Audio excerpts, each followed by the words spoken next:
shave all things.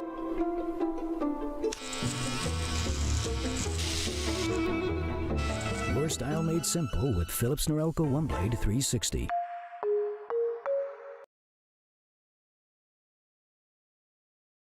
Philips Norelco One Blade presents Shave All Things.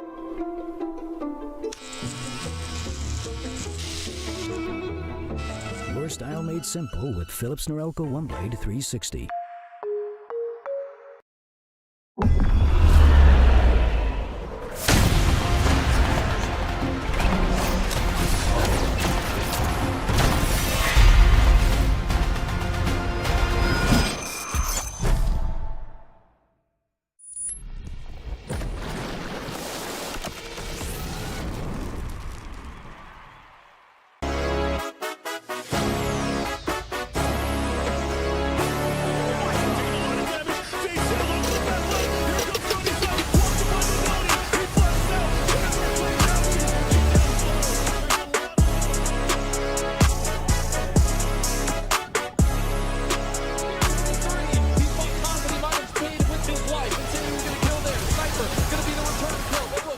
Title for conviction as an org, investing in players.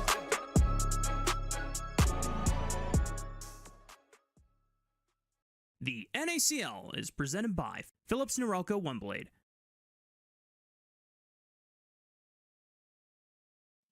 Welcome on in, everybody. Thank you so much for being here. I am 4x4. That is Hawk. We've got NACL 2026 Summer Split Action Week 3 kicking off for you. Our first 3-game week, or 3-day week, I should say, of the split. Very excited to get into it. There's a lot to recap from Week 2 as we set up the storylines for Week 3. So let's do that before we dive in.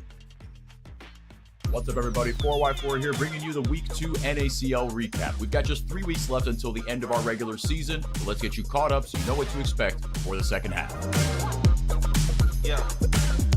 We had another chapter written of the NRG CCG 2026 grudge match rivalry, with NRG dominating CCG to start Week 2 off. Kizno was an absolute maestro in the early game in Game 1 on Vi, along with Zamudo and Sushi posting a 2.8 thousand gold lead individually over their opposite numbers. A swift Game 1 victory led into a Game 2 where NRG faced a few more challenges from CCG, but ultimately it was not to be. Another Zamudo masterclass, this time on the Olaf, paired with another great game from Kizno, earning him MVP honors, led NRG to a 2-0 over last year's finalists. Next up, it was OME against Debutante's Contingent, who came up from Tier 3 last split. In Game 1, it was all OME. The Land Sharks ran all over them and looked to be setting up another dominant Game 2, but Contingent had a little bit more to say about that. With their backs against the wall, Contingent jungler Kaido locked in Kha'Zix of all picks to lead his team to a win in which Contingent hung on, won teamfight after skirmish after teamfight, before eventually finding themselves with an insurmountable lead and taking Game 2. Game 3 was similarly close for a while before a true team effort, Daption on the Syndra finding great scatter the weeks, J-Rockets with a comeback performance on the Varus, and Kaido leading the charge on the Aatrox led Contingent to an out-of-nowhere win in Game 3, taking the series 2-1. In Game 1 of Cupid versus Blue Otter, Music locked in Nefiri again and set everything up for ABO's lock to knock it down. But in Game 2, it was Munchie's signature Rengar locked in with his back against the wall, combined with Phillips Gragas and Levitate's Caitlyn, leading Blue Otter to a win in Game 2. But to close out the series, Cupid did not flinch. Music locked in the Lee Sin, and combined with a Blaze Olive on the Annie, they led Cupid to a dominant win, a 27-minute rout of Blue Otter in Game 3 to take the series. To round off the day, Conviction looked to bounce back against also 0-1 Winthrop, and despite accruing a 5,000 gold lead in Game 1, Winthrop showed immense grit, and on the back of an Ocean Soul and a Baron buff, at the 40-minute mark, they took the crucial team fight in Conviction's base on the back of Barrack's Vayne to take Game 1. And on the back of a Hextech Soul and a signature performance by Samikin on the Cassiopeia, took down Conviction to take the series 2-0 and leave one of our pre-split favorites down 0-2 in their group to start off the split. Checking in on the standings, reminder, every team only plays 5 series, so every single series matters a lot. Group A has Conviction down at the bottom, but in Group B, yes, Cupid's 2-0, but Contingent and Dorado also undefeated to start the split off. So there you have it, your Week 2 NACL recap brought to you by Philips Norelco. Make sure to tune in for Week 3 and the rest of the regular season, as well as the playoffs on twitch.tv/NACL. We'll see you there.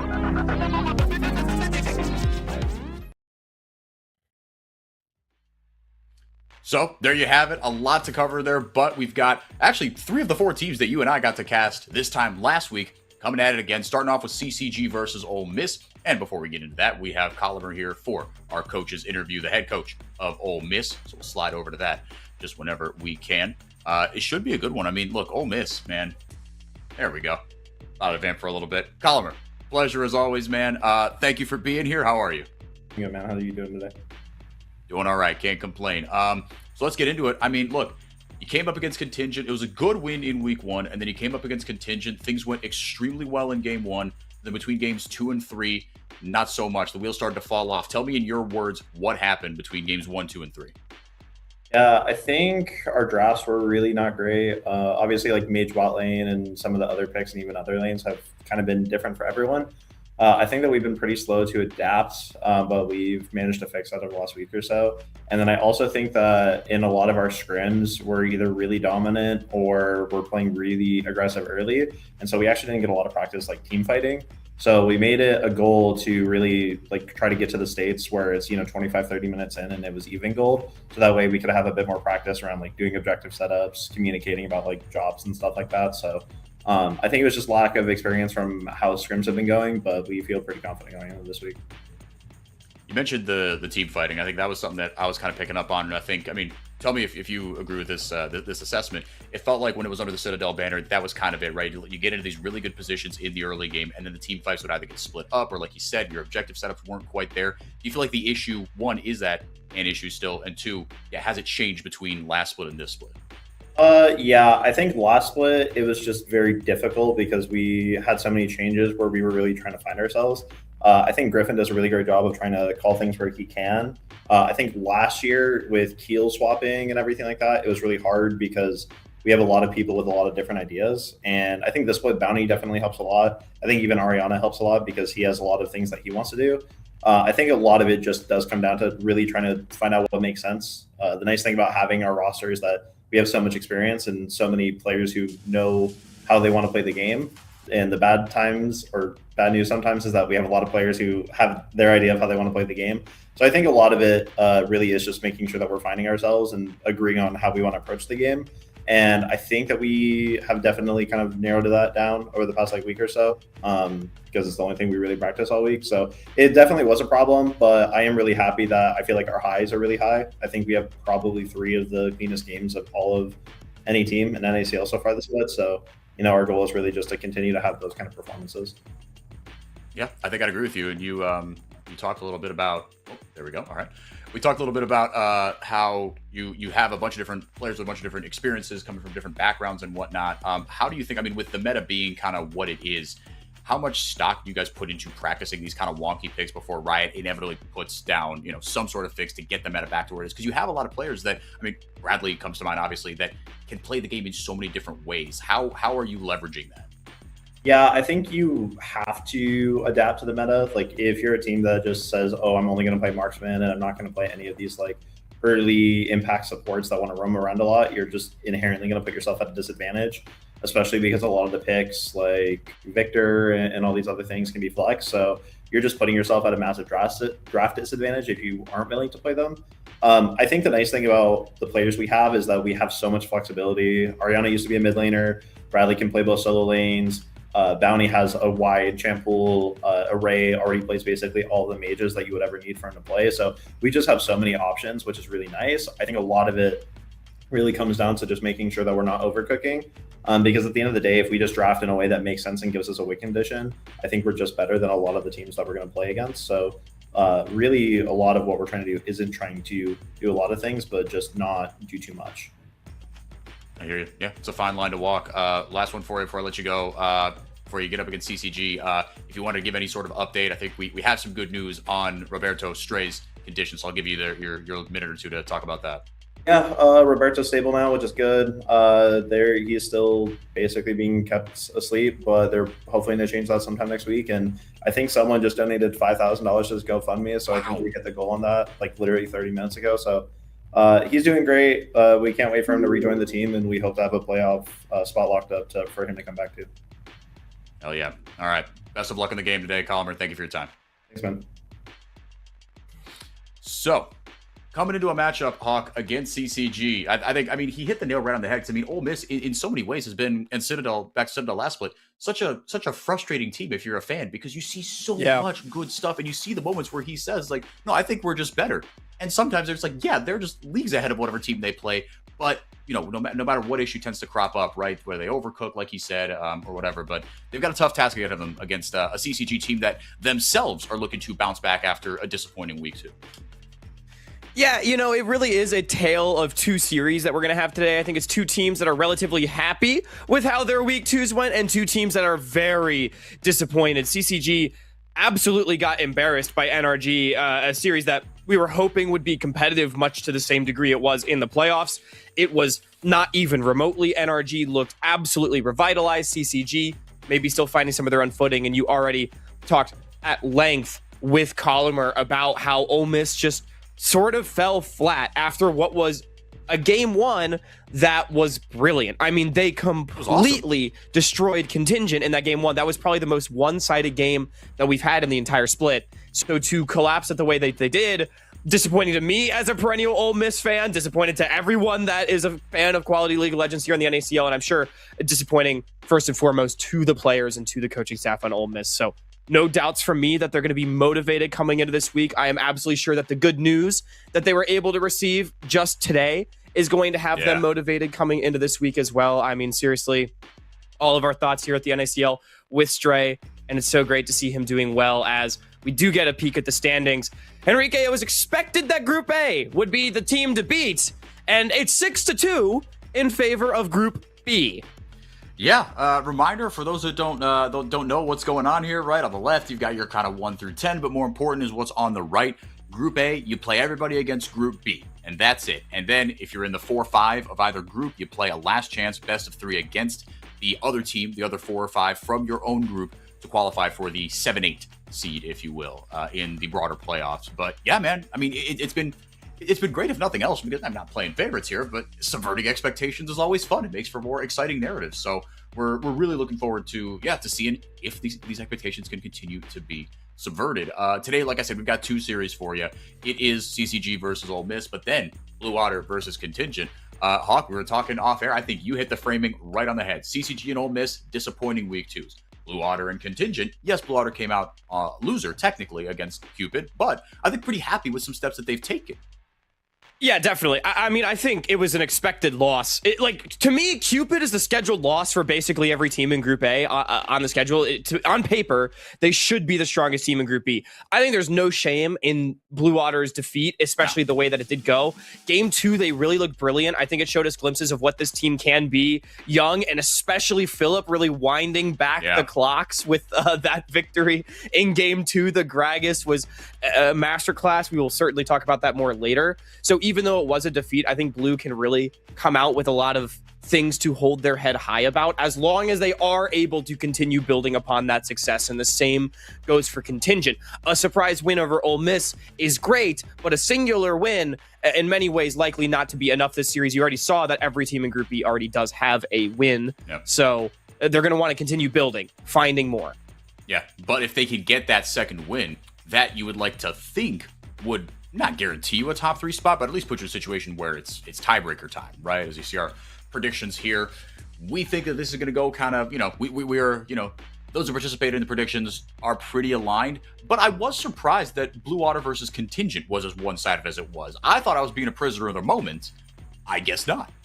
Yeah, I'm very surprised at how one-sided these predictions are. I guess, okay, we're not going to get the other 4. I've been very curious what the other 4 are predicted as well, because I viewed these series as being pretty close. To me, Blue Water and Contingent are both teams that are in the hunt for playoff spots and really hoping to get there. And I think for Ole Miss and CCG, expectation for me is that they both will make the playoffs, but the question then becomes how effectively do they, get into those playoffs? How strong do they look? And I think these are 2 teams that are in the hunt for higher spots in that playoff bracket. So I'm a bit surprised at how one-sided things are. I know I personally really considered voting for Ole Miss specifically in the CCG matchup, as I still think CCG, I think to a similar degree, does not look like quite a complete team, but I think maybe it speaks to the disappointment of week 2 in that yeah, sure, CCG got blasted by a superior team, but Ole Miss, they collapsed against an inferior team, as many people view it, which I think reflects maybe harder. Yeah, and look, they're gonna have a tough mountain to climb here against CCG, right? Because this is a team that did not fluke their way into finals, right? The only team they lost to was the team that won the whole dang thing. They beat everybody else. They had a good regular season. And, since coming up from Tier 3, this team has done nothing but build. And they are working through, integrating a couple of new players, right? As we get the roster here on your screen, the one that will be facing off against Ole Miss. Fiji, Dardoch, Leza, Spawn, and only 35. Leza and Spawn, look, we've seen good things from both of them.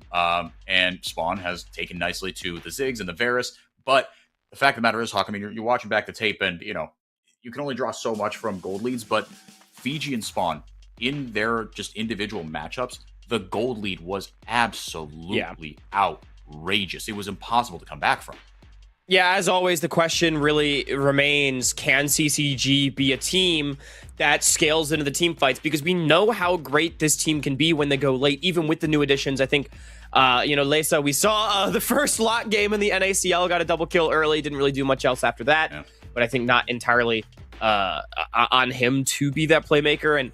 And we just saw that CCG was just completely outclassed in their ability to play the early stages. And something that did stick out to me and that we talked about at length on the broadcast was that CCG did try to play a bit more of an early to mid game style. We did see that get locked in. We saw the Nafiri and the Shen for Dardoch and only 35. These are not stylistic choices that I think we necessarily assigned to CCG in the spring split.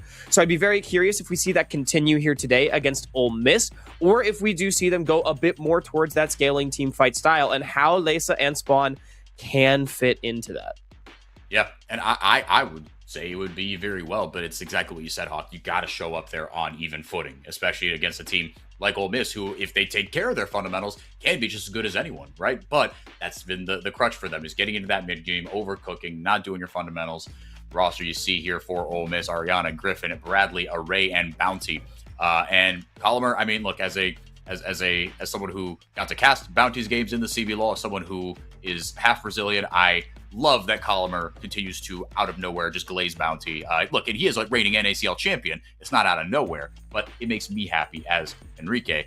But Hawk, the early game for Ole Miss can be absolutely explosive, and I like that Colomer highlighted in our interview. Look, this is one of the most flexible teams in the league, and in a meta that is a little wonky right now, that's a huge advantage. Yeah, to give an addendum to that, though, I was not impressed by Array on the Victor in the previous week, right? So I think I do still have questions about Array's ability to play the mages to the highest effect. We saw a great Jhin game. I think he was solid on the Sivir. We know how good this guy can be on just the team fighting marksman, but what can he bring to the table if mages are something we are going to see, especially because I do think Bounty on the roaming supports was such a great early game engine. Even in the losses for Ole Miss, he has been incredible in terms of his ability to set up plays around the map for this squad and really be someone that presses the tempo of the game alongside Griffin.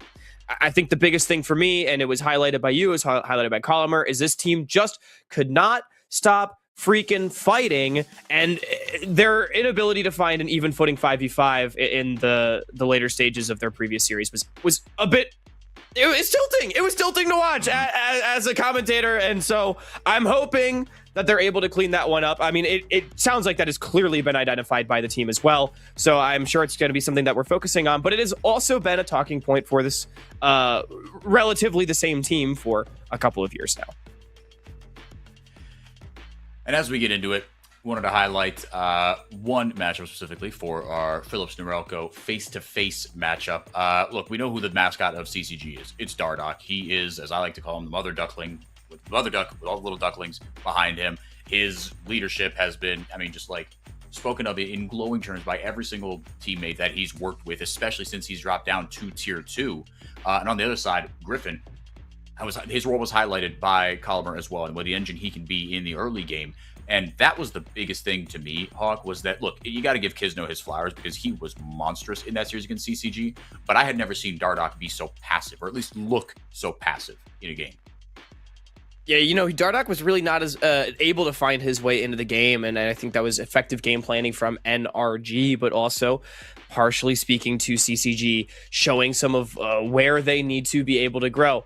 I do think against a team like Ole Miss, I expect that Dardoch will be able to get more involved. To me, honestly, I think these junglers do have a very similar playstyle. Griffin maybe likes to play a little bit faster than Dardoch does, but they do have a very map control oriented playstyle, and I do expect, quite frankly, Dardoch, to me, his slower, more controlled playstyle does make me favor him a little bit against Griffin, but we've seen what Griffin can do when he's able to play aggressive. This guy is a great player, and especially with the caliber of laners that Ole Miss has shown that they had multiple solo and 2v2 kills in both their previous series.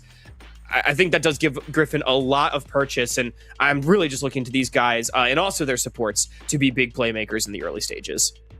100%. Yeah, and you cannot talk about these two guys. Even before we got into the roaming support meta, you couldn't talk about Dardoch without talking about Only 35. And now, with the roaming supports being as prevalent as they are, you talked about it, Hawk, Griffin and Bounty, what a duo and what again, an early game engine that they've got. So I think the early games, even if they might not result in a bunch of kills necessarily, are going to be very action-packed and very chess matchy early.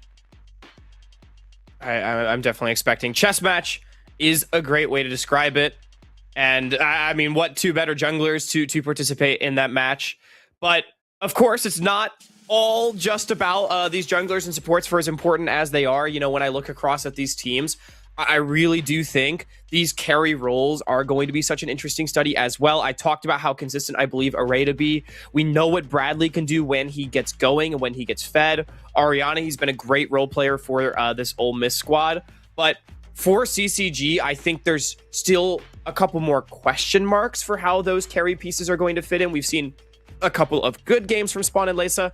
We've seen a couple of games where they've not really been able to do anything at all. And we have seen a few games from Fiji where he gets rolled in the early game and is not really able to become a factor. But then we see the ones where he's able to stand tall and be such a menace in the later stages for this team. And I think against Ariana, that's going to really be... Ariana's not Zamudo, right? And I think Fiji likely going to have a lot more ground to stand on. We definitely want to see a bounce back series from him. And I do think for Spawn and Leysa, it's just a good test. We know how good Bradley and Array can be. To me, they feel like relatively known quantities in the NACL. Whereas for Spawn and Leysa, at least how they fit into the CCG team, I'm a little bit... I think there's just still more question marks for me. Yeah, it's funny the way you're kind of setting it up, right? I mean, for me, like coming into the split, the expectations were that Ole Miss would be kind of bumping up against CCG, right? And kind of this outside, if you have like, NRG, Conviction, and then CCG, Cupid, right, is kind of your top four in some, order, however you want to frame it. Ole Miss is supposed to be bumping up right against that, right? Getting Bounty could have been, and I think still has been so far a huge coup for them. But CCG should have been right there. But I think for me, watching Ole Miss collapse the way they did against Contingent, just put them down a peg so much, but you've talked me back into it, right? This Ole Miss team, they are tough to quit. And if you want to flip the script on its head, right, or the narrative on its head, they've got an opportunity here with, like you said, Spawn and Leysa haven't exactly wholly integrated into the team, especially when compared to what they had last split, where Dardoch and Aojun moved as one body. Man, that mid jungle was at times the best in the league, and it wasn't particularly close, especially early on in the split against opponents that were inferior to them. I mean, they just made them look absolutely silly. And it's not so much question marks about Spawn and Leysa's ability to compete at this level. I think I don't have questions about that. It's just to what degree will they compete at this level, and what role will they fill within the fabric of this CCG roster, right? To me, it does seem that Leysa is going to be a bit more of a bridge than Aojun was. Aojun, a bit more of a team fight specialist. It was a lot more mid to sides with Dardoch playing down towards bot lane with Cody.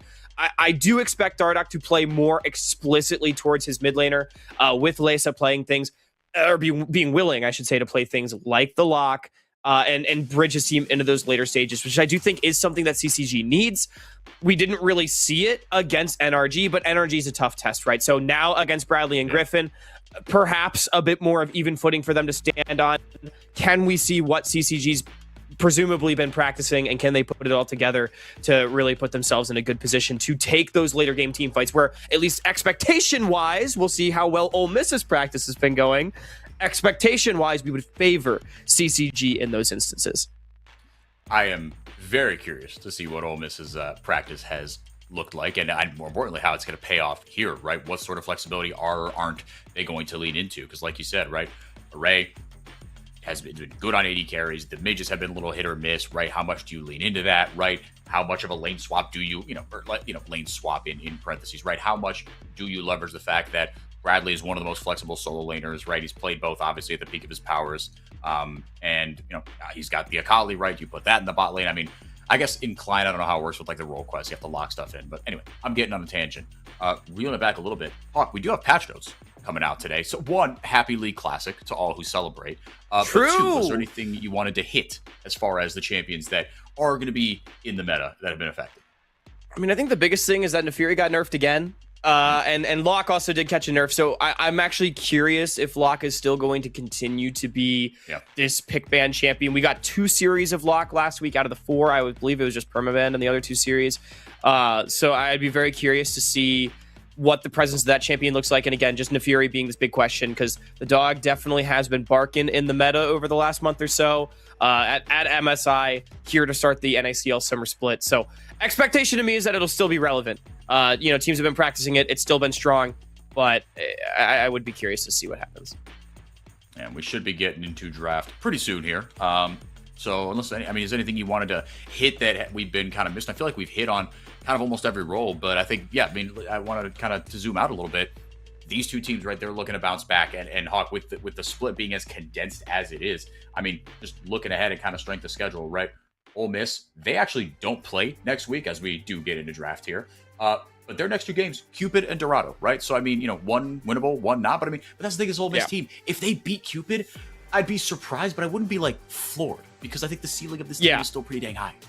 Well, and I think this is, in many ways, a must-win game for both these teams, just for different reasons, where we saw already Group B, every single team already has a win. So CCG really wanting to do everything they can to differentiate themselves, whereas for Ole Miss, Group A has been struggling, but they are one of those teams with a win. So I think a win here today going up to 2, that might just get you out of last chance qualifier range with 100%. Even 2 wins. So definitely something to think about. Regardless, it seems that nothing has changed here, as we are just going to get the Nefiri slam down on the proverbial B1. We do still have a lock ban, Nocturne, Camille. Ziggs is open, but no Camille to pair alongside it. Ziggs Nautilus definitely has been a strong response early on for squads.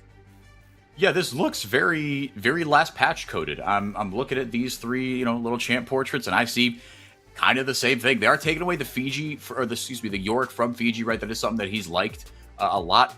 Lee Sin is the hover here. Yeah, I'm going to trust Colomer and the boys that they did read the patch notes. So, we'll trust that. Now, they still think Nefiri is still really strong. And I think, look, the nerfs weren't that big to me. But on the other side, we are looking like we're going to get, you're setting up kind of with a skirmish heavy jungler like the Lee Sin, something that can play make. You are setting up a strong 80 top side and a double mage bot side. But we still got a long way to go in this draft. Yeah, look, the Nefiri nerfs were purely targeted at her ult, very strong ult, but you're still just a great skirmish jungler. So I think I like this pick a lot for Griffin. And again, we talked about playing tempo. I think the Nefiri makes a lot of sense, but we get the Ziggs and the Lee Sin in response. Lee Sin's been very popular as an early pick across global leagues when the Poppy does get banned away, as has the Nefiri. So I think this one makes a lot of sense for Dardoch. It's another early game oriented pick, something that he can look to control the map with. We get Spawn on a very strong mage. The Nautilus is going to be denied. Bradley's going to get the strong Syndra blind pick. Right now we are pretty much just going down the tier list and these picks and bans. Would not be surprised to see something of the likes of an Alistair come out here for CCG to pair alongside the Ziggs here on 3, unless they did want to respond in mid, which I could see happening. However, I think Orianna and Cassiopeia both slightly discouraged by this early blind Syndra. Yeah, Array, like we said, this is going to be, another game for him to prove that he can hang at least for, 1 or 2 more weeks until he has to, right? Until Riot inevitably just rips the mages from the bot lane, or at least tries to. But look, that's the thing about Syndra, man. If you can survive 1 or 2 good scatter the weeks, all is forgiven. And the setup for, whatever else Ole Miss is going to draft should be really, really good. This is a very high burst damage composition so far. I am excited to see Dardoch on Lee Sin. I think whenever we get to see that man play that type of champion, it should be celebrated. It should be must-watch television. So, 3 words: Dardoch, Lee Sin, must-see TV. Yeah, it's just both these compositions, they want to kill that guy, and they both have a lot of ability to do it, Yes. especially once they hit level 6. I think the Leona also making a ton of sense as a response to the Naughty Dog here that we get in mid. Big picks that I'm just looking at on both sides.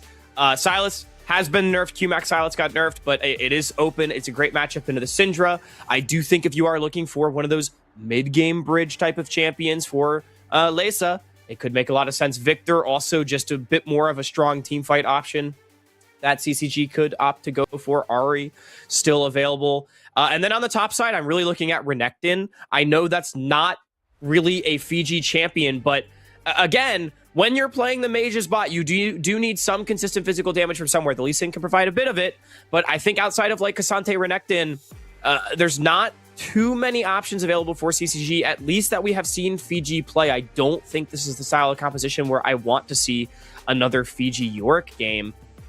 So we'll have to see. I wouldn't be surprised to see them hold the R5 for Fiji unless they felt like they did need to deny Renekton away from Ariana, potentially blind. Yeah, I think that's a very fair. Okay, so we are going to get the Cassante. Yep, just going to blind that into whatever Ariana is going to pick. Had himself a really good series against Johnny Rockets. Just kind of put him in the dumpster in game 1. Slightly less so in game 2. In game 3, J Rockets bounced back with a really good Varus game. But Ariana is someone who, again, you heard Collimer kind of talk about what he can do on these sort of carry champions. So we'll see what he wants to bust out. I mean, you could go something like the Aurora and then just revert to a little more traditional composition, especially if you do put a Ray on the Ezreal. It's a Ray's best pick. I don't hate it whatsoever, especially when we are looking at this really strong dive that CCG is bringing to the table. I think a lot of things make sense. Ambessa, Renekton, Aurora, I think all great picks here for Ariana. It's all comfort. We're going to get the Ambessa. So far, Ariana has picked Ambessa in game 1 of every series that Ole Miss has played. It's just his most comfortable champion. I think there's absolutely no harm in picking this one up. And again, if you're looking at blowing up one individual target in a backline, it's something that can go in and follow up on this Nautilus engage. It's something that can party with this Naafiri. And there it is. We get the Silas on 5 for Leysa. So I think the draft going about as expected. To me, both teams, I think, are going to be pretty happy with what they're bringing to the table. I do slightly favor CCG's composition just in terms of their ability to party. Yes, it is for melee, but you do have that Ziggs that can follow up with so much damage, and they have the frontline advantage with that Cassante, with that Leona even as well, going to be able to soak up so much more. And I don't really know if this Ezreal is the pick to punch through that unless Ole Miss gets going. And that's where I transition to what I favor about Ole Miss's composition. It is ease of execution. Everyone can just press R on one person, and it's really easy to play the fights. But I think in terms of the later game stat check, it could be a bit difficult. Yeah, I think you hit the nail right on the head. I think if this Ole Miss composition can get going, CCG are not going to have a good time. But if you can get to the late game with, on kind of even footing, right? CCG's composition, maybe a little tougher to execute, but should be able to more just consistently put out, like you said, a lot of damage. Fiji able to isolate just one target. Dardoch should still be able to pull off the outplay, right? The hands are still there, but he's there for the early and mid game kind of skirmishes. I mean, as far as the ultimates for the Silas to steal, I guess you got some good ones. I don't know. I'm a little whelmed. Am I right to be whelmed? Am I missing something? There's no crazy ults. You're 100% right. There's no Malphite ult, no Mumu, nothing obscene. But I do think the value of Silas is that you just bring so much early skirmish potential to the table and playmaking that even just good ults does not make Silas a bad pick when Silas is good. If that makes sense, right? Silas is still Silas. You've got a Nautilus ult. You've got an Ambessa ult. You got an Ezreal ult. There's plenty of things here that you can use to great effect. Well, and aside from the Ezreal, to use the word you've been using, you got a short range composition that Leysa can party into. You can jump on targets pretty dang easily. Did you have any broader what sort of parties are you going to, I guess, these days? Ooh, man.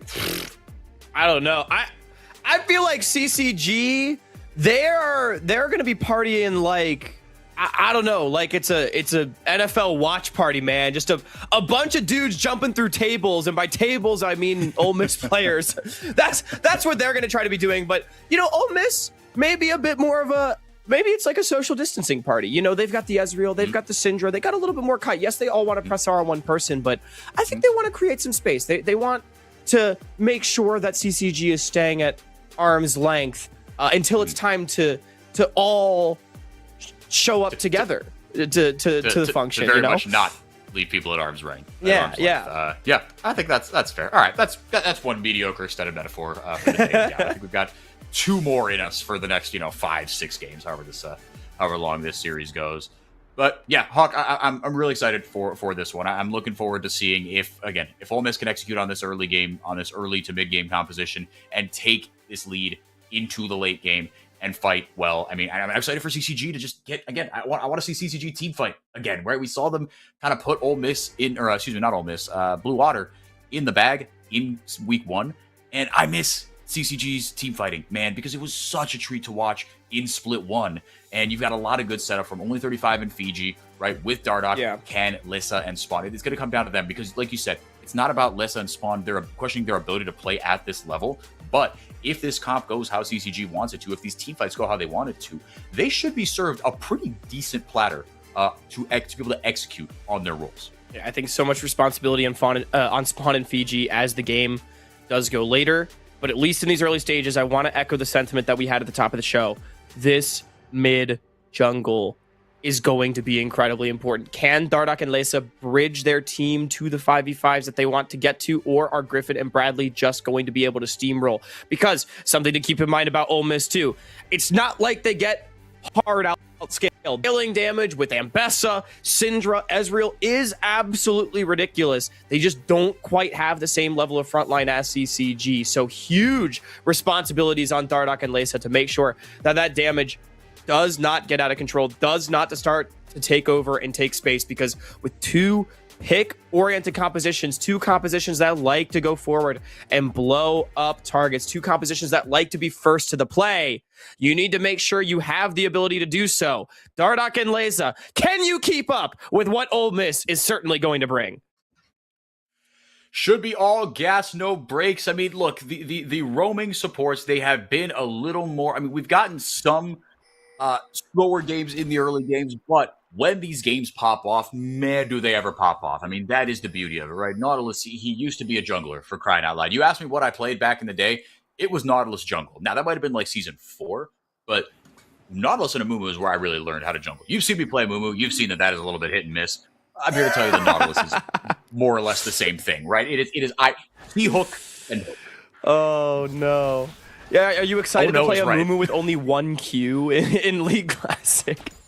No, I will not. No, League Classic is where I'll be playing the champions that I don't have the sort of APM to play on retail league, if you will. I will be playing exclusively AD carry in League Classic. I look forward to that. Yeah, again, happy League Classic to everyone out there. As honestly, a bit of a League Classic bot lane that we have here. I feel like these are all champions that were released over a decade ago in their current states. You know, Leona, it's kind of jarring watching League Classic and Leona and Lulu still have the same like champion icons that they have in 2026. And they're the only 2 champions.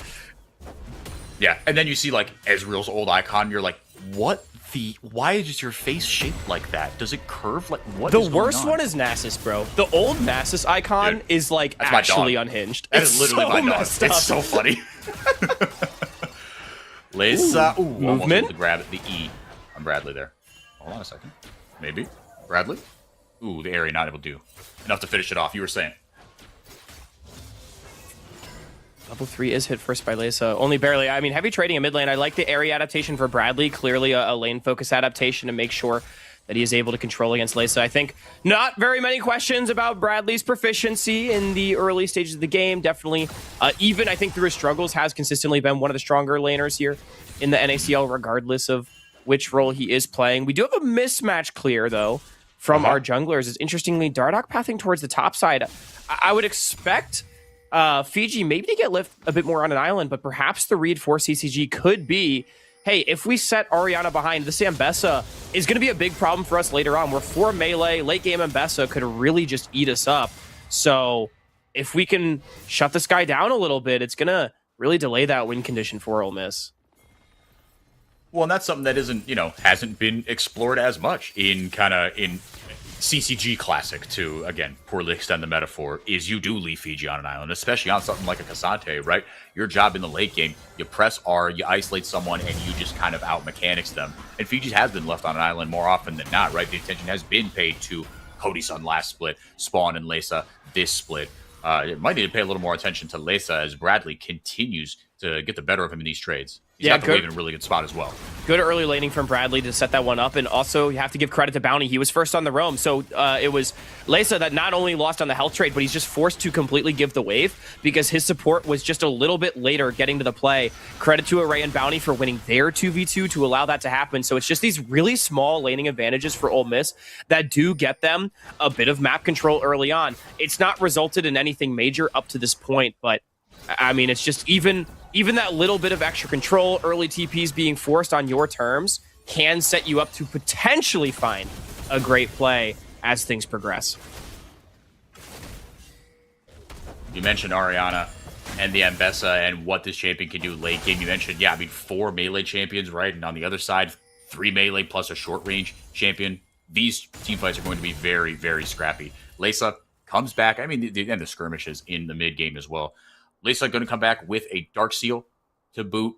Fiji, first TP, comes back with a couple of shields. Ariana comes back with a couple of long swords. Kind of tells you everything you need to know about the priorities of these two champions and how they want to play this out. So far, so good for Fiji. Obviously, at level 6, it's just kind of both these champions get an all-in button. Wouldn't expect too much to change, but we shall see. Yeah, I mean, I'm looking. I mean, look, Fiji, we've talked about him so much last split. And kind of we've got a new Fiji, the opposite side of the coin, and J-Rockets on contingent. Excited to see him a little bit later today. But Fiji, I mean, if that's been the rub on him, right? If he can kind of stabilize the laning and widen his champion pool just a little bit, this kid could rapidly shoot up the ranks to be one of the top laners in tier 2. In the meantime, though, it is more attention towards mid as both Dardoch and Bounty hovering. So, I mean, the focus right now is very clear to me. Ole Miss identifying that this mid jungle is going to be the avenue for which this early game is played, and really putting a lot of attention down. Lesa at about a 10 CS deficit. He's down about half a level right now as well to Bradley. So this is pretty efficient stuff here from Ole Miss to consolidate their control over the map. Spawn will be all right. Only 35. Just roaming up towards that side of the map. Lesa knows he's got cover on one side. He's going to hover over to the other. Now Dragon Time potentially for CCG. You see a couple of the pings starting to come down. You talk about the mid jungle and how important that's going to be. I mean, really for both sides, right?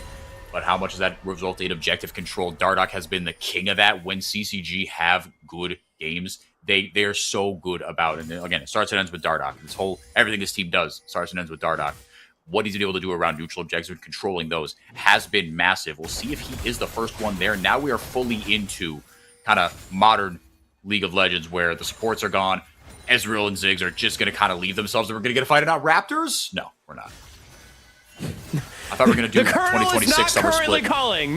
No. Maybe soon. I'm kind of surprised. We're 6 minutes in, and we've not fought over the Raptors. I mean, good restraint, honestly. Our junglers are eating healthier in this series. I thought we were going to do full 2026 summer split bingo there, right? Just hit every single little talking point. Lesa grabs himself a depth charge. 135 going to come over and smack a couple of melee minions, a cannon minion as well. BG taking pretty low in a couple of these trades. Ariana trying to crash this wave in with the cannon. Again, the pings keep on coming down. You see the attention paid to the mid lane, trying to break something open to get out onto the map just that little bit BG more. Is low. Griffin, perfectly happy to try the dive, jumps over the wall. Public execution comes in. There goes the ultimate from Griffin. Fiji goes unstoppable, though, gets the damage onto Ariana and flashes out. He survived it.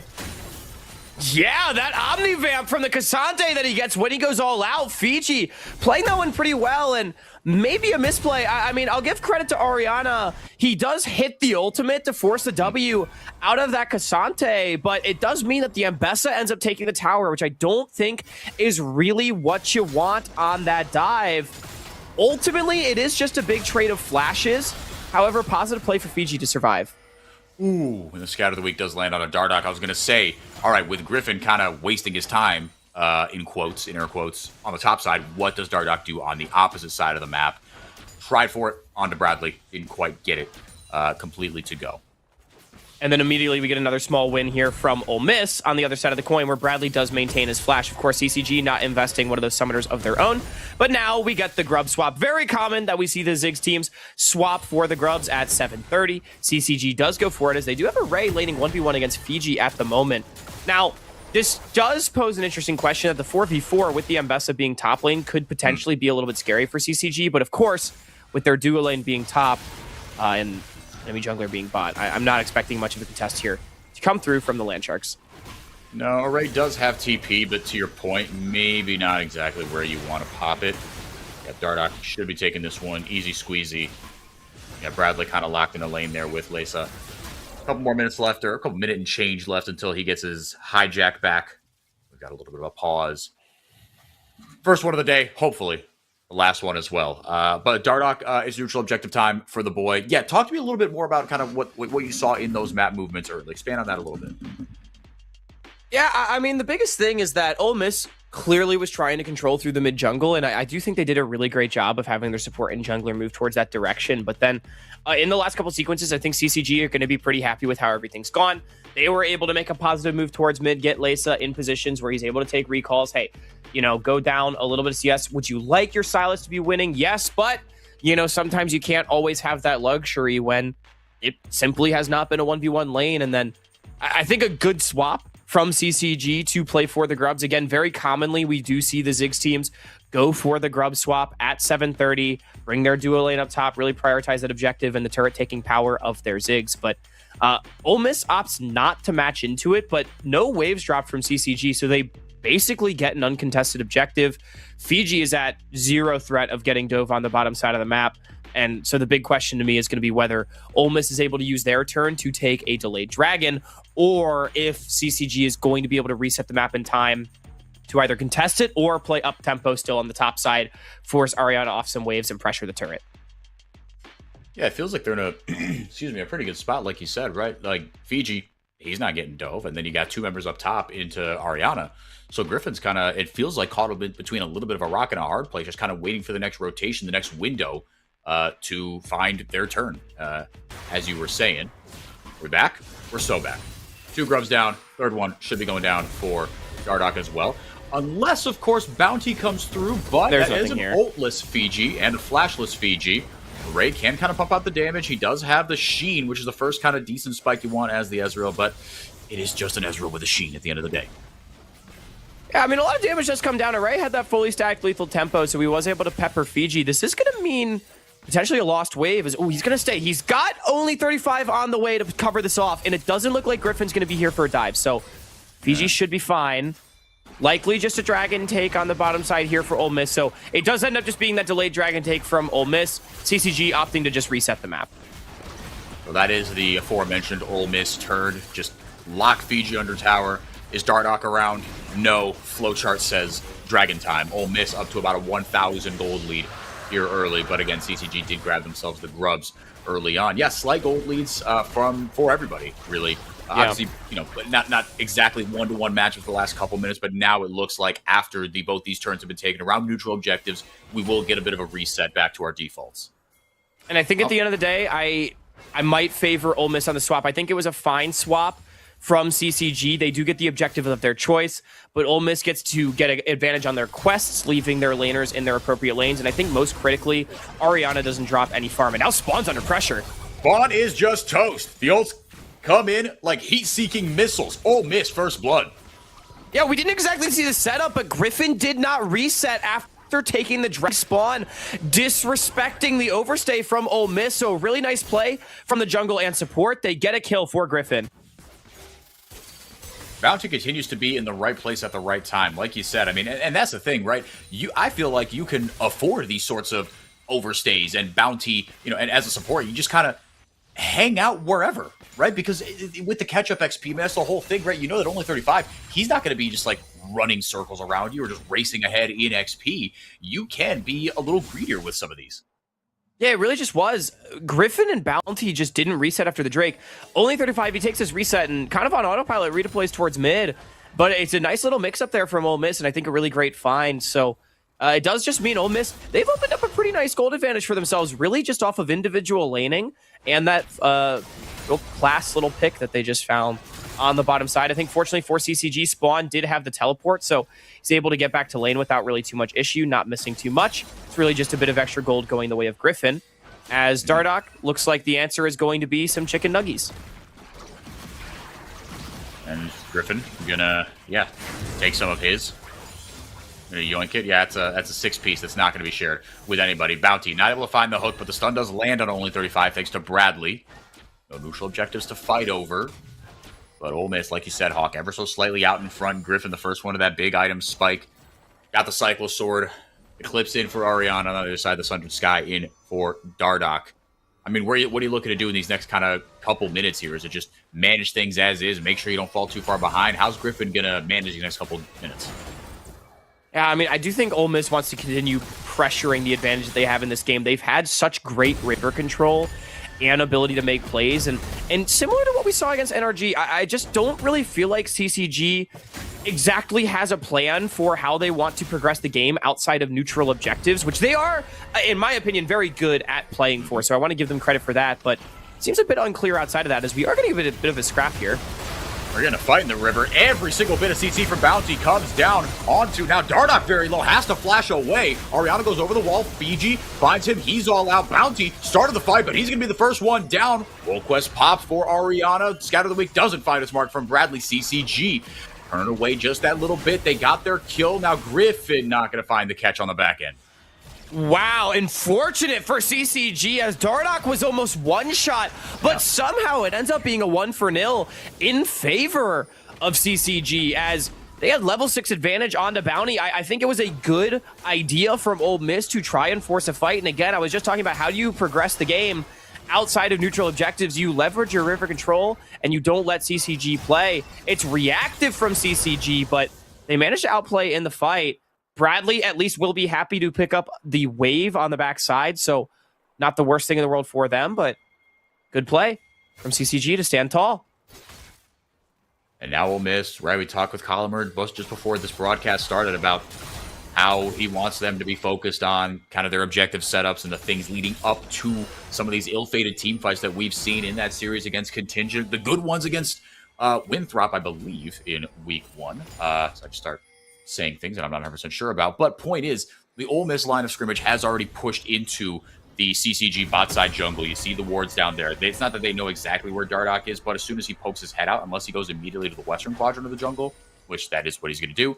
But Ole Miss, first one to this dragon, they've got the river completely lit up here, Hawk. As it's yet again a swap here from CCG, so very interesting. Clearly going to deprioritize this dragon again. I think they want to still try to put Ariana a bit behind. They've got their jungler support on this side of the map, and they've got the ward coverage. They've got them to maybe try and pressure for a tier 1 tower. Ole Miss seems a bit slow to respond to this one, but it doesn't look like CCG's really going to play up tempo. So I'm just expecting this to be an uncontested Drake pick for the Landsharks. They did their homework a minute and change before it spawned, and that means you get to have your dessert right when it arrives. Especially with Dardoch on the other side of the map, like you said, Hawk, probably not going to see any sort of contest. They yank it just barely out of its pit. Our side alteration not going to find much. And Griffin with a pretty good early game here early on, it has to be said, but the lead's still only about 1,000 gold here, Hawk. It's not like Ole Miss are running away with this.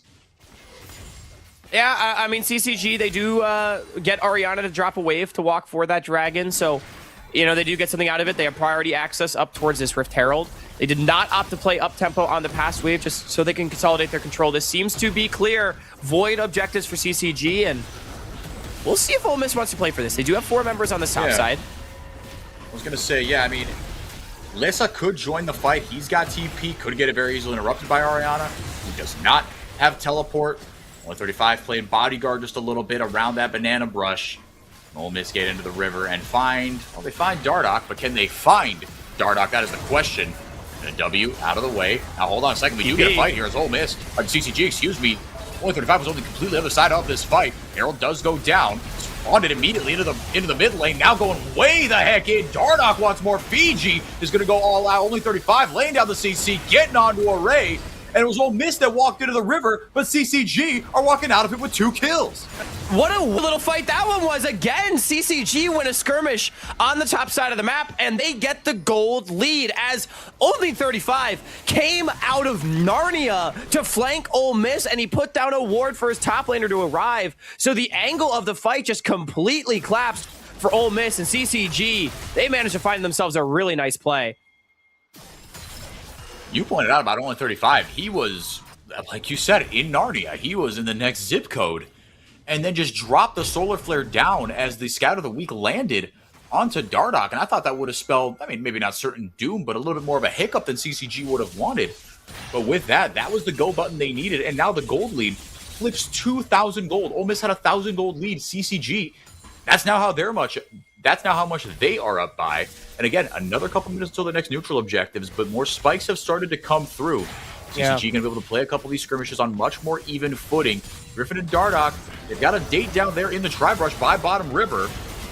Bounty, getting lit up here just a little bit. Griffin might not be much longer for this world. The ultimate goes off, but he gets CC'd to death. Lissa comes in with the kill. Bradley having to pop the scout of the week there defensively. Seen his blade in, Dredgelight in on the back end. The resonating strike lands, and Dardoch is on the board with his first kill. CCG grabbed 2 more, and they might not be done just yet. That is a monstrous blast code, taking advantage of the Chemtech Rip. Dardoch gonna grab his prey, but Spawn not able to grab the final kill. That resonating strike lands again. Dardoch on him like white on rice. I mean, the goon squad right now of CCG, Dardoch and only 35, man, they somehow do it every time, as this time they go bottom. They get Lesa involved, who hadn't really been a part of the previous couple of plays, get him a couple of kills, and then Dardoch just mint. He can't miss with these sonic waves. 6 for 6 on the kill participation, takes the one onto Array for himself, and it's a mid tower to spawn to boot, as it's just Ole Miss walking too far into the brush. And again, the Lee Sin, the skirmish power of it, the Leona, the tankiness, you just can't really blow these targets up the way Ole Miss wants, and they are able to just continue forward. Now we get the CCG that we thought we were going to get, and Dardoch putting on a clinic early on here on this Lee Sin, and crucially getting everybody involved, and they are not done yet. I mean, I feel like we're coming back into a replay. I feel like this is what we just watched, Hawk. Unleash power, ready to rock and roll from Lessa. Bounty goes in with the Dredgeline. Now Griffin joins the fight. Only 35 gets a CC down onto the opposite number. Scatter the week again used, but Lessa flashing forward and ripping the stolen Unleash power. Spawning with the Mega Inferno Bomb. That might be a very helpful chunk of damage. Griffin not able to find all of his damage, but Dardoch will not get it. Retreating under the safety of the tower. Yes, he will. Just kidding. 4x4. Do you know who I am? I am the man around these parts. It's a 3 for 2 in favor of CCG. I mean, Dardoch is just having a heater. He's 3-0-6 on this Lee Sin. And now that CCG has their lead, they are feeling confident to progress this game off of the neutral objectives, diving between the towers, picking Ole Miss apart. It's 4 melees, and you can not escape them.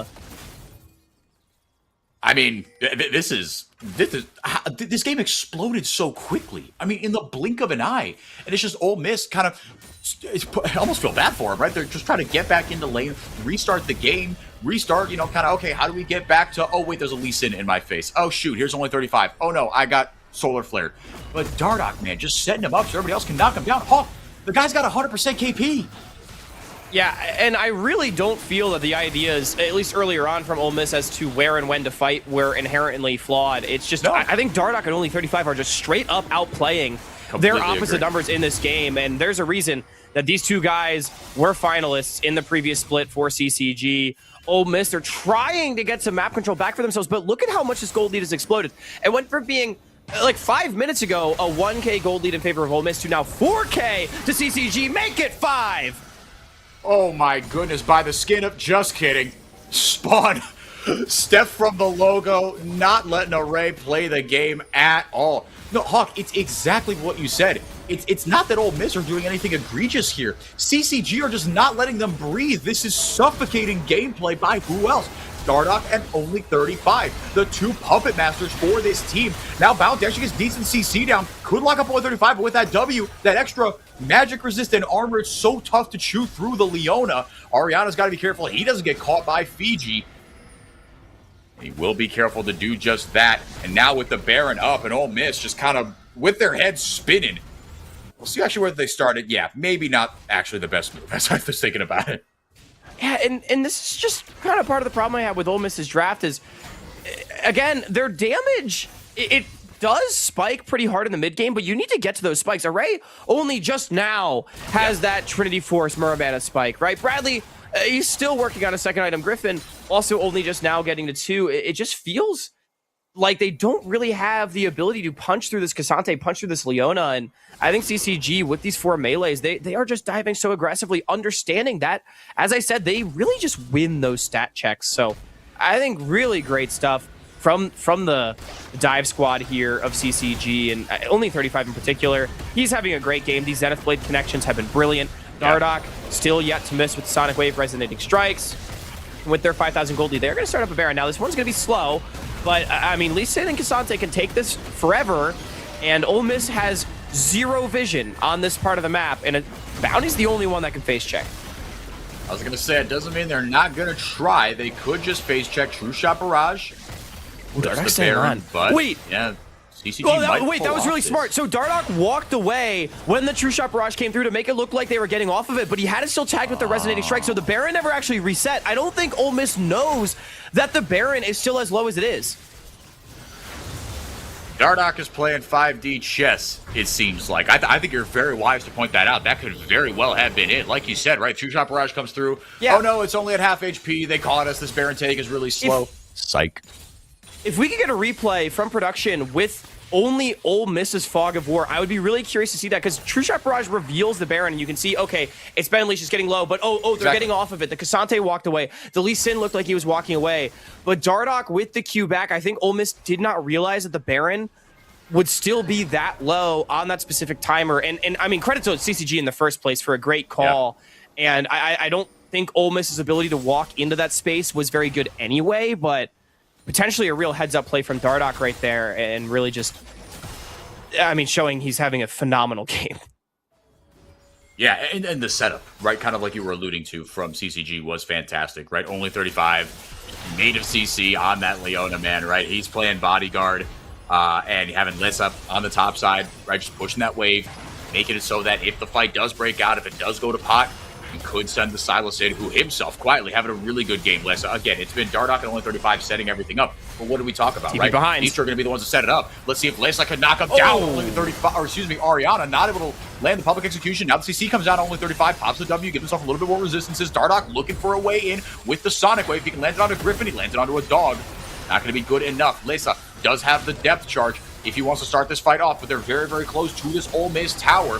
Do they just want to rip it? Lesa gets forward, Fiji gets forward as well, and with Spawn on the Ziggs, they can rip through these towers like they're made of paper mache. Ariana wants that fight back.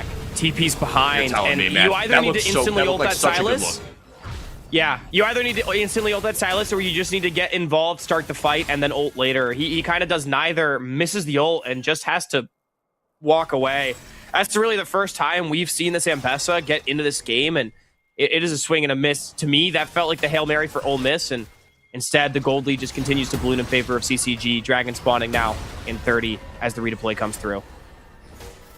Yeah, well, now things get trickier, right? Like you said, I mean, I feel like CCG, in that kind of 2 or 3 minute window where they just blew the game open, did such a good job fighting around the fact that they were on 2-item spikes. Everybody else was on an item and a half. Like you said, Array was the only one that was kind of close.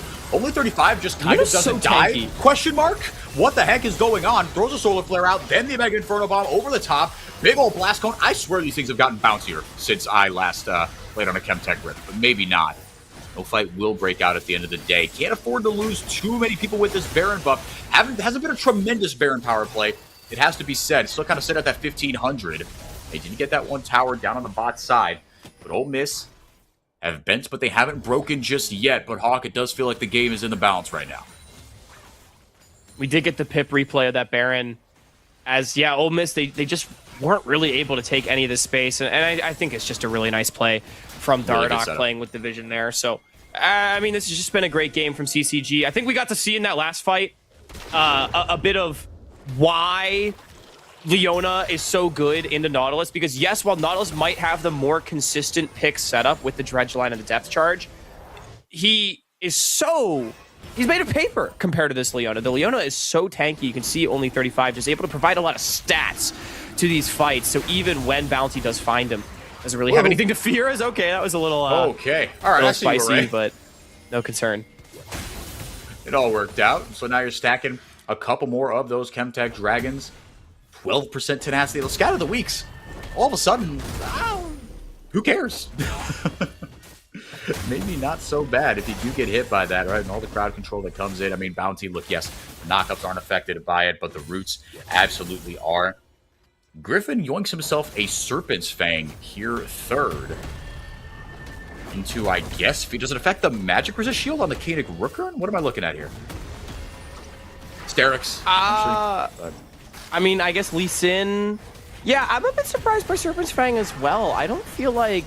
I mean, Cassante does have a lot of shielding just with his E2, but I don't know. I'm not sold. Yeah. Well, only 35. Trying to set up another winning play here. A third of the HP of Ariana taken down by another Mega Inferno Bomb as the Death Cap has come through for Spawn. Can everybody else finish the job? Lessa in with the Abscond. Grabs himself another Death Charge. Going to vamp that onto Ariana. He gets nothing out of that public execution. Where were you sending that, brother? Got nothing but more pressure. I think Ariana was using it to unstoppable the depth charge because he might have died if he got knocked up. But I mean, I agree. Ole Miss, they try and push out in a lane, and CCG just immediately clamps down. You could see how much map control they were able to get off that Baron. That creative Baron again. I can't stop talking about how cool of a little vision play that was. It was really cool, yeah. From Dardoch, man, and I think CCG understanding now that they're not really in any pressure to really press the tempo of this game. They have a massive lead. They really can just wait for these neutral objectives to spawn that will help them close out this game. If Ole Miss doesn't want to fight, sure. Their scaling damage will be really scary, but you've got a scaling front line. You've got that Cassante. You've got a Ziggs that are going to be able to just, be effective. And one more thing to add, Henrique, is what are we feeding Lee Sins in the NACL? Let's go. What are we feeding Lee Sins? Dardoch is him. He's still the kid still got it. The future is now, the future is yesterday, the future is whatever Dardoch wants it to be. He is on an absolute warpath. It is all gas, no brakes for this man. Sets up another one. It was a perfect combo by Dardoch to start this one off. And one by one, Ole Miss fall to their dooms. Yo, I mean, he's nasty, no? I mean, what is going on with NACL Lee Sin? It's like the third crazy game we've seen in the last week on this champion.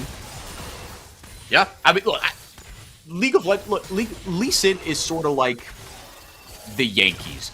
Like it or not, League of Legends is better when Lee Sin is good. Unfortunately, because you love him or hate him, he's going to do stuff that just gets you out of your seat. And it's going to get opinions and debate going online. It is just an absolute treat to watch when guys can turn back the clock a little bit on these sorts of champions. But yeah, man, no, it's such a treat to watch him, and Niles especially as well, right? Bradley coming in with a scout of the week. Can he yoink it? He cannot. But Dardoch looks like he's going to get set up for another kill. The hook goes wide for Bounty, and that means it's a death sentence. Baron plus 2 kills, and the gold lead getting scarily close to 5 digits here, Hawk. Yeah, it looks a little silly from Bradley, but I think you have to try. This game is so insanely cooked. I mean, all rise for the Dardoch Lee Sin. As this might just be game. Bradley's still down for 25. It very well might be. Yeah, like you said, Bradley down for 25. Bounty, he'll be back so you can start to set up some sort of team fight. If you can get some sort of pick, there are a couple members that are low health. Bounty races onto the Rift, gets a hook down onto Fiji. 2 Nexus turrets down. Array trying to do his darndest, gets a True Shot Barrage off, doesn't really touch anybody. Bounty has to back the heck away. He ripped his full combo, and now he's got nothing. Dardoch is just going to punch and kick him over the head. Now Bradley shows up. Can you get a big scatter of the week off? Solar Flare down. Mega Inferno Bomb down. It is all just window dressing to a Game 1 CCG victory. I mean, that was just a great game. Dardoch in only 35 actually just carried that game absurdly hard. And that's not to take away from how well I think all of CCG played. Yep. If there were any questions about whether or not they were pissed about getting waxed by NRG last week, I think those have definitely been answered. But I mean, just jungle support cap. That was incredible stuff from Dardoch and only 35. They put their team in so many good positions to just steamroll that game. It was great. And I mean, you saw in the mid game something that I was looking at every time Dardoch's little cam came up on the stream, and was Dardoch, and he was talking constantly. Every single time his cam comes up, just something. We're just puppet mastering and putting, again, like you said, his team in such good positions to succeed. Ole Miss, it felt like they got punched in the mouth just over and over again. It's sort of like you said. It's not like they did anything egregious, right? It's who pissed in their cornflakes? Well, Dardoch. He pissed in their cornflakes, and they got a new bowl of cornflakes, and then he peed in them again. It was just over and over again. Their sin was having cornflakes. And if we live in a world where cornflakes are a sin, it's not a world I want to live in. There's your 2 excited metaphors for the day. We'll let you stew on that one before we take it to a quick break and come back with game 2 of this series. Don't go anywhere. The NACL is presented by Philips Norelco One Blade.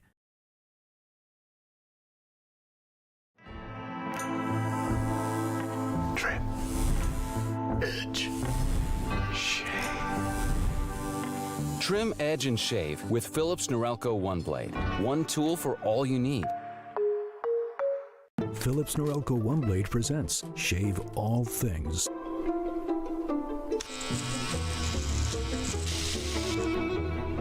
Your style made simple with Philips Norelco One Blade 360.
Trim, edge, and shave with Philips Norelco One Blade. One tool for all you need. Philips Norelco One Blade presents Shave All Things.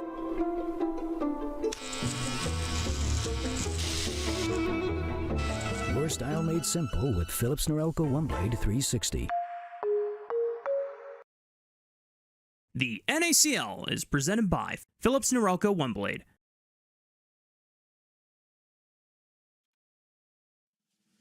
Welcome back, everybody. Thank you for being here. Hope you enjoyed Game 1. Game 2 should be, hopefully not for Ole Miss, more of the same, but it should be just as fun.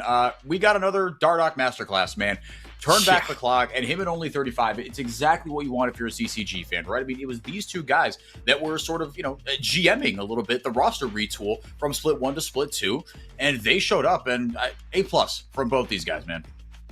Man, I know I enjoyed Game 1 as a jungler, as a Lee Sin enjoyer. I mean, that was just, it was unreal. Like, Dardoch just played one of the best games I think I've seen in the NACL in a very long time, individual performance perspective. Just in that, again, I really don't feel like Ole Miss did anything terrible that game. I feel like they actively just got outplayed by one of the best players in this league.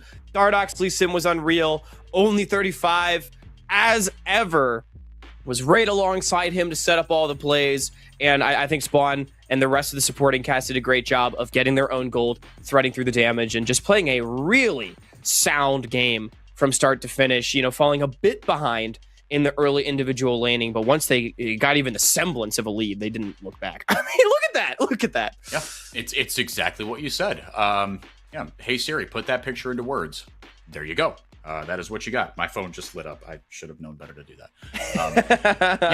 And the ease of execution point you made, Hawk, the draft, it wasn't a draft gap or anything, but the CCG competition ended up being easier to execute, right? You saw them be able to play more on the front foot with, it felt like, little to no risk, right? Like, there's a part of my brain that's like, they can't keep getting away with this, man. They are crossing the line of scrimmage over and over and over again, and Ole Miss couldn't do anything about it.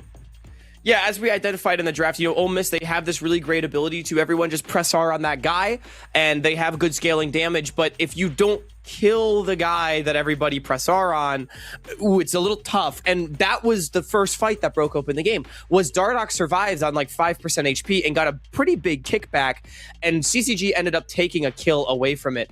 And then as the game progressed, CCG was able to use their superior frontline to just continuously take space, continuously force fights, and Ole Miss just was not able to do anything about it because they either stand and fought and they would die, or they would just get run off of the rift. Neither solution is a good one, and CCG a very well-deserved Game 1 victory as we now get to go back into the picks and bans. Same sides. Ole Miss, though, they do seem to have the second pick this time around. Does seem to be the case. Yeah, and as advertised, kind of the platonic ideal of CCG, that sort of win for them in Game 1. What does a platonic ideal of Ole Miss look like in Game 2 for you, Hawk? What are you looking to change, if anything, for Ole Miss? I don't even know, man. Turn off Dardoch's monitor, unplug his keyboard, shut his power off. Like, I guess just better execution, right? Like, just better execution. I would also like to come out of this saying I like Ole Miss draft better, because I do think that's the one thing where I know Carlimer even talked about, like, I want to have better drafts, and I just didn't feel like that was it. So we are going to go Cassio, Varus into Jarvan. Very quick response. Now, that is two immobile backline carries into Jarvan immediately. Yeah, and I mean, I was my brain was like, oh well, that's just Bradley gets the Cassiopeia in the mid lane, then Bradley gets the Varus in the top. Wait a minute, no, he can't play both. But these both very much feel like Ole Miss coded for this roster champions. So you've got Bradley on comfort, if nothing else. Now, these picks are technically flexible. The Cassio can go bottom, the Varus can go top. We have not seen Cassio from Array thus far in his career. And I'm not sure, has Ariana played the Varus? I'll have to look that one up, as it's just immediate Victor Braum. Again, Victor, also a flex pick. I would imagine into the Cassiopeia, regardless of where the Cassio is going here, if you're CCG. Mm-hmm. Yeah, I think you just match her. And I mean, look, of the mid laners that play more like AD carries, Cassio does kind of play like an AD carry, except instead of right-clicking, you press E. So, it does play like a short-range AD carry in some ways.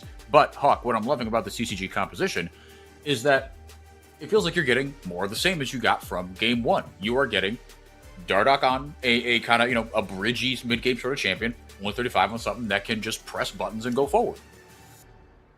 Yeah, absolutely. I do think, at the very least for OME, this is the most obvious Alistar of your life. Yeah, you've got Rel locked in already. You take the Alistar into it. It's a really strong combo. And you do have a lot of ability to create space with this OME composition. You've got a long-range Varus. You got the Cassiopeia Miasma. You got the Alistar to really just, be a bodyguard and lay out targets pretty much better than any other support in the game and create space for the team. So I do think OME, they have decent structure. The biggest problem for them is going to be, how do you deal with this Jarvan, and what kind of damage does CCG layer over the top? Something that's interesting to me about this composition is, if I'm CCG, I don't want a pure tank. I've already got Rel, I've already got Jarvan.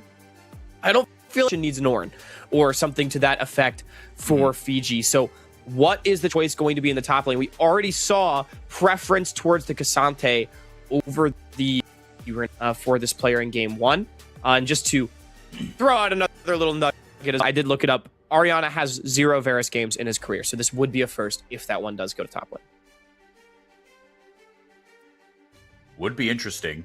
Gwen banned away now, so it does look like we might be getting some sort of tank. Yeah. Yeah, and with the York banned away as well, I think that does that lock you into Ornn duty? I mean, well, let's see what the rest of the damage they lock in here, right? Do you go a traditional marksman? Is it Lessa on the Victor in the mid lane, and then you give Spawn, the Felios? I don't know. Yeah, I mean, you definitely... the nice thing about an Ornn pick here... The nice thing about an Ornn pick here for CCG is it would discourage something like the Varus top. I am expecting this to be a Raze pick, to be quite honest with you. I think we are just going to see a jungler get locked in here. OME is going to hold the triple flex, and then they're probably, in my head, they're picking a top laner on 5, just because Cassio's a Bradley champion.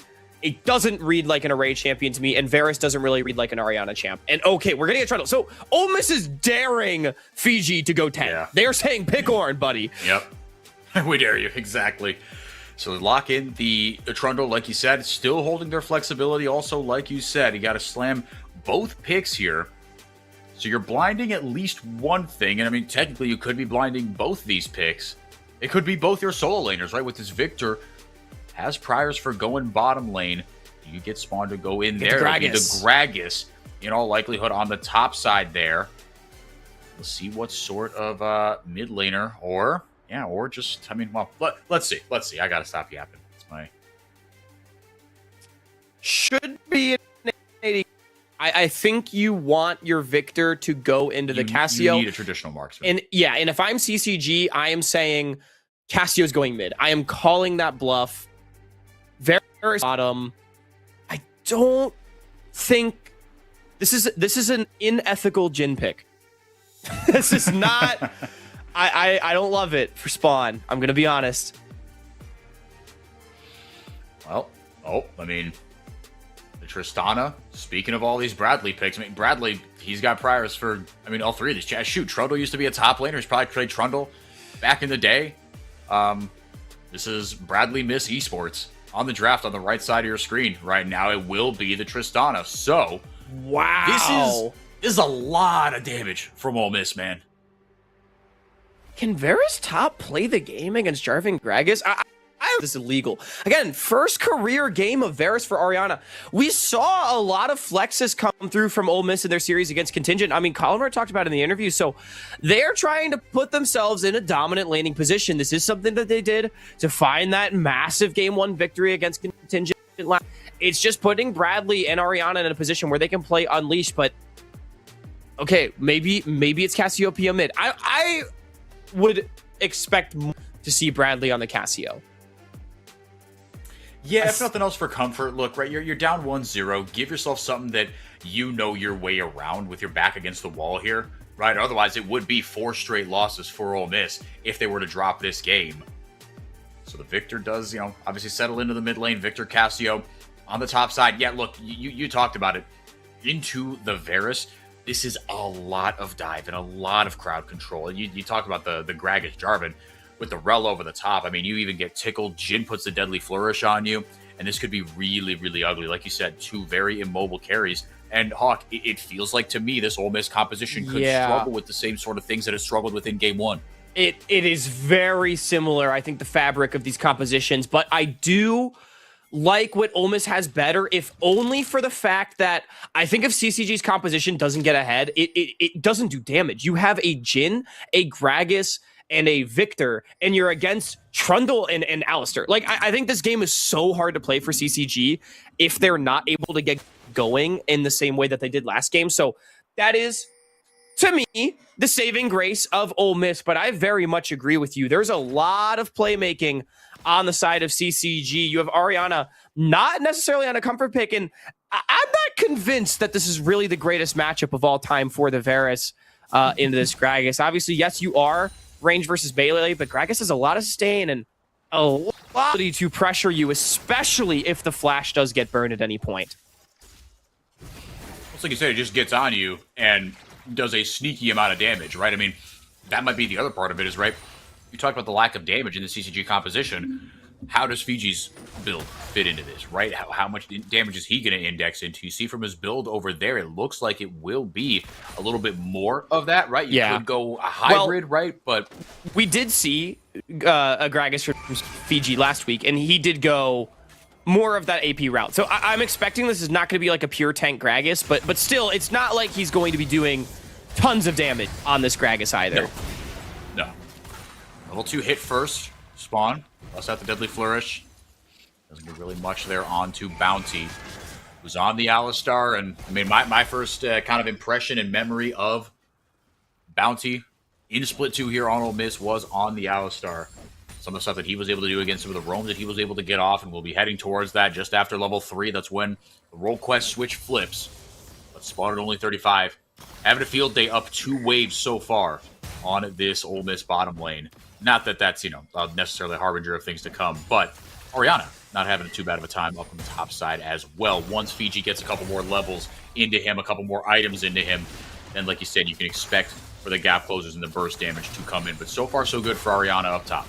Yeah, and you talked about the good laning from CCG and the bot side so far. That brings up the one last point I want to make about these compositions, which is that Ole Miss, despite having the triple ranged carries, the double marksman, they are in a way outranged. The Jhin, the Victor, even like the Jarvan, the threat range that they have does exceed that in many ways of the Varus and the Cassio, and for a long time, this Tristana as well. So I do think if this game goes late, we're going to have a lot of damage. It's difficult to deal with from far away, but for a little while, it's kind of difficult to step up as Bradley's low. Bradley in some trouble here. Not able to get the pulverize off. Big stun comes in as well. First blood over to Griffin, just like in game 1. What can they do with it this time around? Rocket jump in with the exhaust, not enough to catch Dardoch before he EQs out of trouble.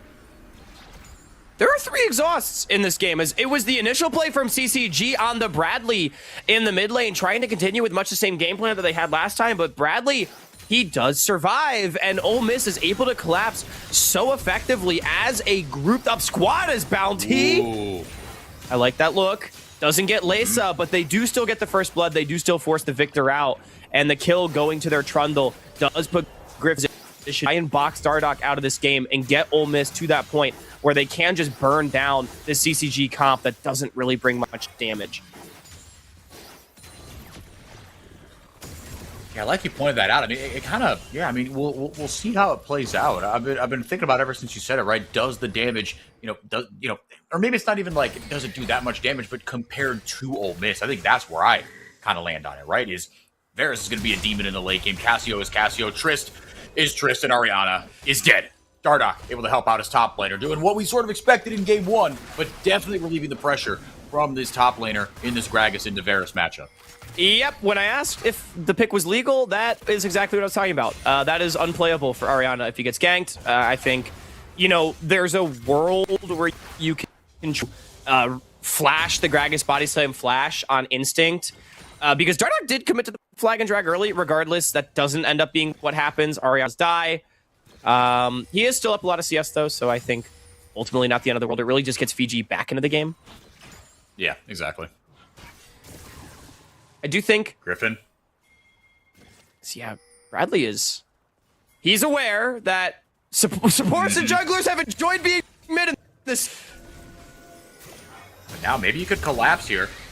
Bradley, get the Q down, excuse me. Pillar almost trapped only 35 in a compromising position, but did have the flash there.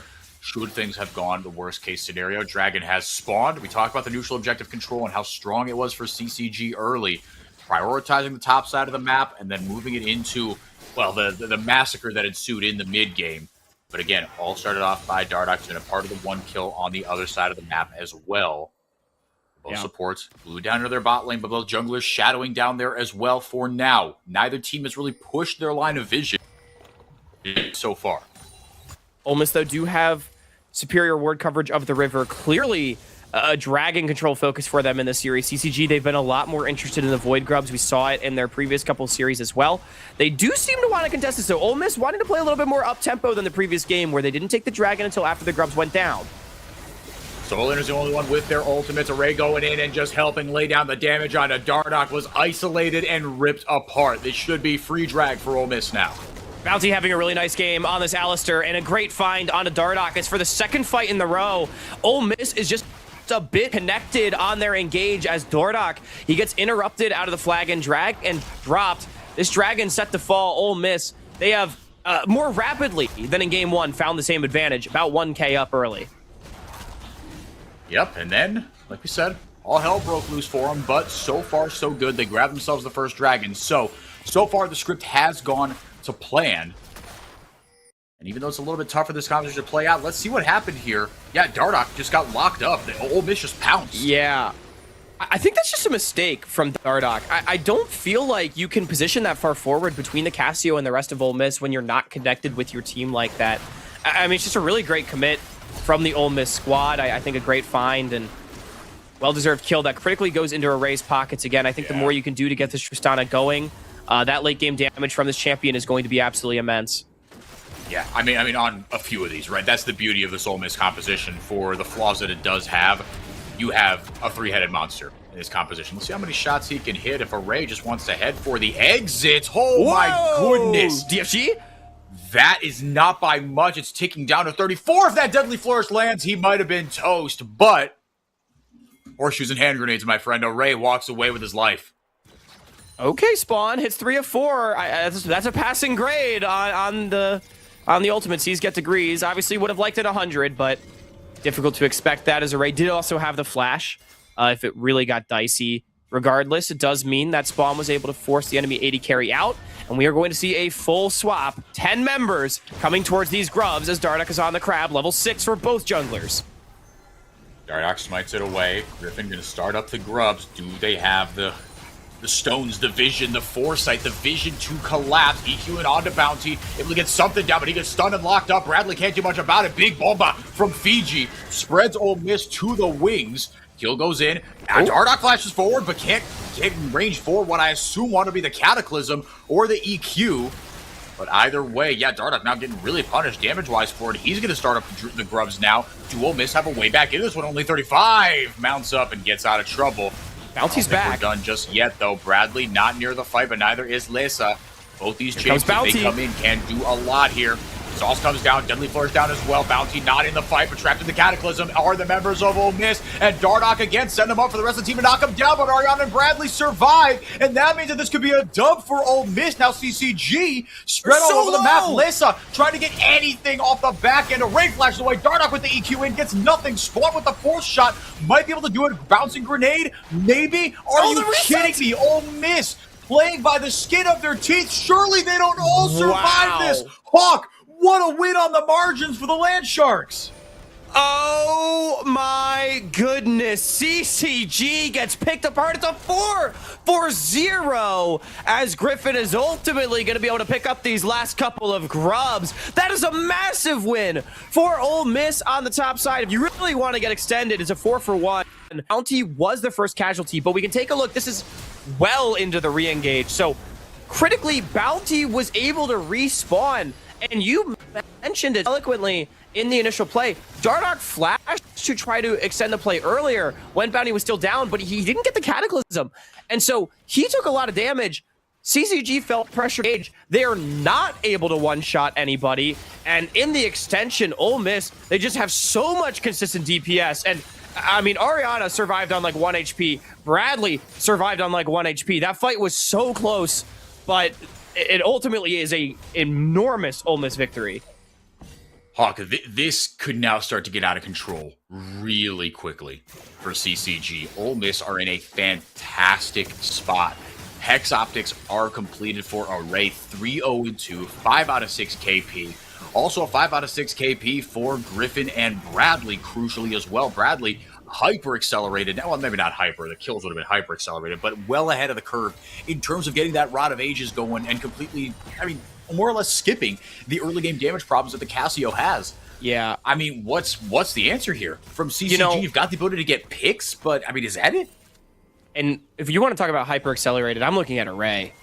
Yeah, 302 on the Tristana, man. I mean, he is really big. And I don't know. I mean, CCG, I think it's more the same. You still have really good 5v5 prospects with this composition. Diving Ariana is a good start. This is a good start. The CC chain is gorgeous. Ariana never stood a chance. Spawn with his second kill of the game.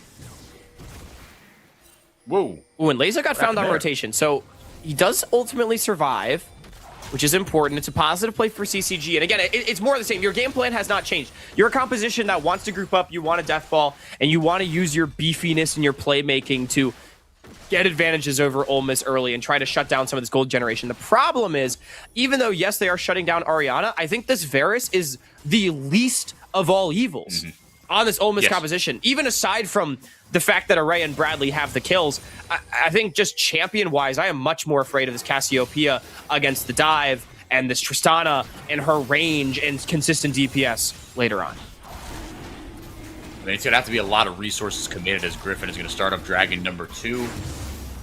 Roll 35 is going to have anything to do about it. Indeed, he will not. Maybe get a 2v2 brewing here, as it will be an Ocean Soul to fight for in about 10 minutes at a minimum.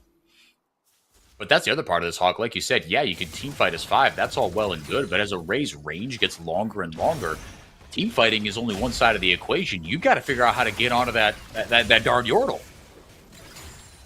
Yeah, that is a completed Hex Optic. Ooh, and we're getting Youmu's. Ah, man. Now, I don't know if anyone watched the latest piece of Disguise content, but we are not fans of the Youmu's Ghostblade plus RFC first and second item for the Jhin. Shout out to Sajed and to Disguise. But yeah, if this man goes RFC, I mean, the damage problems that we talked about for CCG are going to be an even bigger problem, I think. Well, it's just like, yeah, I mean, like, Jhin, he's not going to hit those kind of big spikes, right? Especially if you do take that item route until it's probably too late, and that just leaves too much on the plate of Lessa, in my opinion. You see the total gold on the sidecar on the left of your screen there. Array is 1,200 gold ahead of anybody on CCG. It's a lot of money. This game is just in a fantastic spot for Ole Miss. It's just protect Array, and everything else will kind of work out. And that's the other thing, Hawk, is when you have a couple of threats like you do, you mentioned the Cassiopeia as well, one threat gets taken down, great. You spend all the resources on Array or Bradley, guess what? The other side of that coin is going to rip you to shreds. Yeah, it's just a three-headed Hydra. There are no googly eyes. I mean, maybe you could argue right now Ariana's the googly eyes. He doesn't have a completed item while his other carries do, but I think he's going to be okay. As Bradley, he's getting funneled even more gold. Look at the individual advantages. 1.1, 1.5. They're just so big. And Ole Miss, they are really, I love this map control. They very clearly are just saying, we want to play towards the bottom side of the map. We can just let top happen. It doesn't matter, because we want to stack Drakes. We want to team fight with our really strong core of carries. And CCG, they're trying to get back what they can, but they're not fast enough. Whoa. No, only 35 tried to be fast enough like a bat out of hell. He comes screaming in. He's level 6. Fiji trying to get a good spot in. Like you said, he is level 6, has the Magnus Storm available. Fiji couldn't get a big bomba in. Bounty happy to just eat all 4 of those. Well, the fourth one anyway. And nothing doing. And Hawk, if we see more of that, this game's going to be over real quick. Yeah, you can see the big pressure that this Array and Bradley, that this Cassio and Tristana put down, as CCG was too afraid to burn everything on an Alistair, a kill that they would almost certainly get, by the way. Yeah. But to burn everything on this Alistar and risk the extended fight into Cassio Tristana, who they knew could be behind and backing up, and in fact were. On the bright side, Leysa does get a tier 1, so it is gold back into this Victor, who is trying to keep up with this Cassiopeia, trying to keep the gold lead to only 3,000 in favor of Ole Miss, but I mean, you definitely got a visual right there. I think once Bounty hits level 6, those picks are going to be even harder to find. There it is for CCG. One more target that if you hit, it's just not going to be that easy. Now Ole Miss taking a page out of CCG's book in the mid game, showing up, swarming their opponents. Who's going to grab the Herald? I mean, Dardoch gets it, but that might be the least of their problems. Fiji with a pretty good bomb bot, has to be said. Over the wall, though, Bradley and company are just ripping through damage here. More damage comes through from CCG. Dardoch with good CC on his end. Deadly Flourish not going to find a raid. Dardoch does his darndest, but cannot get enough. CCG just couldn't find a way in. Their carries couldn't get into range. Array almost takes Fiji down. After all that, it is somehow just a 1-for-1. Yeah, that's a win for CCG. I don't believe they were able to pick up the Eye of the Herald, as in fact that one did despawn, but they deny the Herald, and they trade 1-for-1, which when you are behind, that is a positive play, as Bradley just not good positioning, in my opinion, very far forward in that fight. Big fight for Leysa, as he was able to thread a lot of damage through with that AoE Victor in the choke point. However, ultimately, with the gold deficit, Ole Miss was able to still equalize. 3K is the gold lead for Ole Miss. Ray with another kill. Getting trickier and trickier, man. There's a Tristana on almost 3 completed items. We're not even at the 20-minute mark yet, Hawk. That's what I keep coming back to, right? Like you said, it is a win, right? This could be worse because Ole Miss are in a fantastic position to be able to accelerate this game. And they should, by all accounts. And now just overloading sides of the map. Leysa, he's going to get lit up here. You see a couple blue circles in your minimap hovering down, but there's really not much to do. So as long as they just kind of dot their I's and cross their T's, Ole Miss, I mean, this game is just, it's poised perfectly. And you just nailed it, Henrique, is that the game is still fully in favor of Ole Miss. They're about to pick up their 3rd dragon in just 17 minutes. We're looking at a potential 22 and a half minute Dragon Soul pressure here for OME. And I mean, just a great pick from Ole Miss. And the damage problems for CCG will still not go away. This game, in my opinion, does not get easier the later it goes. As whoa, how did Array get out of that? I am not entirely sure, but too soon. Now here come all the resources onto Array. The Cataclysm comes in, but there's the Buster shot on the back end. 4th shot not going to hit. They do get Array, who's going to get the shutdown. It does go on to Spawn. He's going to claw some of that gold back, but Fiji taken down on the opposite side, so it's still a 1-for-1. And Dardoch, this is the type of stuff that you have to sacrifice, and the commitment you have to make when you are this far behind. You put yourself in these compromising positions, and now Ariana's given his first 2 kills of the game. And Array's heroics right there, really cheeky movement. Yes, he dies as his position was quite compromised there. He buys enough time for Ole Miss to finish the dragon and to collapse and ultimately still trade the kills back. 2-for-1. Yes, it's a shutdown over to Spawn. 3-0, and the Jin's going to feel pretty good. But the gold lead is still so far in favor of Array individually just for how big he is. And googly-eyed Hydra no longer. Ariana completed Hexplate, able to pick up the double for himself. Yeah, that was kind of your last, your last maybe crack at having someone be a little further behind, a target to attack maybe. You see how this started here. You see everything going on to Array, but it was all for now. And it looks funny. Array's wiggling, and he's always going to die, especially when you start wiggling. You're never getting back to your tower, but he knows his team is coming back from the Drake. So, okay, I'm dead. I messed up, but how can I make it as annoying as possible for CCG to kill me? How can I compromise their own position as much as possible if they're going to get this kill?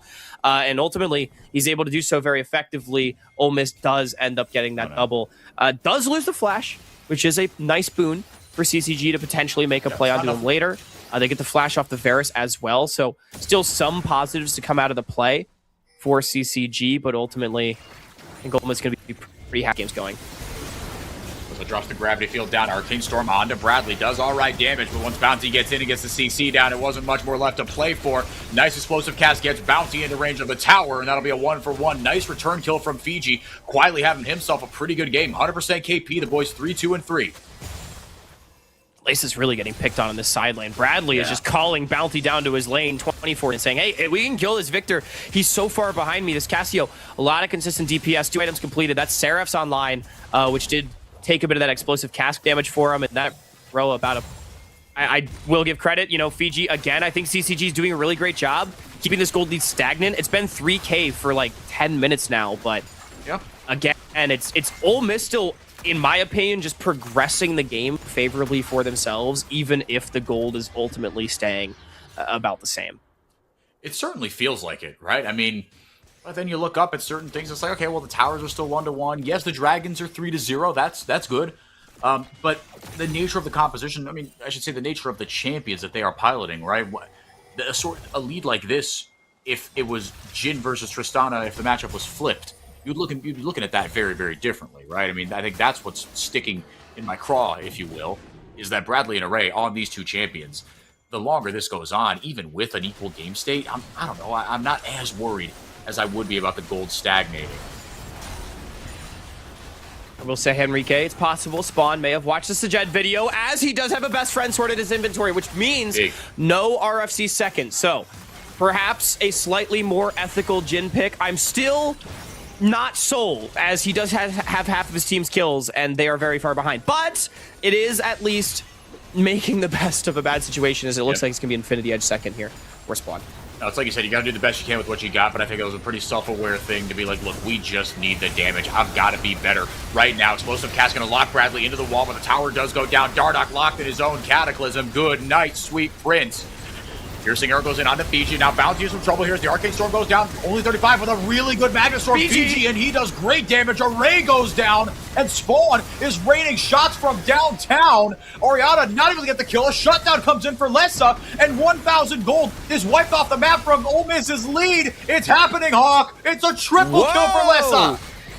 I mean, Lessa, that's a massive triple kill. Multiple shutdowns. Mid lane tier 1 set to fall. Likely a tier 2 as well as CCG. They have time on the map, but maybe going to try to reset as Dragon Soul does spawn in 40. So they're going to take their bases. They're going to get priority access. Gold lead evaporated as Ole Miss. They thought they could just dive the turret, but CCG, they had the extended fight.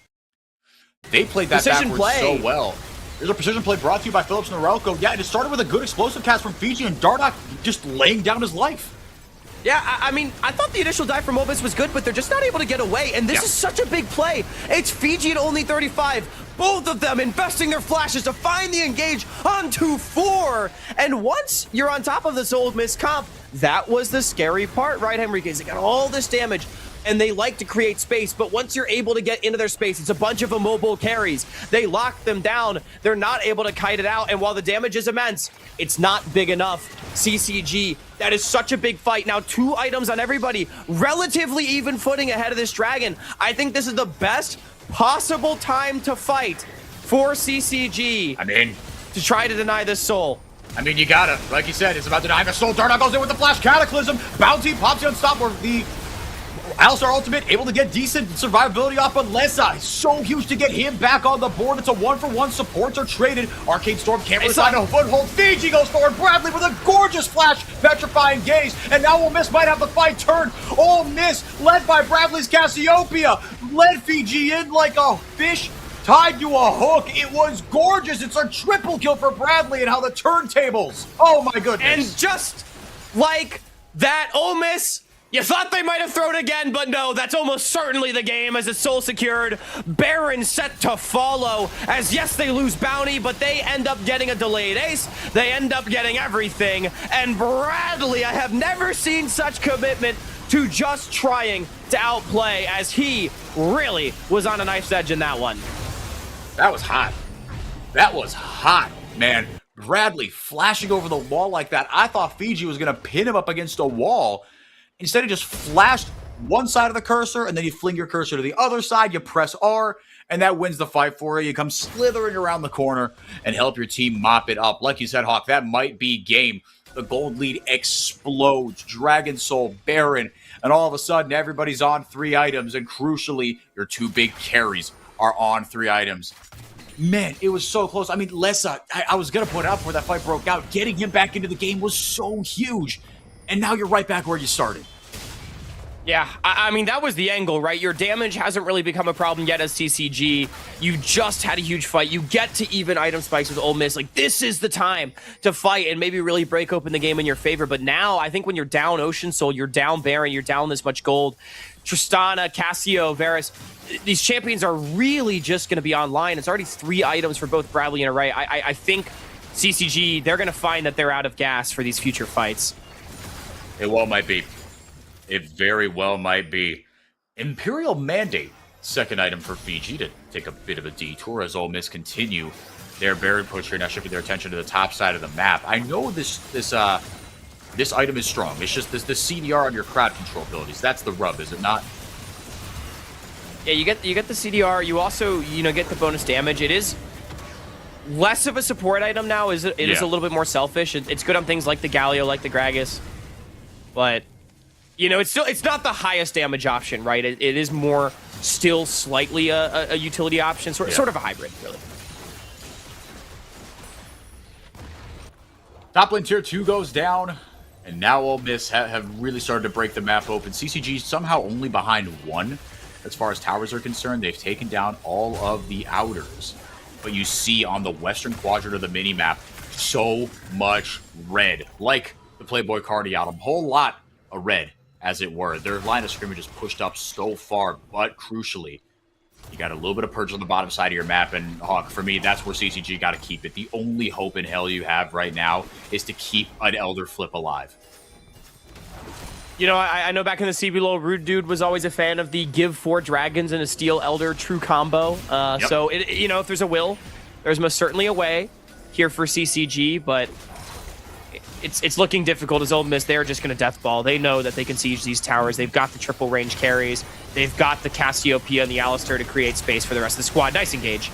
Bounty in. That is so much damage. Good night, Lessa. Array with the kill. That is what one misstep against this Ole Miss comp right now will do. It'll land you with a one-way ticket to the gray screen. My goodness. Yeah, Lesa just steps up to clear the wave, but I don't think he's allowed to do that. It was Ariana that first hit the chains. Bounty immediately flash follow-up. Just well played across the board. And Stone's continuing to fall. We are looking like we might have a game 3 in our first series here, Enrique. It is certainly looking like it. I would be surprised if it did not go that way. Ole Miss, aside from one little oopsie, just one really good team fight from CCG, Ole Miss have looked very put together in this game. I mean, winning a couple fights on the margins, it has to be said, but winning them nonetheless and capitalizing on them very, very well right now. 7,000 gold lead. TP comes in looking for some sort of chase, potentially question mark, or just trying to light up this red side, bottom side jungle with wards. Again, trying to set up for this Elder Flip and some sort of pick before that dragon spawns. It's actually pretty smart from CCG because they know that if they don't take advantage of this Ole Miss reset right now, Ole Miss is going to redeploy on the map. They're going to push them all the way to their base, and then it's going to be nearly impossible to face check for the Elder Drake. So by investing the teleport and walking in as 5, I think saying they're going to camp out on the map for the next minute and force Ole Miss to walk in. Griffin's alone. Oh my goodness, and I think that's exactly what they were not expecting. If Griffin goes down, this might be curtains. Dardoch in with the Cataclysm. Now the curtain call comes out. Dardoch is toast, though. Fiji has to get the heck out of Dodge. It's just a wall of diff. The look was good from CCG, but they're too far behind. Yeah, that was a good try. CCG knew that to get to the dragon, you've just got to be there so freaking early that even the host is surprised that you were invited. Unfortunately, the host had security, and he does live on a sliver of HP for Griffin. Bounty arriving just in time to body block, and this is almost certainly Elder going the way of Ole Miss. Dardoch will respawn theoretically in time for this fight, but we'll see if security lets CCG get into the club this time. It'd be much trickier. Yeah, the bouncer woke up from the break room. Now he's out front. He is very much ready to roll here. The window of the prison was cement. Like the D&D movie. Yeah. No, well said. Yeah, this is going to be a much tougher hill to climb. Man, Bradley, I mean, say what you want about KP, but I mean, 18 out of 19? Damn. Been that kind of game pretty good for the boy. That is not bad. It has all gone through Bradley, like so many of his roster's wins have over the years. CCG trying desperately to find a way into this fight. Protobelt popped, Bounty taken low, but he does have the Unbreakable Will still to use here. Goes in, now pops the ultimate, and now the damage starting to come in. Fiji trying to get something down. CCJ's actually all right here. Baron going down, Dragon going down, and Ole Miss is going to take it. And that might be curtains here. CCG did their darndest, but the Elder Dragon buff is going to be way too much to overcome on top of the Dragon. So nice try, Spawn. Nice try, boys. CCG get wiped off the map. It's a 5-for-0 ace. Ole Miss looking to take game 2. Yep. It looked really nice, but it did absolutely nothing. SCCG, they just don't have the damage to kill everyone in AoE, especially at this point of the game, especially against an Ocean Soul. Ole Miss, they're able to bounce back, and we're going to get a nice little game 3 to start things off. Alrighty, hope you're ready for at least 5 games on your Wednesday afternoon, and the next series should be, I think, a little bit more of this, 2 more very close match teams, so get ready for that one. But before we take it to a break, we've got a game 3 coming up here as Ole Miss looking strong here. Close this one out, Hawk. This was much better from Ole Miss, and especially given their difficulty in closing out some of these games. I thought it was happening again, man. I thought CCG, when they won that fight in the mid lane, that suboptimal dive, I thought, oh no, surely not again, right? You've got a Ray on the Trist and Bradley on the Casio. You've given yourselves just the 2 easiest outs. You've done everything right. Just don't screw this up. But it all worked out. The thought crossed my mind. The thought definitely crossed my mind that they might have thrown again. But I do think Ole Miss was helped compositionally, but I also think they were helped by the fact that they executed so cleanly around those early Drakes. Like Dardoch, it was just a completely different game. He was not connected with only 35 in those initial plays, and Bradley and Red such beneficiaries of these really good engages from Griffin and from Bounty, and so the whole team, they're able to rally around that. I really liked how Ole Miss as well, they basically just said, we are really just going to control one side of the map. We're just going to control the bottom side of the map. We're going to make the game as simple as possible. We're not even going to worry about cross maps. Everything's going to happen on the bottom side of the map, and that ended up becoming a winning condition for them, despite the mistake in the mid game. It's more or less how it happened. That ended up being pretty routine towards the end there. So we got a 1-1 tie, game 3 between CCG and Ole Miss coming at you when we come back. The NACL is presented by Philips Norelco OneBlade.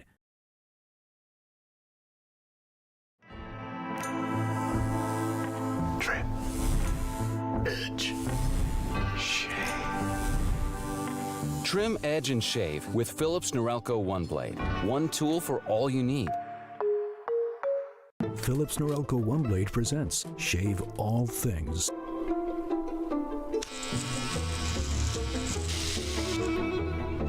Your style made simple with Philips Norelco OneBlade 360.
Trim, edge, and shave with Philips Norelco One Blade. One tool for all you need.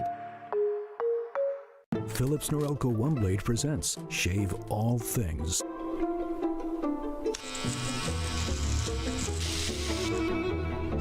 Your style made simple with Philips Norelco One Blade 360. The NACL is presented by Philips Norelco One Blade.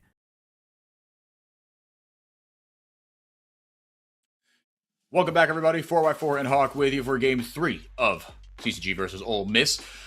Ole Miss kind of ran away with that one at the end of the day. It was a bit of a bumpy middle of the game, but it went more or less how we expected it to go once Array got those early couple of kills, right? 3-0-2 on a Tristana. He was on 2.5, almost 3 items by the 16-minute mark. And as everybody on Ole Miss did a big exhale, this went how it should have. It was, aside from one frill, it was a no-frills game. Yeah. I mean, and the one frill, it was a big one, but ultimately, I think Ole Miss was very well in control of that game across the board. It was pretty one-sided start to finish.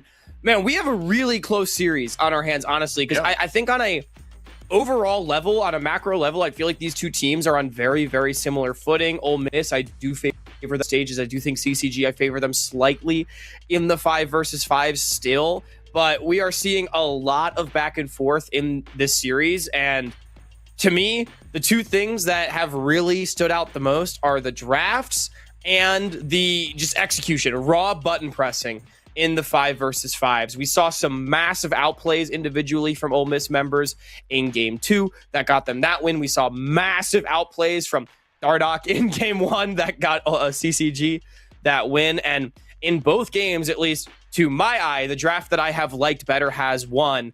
And I think when you have two really evenly matched teams, it is those finer margins that come much more into play. Yeah, we saw in a couple of those team fights. I mean, what Bradley specifically was able to do on, that last team fight by the Elder Dragon. Because again, CCG, right, we talked about it. They team fight with the best of them. And yes, they came into every fight just down more and more and more gold, but they had good ideas. They had good looks, and they actually team fought decently well.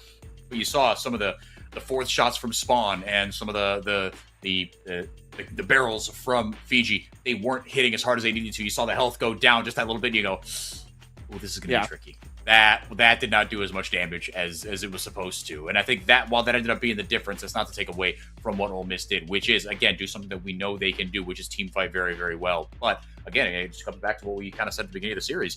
If CCG can show up on even footing to a bunch of these team fights, they should be able to take care of business. But Ole Miss made sure that was never going to be a part of the equation. And move towards Game 3, like you said, these drafts are going to play a big, big role in how these teams really shake things out. I personally don't expect to see CCG do anything too different from what they've been doing. They seem to like this look of play a more traditional, a traditional team fighting composition with, again, only 35 in Dardoch. Stop if you heard this one before. Working as a duo, playing two sort of engaged go button champions. And Hawk, you pointed it out in Game 2. We did not see that same synergy that we did from them in Game 1. Yeah, they were just disconnected from each other, and I think I really want to give Bounty credit. I really want to give Griffin credit. I want to give all of Ole Miss credit. Their ability to connect faster really was their boon in that game. They were very together on all the plays that they made. I do think it's going to be nice to see Jarvan off of the, Dardoch off of the Jarvan, as I don't know. I know he can play just fine. Jarvan's a very strong champion, but I like Dardoch when he's on something with a little bit more agency, a little bit more outplay potential. Jarvan is just such a setup style of champion. You're going to flag and drag somebody in the early stages. In the later stages, you're going to cataclysm somebody, and then you're just going to auto attack. I like when he's got the ability to outplay, especially in a series where I do think what I've been seeing is I think Bradley 1v1 is getting the better of Leza. And that is a big advantage for Ole Miss, as we have seen in the early stages, 2 games in a row, that these teams are playing through mid. They identify it as the Armageddon lane in this series, but Bradley individually to me has been superior to his opposite number. So how does CCG give only 35, give Dardoch the tools to help and put the trio in a stronger position than the trio of Ole Miss? That trio of Ole Miss, man, it is a couple, it's a few high-octane players, right? If they can get going, like we saw. So now the bands take shape, still locked, still Yorick and Scion banned away from Fiji. So we're going to see Fiji potentially on that Renekton. Maybe we've been calling for it for a couple of games. We should have 2 sets of bans, again, from Fearless. Nocturne was left open. in this time around. And I was going to say the one conspicuously missing from those bans is the Nocturne, something that Dardoch absolutely loves, but it's going to be Griffin piloting it here in game 3.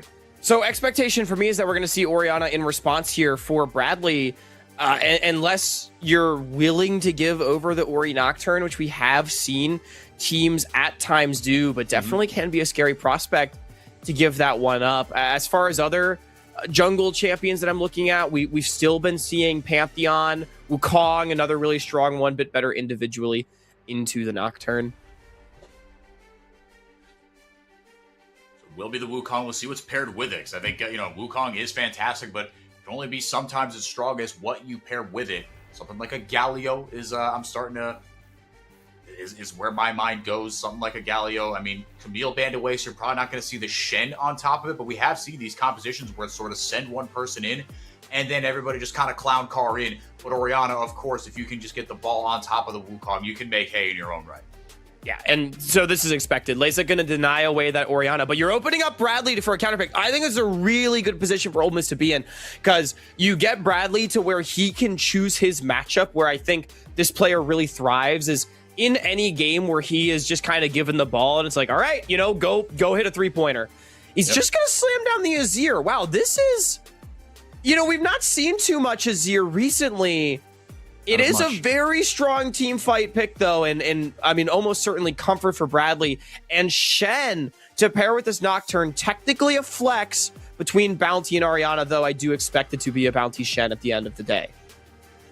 I would think so, too. Yeah, I mean, like you said, the Azir, a little bit surprising here, but Ole Miss opting for more scaling this time around. Again, the Rakan in for only 35. I love what this guy can do on this champion, Hawk. And I like the Rakan as well. It's an engaged champion for only 35, and it's a little slippery for that Shen pick. So while, yes, Ole Miss is drafting for that crazy Nocturne Shen submarine combo, their engage without that is a bit lackluster. And you have this Wukong, you have this Rakan frontline that can really slip and slide away from Ole Miss's fingertips a little bit. So I think this is a great pick. It's also going to be strong in the lane with what it's able to bring to the table with the sustain and things of that nature. But I think for Ole Miss, I am looking at the blind picks again. Gnar, Renekton, both available, both comfortable, presumably for Orianna. As I would expect CCG, I think you are 580 carry here. I don't think you're ever R5ing Fiji. I think something. I mean, shoot, Ornn and Sion. Sion's not open, but Ornn is still open as of the time being. I don't see any reason you can't just go comfort here and put Spawn and Laysa in a position to try to carry. Mundo is on the board, and the Swain, and there it is, banned away almost immediately. I was going to say the Swain could still be an answer here for Fiji, right? He always has that in his bag, but not going to be the case. Going to have to wait until next week to play it potentially. But a couple of tank killers on the ban list as well. The Gnar taken away. Is that your Renekton angle that we've been clamoring for? Could go Renekton if you're Fiji. I just I don't know if he wants to play it, because I feel like there's been good angles to pick it so far this series. I mean, the Cassante worked in game 1, so I don't want to criticize the Cassante pick too hard, but I personally would have gone Renekton over it. Obviously, it is comfort. Again, Fiji has 0 games of Renekton on his competitive career, at least in the NACL. The Ornn is left open. Now, the danger is you do open up Orianna to play something like the Aurora, something like a Gwen, if you wanted to go for that Ornn. And I do think giving over Gwen, Shen, Nocturne, that's a lot of scary guys on the other side. That's a technical term for anyone listening at home. A bunch of scary guys, capital S, capital G. Surely. Rumble. You're lacking damage, but it will be the Rumble. So Fiji going to have the carry pants on, at least a little bit here in the early game. But, I mean, I love compositionally what this is, right? Heavy CC into an equalizer. You could do a lot worse.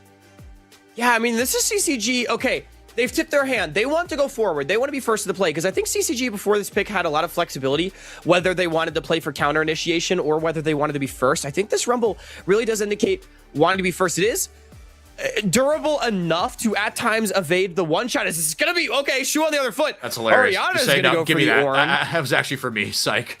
So they're going to front to back this.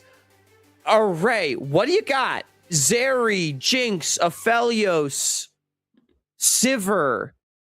I like Sivir. I don't I think hate Sivir at Sivir's all. the pick too. Yeah. Yeah, I mean, it's just so easy and Array on these sorts of champions, right? I mean, Array and Spawn, these are guys that have made their hay Zeri playing these sorts of champions. So Zeri, for just the third time, will be picked here. And Hawk, it almost feels like we are getting, like, the script being flipped. Again, it's a little overly simplistic, but now Ole Miss, team fighting just straight up, front to back here, and CCG playing something a little more skirmish heavy, a little more like the Ole Miss comp we saw in game 1 that wants to get going early on. Because that's the thing, Hawk. If the boat doesn't get out of the docks early here for CCG, Ole Miss is going to run over them. Yeah, I mean, Ole Miss really has front-to-back team fighting, right? They got the 2 hyper carries. They got a tank to stand in front of them. They got one of the best junglers in the game, Shen, offering great peel. But these mid games have been so explosive in both of these last 2 games. I like what CCG's got. It is a great team fight composition. And while, yes, they don't have that hyper scaling of the Ornn and the Zeri and the Azir, they've got still great scaling on their own, right? They've got a 4-threat composition, they've got the initiation, they've got some frontline, and most importantly, they have that great ability to skirmish early. I think my one concern for them does lie in Fiji on this Rumble. He only has 1 game of it on his NACL career. It is a win, but you're on in this game potentially by the Nocturne Shen combo, and I think for CCG, it's not really a skirmish comp. You know, you can't really afford to put yourself in a position where Ole Miss can all of a sudden bring heavy numbers to bear, because that is the power of the Nocturne Shen. They need to really, and I think they need to use their superior early item spikes to try and stack dragons, stack objectives, control the map, and not let Ole Miss into the game, because the only way they really do that early on is when they hit level 6 and when they play around Nocturne Shen. If they're not able to find good angles with that combo, CCG has vastly superior team fight. Yeah, the ults, as we looking like we're getting a pause here, unfortunately. Otherwise, it's a really weird shade for the screen to go. I've never seen a pause right off the rip on the hero shots or whatever. The drone shots, if you will. Yeah, the ult combination, like you said, once that Ole Miss composition hits 6, oh my goodness. But to be fair, like a lot of strong ults on the CCG side as well in terms of how they are going to synergize. Yeah, I mean, it really feels like it's going to be a tougher burden of execution for CCG. It feels like everybody's going to have to be on the same page. But for Ole Miss, going to be definitely a little bit easier to play. And I think it feeds into what Ole Miss's comfort has been. Strong laning, hold firm until kind of the 10-15 minute mark, right? Don't stress too much about one side of the map or the other, right? Like you were sort of alluding to, Hawk, how they played the beginning of that second game. Just focus on one side. Don't overcomplicate things, right? Sort of reminds me of what Colomer said in the beginning of in our interview. Don't overcook. Don't try to get too crazy in the mid game. The team fighting is really good. Your mechanics on these players and the experience that you have was another thing Colomer kept harping on over and over and over again. Let the experience carry you. And that, I think, is what we saw in game 2. They, again, aside from the one big frill, they really didn't look frazzled in those team fights because CCG threw some wrenches at them. Right. But also in game 2, I do think CCG has a very strong composition. I think it is stronger than what they had in game 2. So we've seen how good CCG can be in those 5v5s. I think it's setting up for a very electric game 3 because it is that scaling for Ole Miss. It's the mid game for CCG, and all that echoes in my mind are the wise words of Anton Ego. I do not side lane. I do not cross map, team fight. And if I don't team fight, I don't win. That is the philosophy for both these team games. I was like Anton Ego. I'm like, I know that name. Do you remember? Okay, was your family one of the? Do you guys have a car with the TVs on the back? I feel like those just kind of disappeared after the mid 2000s. We never did, but we did have like a portable DVD player that we could like prop up in between the back seats. Okay, so then my follow-up question is, was there a movie that, because for me, that movie was Ratatouille, where to and from school, our commute was like 15 minutes, where I watched that movie in bits, and because we never took it out of the car. It was just like, oh, well, we're not gonna like start a new movie because the commute's only 15 minutes. We only went was like school and practice. So I watched Ratatouille in bits and pieces for like 2 years, essentially. Wow.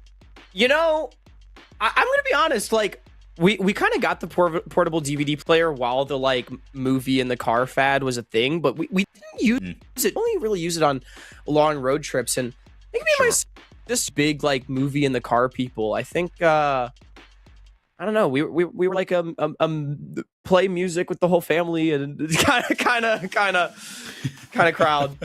So no, we might not have had anything like that. That's just a funny way to watch Ratatouille though. Yeah, but there are certain lines and like, you know, earworms, if you will, that really stick in my head, right? When you were saying that line, right? Like, you know, and if I do not like it, I do not swallow. Like I see his face, right? And just what the Ratatouille looked like, that stack of like sliced, you know, whatever that was, sausage. Right, yeah. Oh, God, there's some visuals that really, really stick there. I mean, hey, Ratatouille's a great movie, man. Honestly, the words of Anton Ego, I identify with that character as a caster. You know, in many ways, a work of the critic is easy. We get to levy criticism on something that has infinitely more value than whatever we provide. Oh, yeah. And we thrive in negative criticism. It drives engagement, but it truly is special when we find something innovative or something exciting and something new. And so I've always found I identify with that personally. Yep. Yeah. No, it's not a... Yeah, I mean, I went to journalism school, man. It's not you haven't really made it as a caster, journalist, or whatever, unless you are lobbing insults, and then you just get, you know, pelters online for why did you get in here and do it, and then you start that whole debate. We're gonna take it to a quick break. Meanwhile, looks like we got a couple more minutes, some PC issues. So we're gonna take it to a break while we can. Hi, everybody. Good to see you. We're gonna leave now. We'll see you. Bye.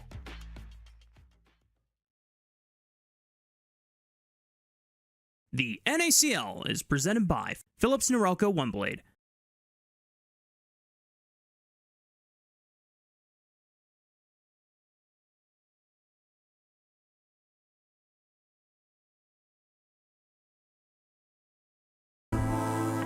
Trim, edge, shave. Trim, edge, and shave with Philips Norelco OneBlade. One tool for all you need. Philips Norelco OneBlade presents Shave All Things.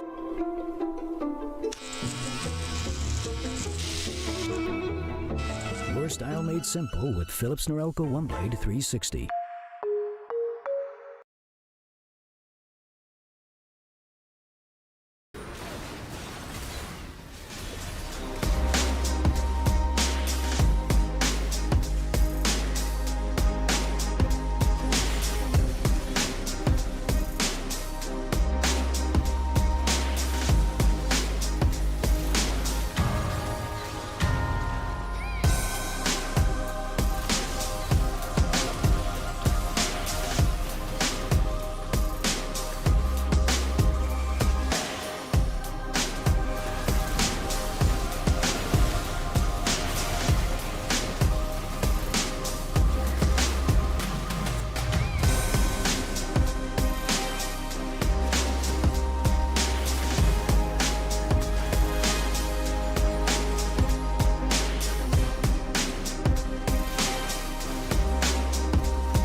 All right, that wasn't so bad.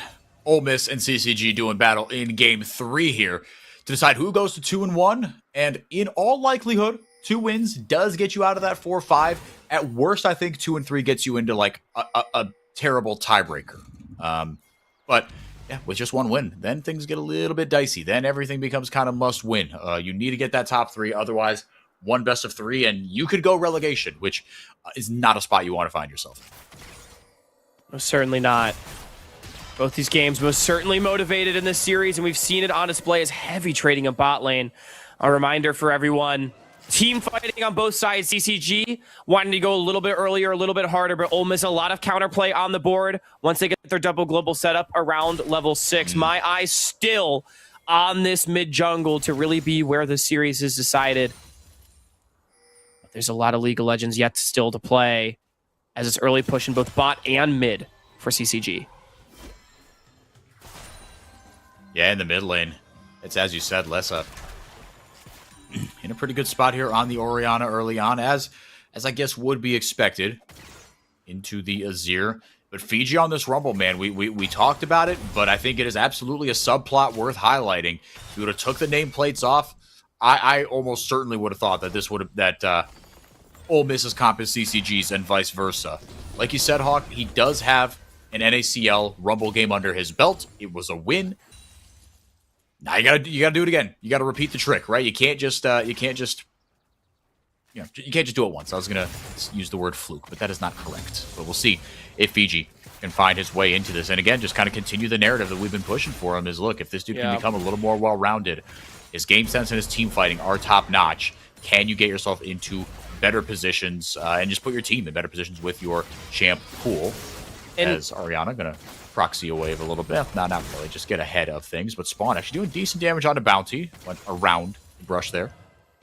And to your point as well, Henrique, you know, has had 0 problems keeping up with Ariana so far in this series, and it really does hold true that Ariana and no other top laner in this league is Zamudo, who yes, has had it with Fiji whenever they've met, but Fiji is showing that he has what it takes to keep up with many of the top laners in this league and be a valuable contributor. And he's going to have to be really the only lane that's under much pressure. And this is the scaries for me with Ole Miss's composition is the fact that, you know, I think early on this Orianna and this Caitlyn are just going to have their way with the game. And until you hit level 6 on this Nocturne, you don't have much play here if you are Ole Miss. They're going to try. They certainly are, but you get a flash, you could do a lot worse. Griffin not done just yet. Well, just kidding. He will be, as you got to be careful about who can converge onto you. Wukong waddling on over. Dardoch gonna get locked up with the fear, just barely able to step out of it, actually. Now 135, did he go a little bit too deep? Now with the TP, here comes Lessa. And now on the other side, another TP coming in. We're gonna get a scuffle right here. Only 35 able to get back to safety with the battle dance. Ultimately, though, the objective, just the double crab, and Dardoch does secure it as Griffin. He went for the pass-through on mid to try to get to that top crab. Yes, they forced out Lessa, but Bradley was a little too low, so he had only 35 was first to the roam. So it's actually very similar to game 1 where I talked about early laning advantages for at the time Ole Miss getting map control. This time it is CCG, and they do get a mini objective out of the back of it. Ooh. Hold on a second here. All right, bounty. Went for the flash play there. Spawn able to survive it, hold strong. Only 35 will get himself back to lane here, but both these supports level 6. I keep expecting the big Shurima shuffle to come out as Bradley hoovers himself closer to Lessa. XP and level, sidecar on the left there. It is Fiji up top. So more than hanging in there with Ariana, it needs to be said. The entirety of that topside river is lit up in red, so the top laner for CCG very comfortable playing this forward. How CCG can maintain the CS advantages. I do think it was at least a win for Ole Miss to get the flash off of Lessa. It doesn't really let him play the lane the way that he wants. Cannot be as aggressive without being under threat, especially, again, keep talking about the level 6. However, does still have decent purchase into Bradley, who's got the Cole. So this is, again, Ole Miss saying, we are scaling. It is very clear what their intentions are in this game. I think no mysteries about that. And the life on hit will actually help the sustain a bit for this Azir as well, even though he doesn't directly benefit from that AD. Still doing a lot of auto attacking to get some of that HP back. Yeah, it definitely could be worse, right? Like you said, it doesn't directly benefit from it, but you right-click people on this champion, and, well, Let's you get value out of that. Both Spawn and Array have come back with the exact same build from their first backs. It is a best friend sword. Coming in hot, only 35 coming back with a Ruby Crystal. But Fiji looking for a way to get his first back off. Now's the Dragon aggroed up here, maybe not intentionally by Griffin and company. Doesn't look like it's going to be started just yet. We'll see what Fiji comes back with. He's got TP and has the TP advantage actually over Ariana, so could be at this fight should CCG want to mount a contest. A lot of pings coming through here. They just might. So CCG, they do have the early lane push, but their fight before level 6 also isn't great. Dardoch really wants access to that Cyclone. Like, it does have Shockwave. Dardoch is really close to 6, though. He might get it off he probably hits it. Okay, he hits it off the crab. Yeah. And a nice take. So, I mean, good patience. Ole Miss, they seemed like they really wanted to set up for it, but their push window was early. So, have to go back, catch the waves to maintain the push, and that's when Dardoch and Only are able to make their move. So indeed, level 6 also hit by Lissa. Like you said, that Wukong Oriana combo is absolutely lethal. The CC with the Equalizer on top of that, as I was saying before in draft, can be such a deadly combination. And if you can force these fights when Ole Miss doesn't want to take them, right, with the cull on Bradley, can you find your advantages and your windows? Lissa up 2 waves on his opposite numbers. So there are windows here for CCG to fight, but it's up to Ole Miss now to not put themselves in those compromising positions. Yeah. You know, it sounds so silly to say this early on, but I'm kind of impressed with Ole Miss. I feel like last week they've had a lot of issues with just letting plays be losses, and they try everything they can to salvage it, but they end up only making it worse, right? It's not oftentimes the first mistake that kills you, it's the second one. And this game, they've been very willing to give space to Dardoch and Only 35 and not take bad engagements and overforce, which I think is a nice little spot of growth for them. You know, Griffin, he's accepted, hey, I'm going to be a little bit down tempo. I'm going to be a little bit behind individually. And the lanes have said, hey, we're going to be a little bit down tempo. We're going to be a little bit behind individually, but they're not throwing the game away, at least this early on, over trivial things. Yeah, and that is something that, I mean, that Ole Miss, when they've had to, have been able to show, right? I mean, we saw it actually kind of throughout this series, right? They've, like we said, not oversimplified things. They've opted to take the game slower. And what I'm interested to see kind of, you know, zooming out and going forward a little bit is this the identity that carries Ole Miss to a little bit more stability, right? Assuming they can win here, right? How they won in game 2 is just play more safely, play comfort, play scaling, and just simply team fight and right-click people a little bit better, not fall into these traps in the early and mid-game that have spelled their doom so often. Spirit's Refuge goes down, Only 35 gets the heck out of dodge. Recall does come all the way through, so Dardoch not going to participate in this fight. I thought for sure maybe we had a Flash Cyclone engage on our hands, potentially, but not the case. Yeah, just a lot of trading back and forth. Both teams seem content to take things slow. So we have no grub swap. Grubs are on the map, and we've not even looked at them, which is pretty rare in current League of Legends. Interestingly, Only 35 based. Bounty did not. So Bounty is down HP here. It's going to give CCG a lot of river control. And Lissa kind of punishing him for that, or at least attempting to. And you wonder with the grubs, right? Is it just a matter of you couldn't find a way to get out of lane, right? Was it just a desync timers with, you know, between jungle and support? Hang on. This is a walk for Hold that Ariana. thought. Big play here. Ariana gets 3 there, and the Shriva Shuffle will find 2. Shockwave in response. Bounty in, but now the Cyclone coming in from Dardoch. It's a lot of CC, but the damage just isn't quite there. Equalizer comes through, and that will do it. Bounty goes down, making them pay. Now a double kill for Fiji as he goes forward with the Flash Flame Spitter. CCG on the board in a big way. Top laners walking mid. It's flashes. It's ultimates. Ultimately, Ole Miss, they just don't really have the damage to pull off an aggressive play like that at this point in the game. And Fiji, he may have been later to the play, but that Rumble follow-through was immense. However, counterpunch.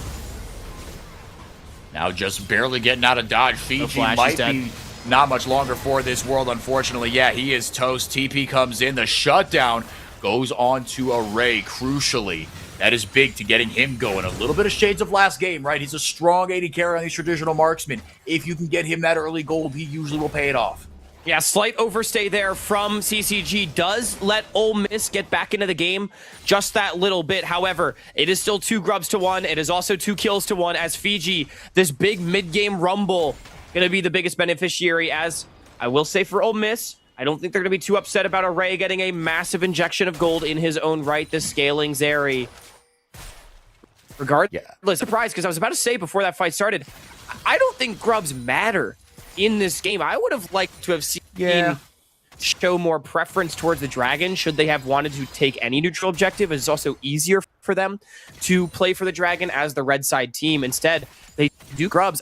I don't really feel like that does much for the state of this game.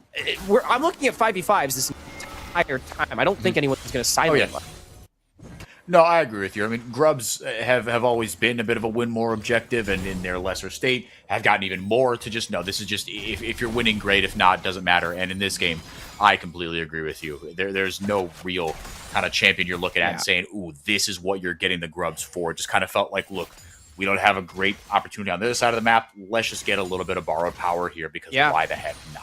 Well, and I'll tell you too, I mean, the value of grubs in even any game is hotly debated. I know prominent figures like LS have come out and said that they think grubs are complete bait and they're useless. I know other coaches form their entire game plans around playing for the grubs. So it is really interesting to see that, CCG, we've seen it. They clearly are a grubs team and they value that. But I do wonder if in this game it just wasn't quite the objective. Regardless, they are still up a little bit of gold. They are still in a good position as they're getting their first item spike starting to come through. Leandries for Fiji.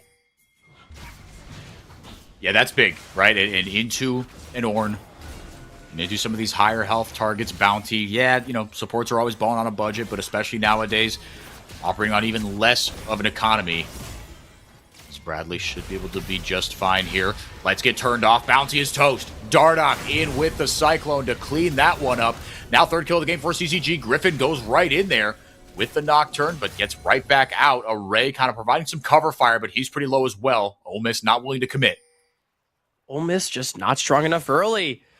Griffin, he's on the Hexplate, but he's not as strong as a Trinity Force. Wukong was just able to take that fight. Bounty looked like him and Griffin wanted to defend the blue, but CCG, they have so much push between Lesa and Spawn that only 35 doesn't really need to appear in the lanes themselves. He's always threatening to hover the play, and when he does appear in the lane, they get a massive health bar advantage, so Bradley was never able to collapse, and it's just CCG playing around their pressure, extending their lead. This is a little bit more of what we expect to see from CCG. Hold on a second here. The taunt goes off. Fiji is just toast. Getting picked on in the side lane with the help of an ultimate from Bounty. Ariana with the all-in.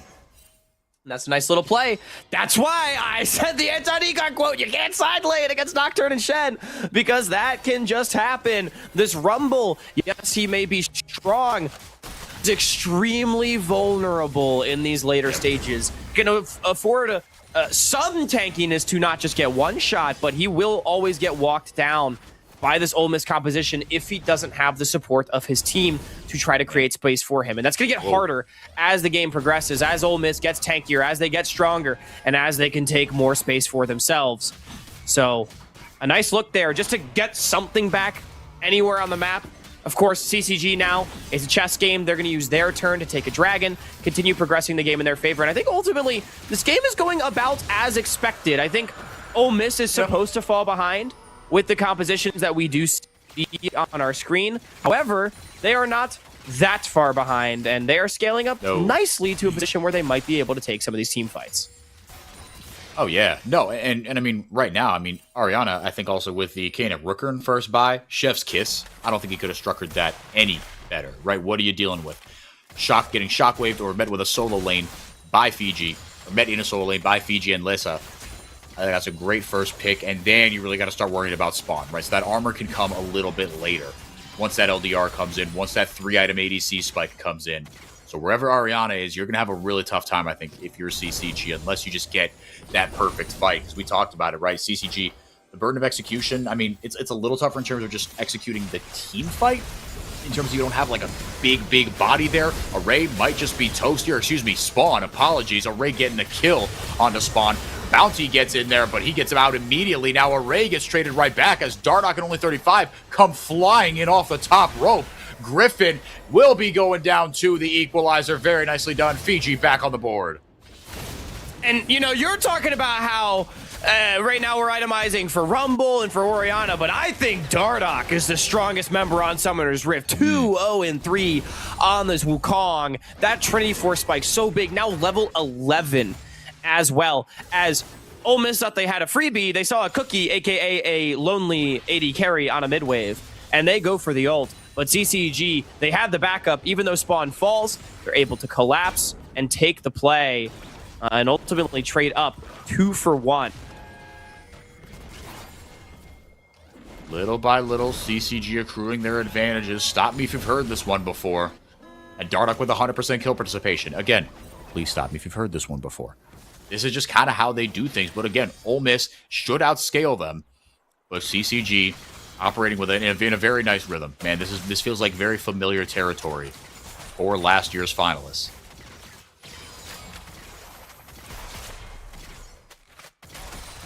This game just feels like it's on the knife's edge. Much slower pace than what we have been seeing. Yep. But again, I think compositionally, it is expected. Ole Miss taking a lot of space on this top side. Herald definitely objective. 0 towers yet to fall in this game, so could directly lead to first brick. But Dardoch is just going to say, okay, I'm fine with that. We're just going to take a lot of gold and continue to get strong because we are the ones that are sitting on a dragon. We are the ones that are going to get to dictate the pace of this game for the next 10 or so minutes. You want to fight into us in that time frame, we're going to eat you up. Well, at least they should, right? And what you just said reminds me of what you pointed out in draft, is that the CCG composition, they want to be the first ones to the fight. So to me, Hawk, it feels like that's what the next 5 to 6 minutes are about, is can CCG make sure that they are the first ones in this next dragon, should they want to contest, right? I mean, if there's not a good look, then don't go for it, right? But just making intelligent decisions to keep slowly growing this gold lead, because that's what your composition can do as you've got the lead. And now they're going to transition back to the top side. We're going to get a walk here from Fiji. No teleport on this Rumble. Grouping up as 5, understanding that if they want to continue moving this game in a positive direction, they need to be the ones opening up the map first. They are first to the objective, as you say. Ole Miss, they're looking to cross-map a dive, but there's nobody there. Only a Gromp, but camps to be traded for Dardoch. Ripping right through this blue buff. Tower goes down. Or CCG and Orianna going to respond, but just that little bit too late to get first brick. You see these just being traded back and forth, and with the timers desynced on these neutral objectives. CCG could grab both of them, but you see the vision relatively deep for Ole Miss. They've got it into CCG territory, just barely. I think CCG's going to try, though. Yeah, no, I think they'd be right to. I mean, you've got your, yeah. It's 2 items. Look at that. Lesa and Dardoch both hitting that Sundered big Sky spike. is massive. This 2-item spike for the Wukong is, mwah, it is gorgeous. And you've got the Eye of the Herald, right? So you can just kind of, do a little sleight of hand, break something open in the mid lane, and potentially, make something happen elsewhere on the map. So we'll see where Dardoch wants to play this. 30 seconds left until this dragon. So even if they're not playing necessarily for the dragon, which we know the CCG, they're okay with sacking that sometimes, but see how they want to use this Herald. Bradley does have the flash, does have the ultimate. Looks like CCG wants to attack Bradley here. He's got no tier 1 to play for. And there goes that Shrima Shuffle. Timed beautifully as the Equalizer does come out there in response. Now he also has teleport, does Bradley, so it's a lot invested onto an Azir that could just join the fight. And on the other side, Lesa uses the Shockwave to buy himself some time with what he thought was going to be an escape, but another shutdown comes in for a Ray. All of a sudden, Ole Miss actually looking all right here in this mid game. Dardoch going to respond with his own right, with a Herald into the mid lane tier 1. You're going to go for the tier 2 as the tier 1 just falls. Array rotated all the way down. This might be 2 turrets here. Caitlyn's grouped up. This could actually be awesome for Dardoch. Goes all the way in. Man, he does a lot of damage. Hawk, you were absolutely right to call out the Wukong. I mean, if not for Bounty, Bradley might have been dead there. Here comes the call of the Forge God.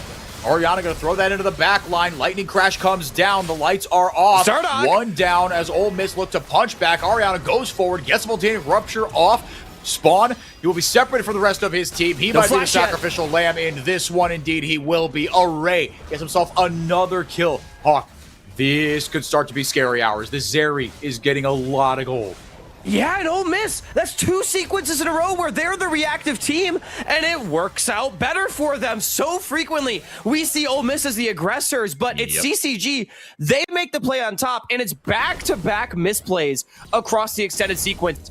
first they go for Bradley. Maybe I'd argue an outplay from Bradley in that he doesn't get charmed, but then Leysa is too far up in the side lane in his own right, and he dies. He doesn't have the same safety of the Azir, and right before this replay, it was only 35, and Dardoch that dove deep on the Bradley again, but this time the Stand United was there. Bradley survives, and while they don't die initially to the tower, they're too far up the creek without a paddle.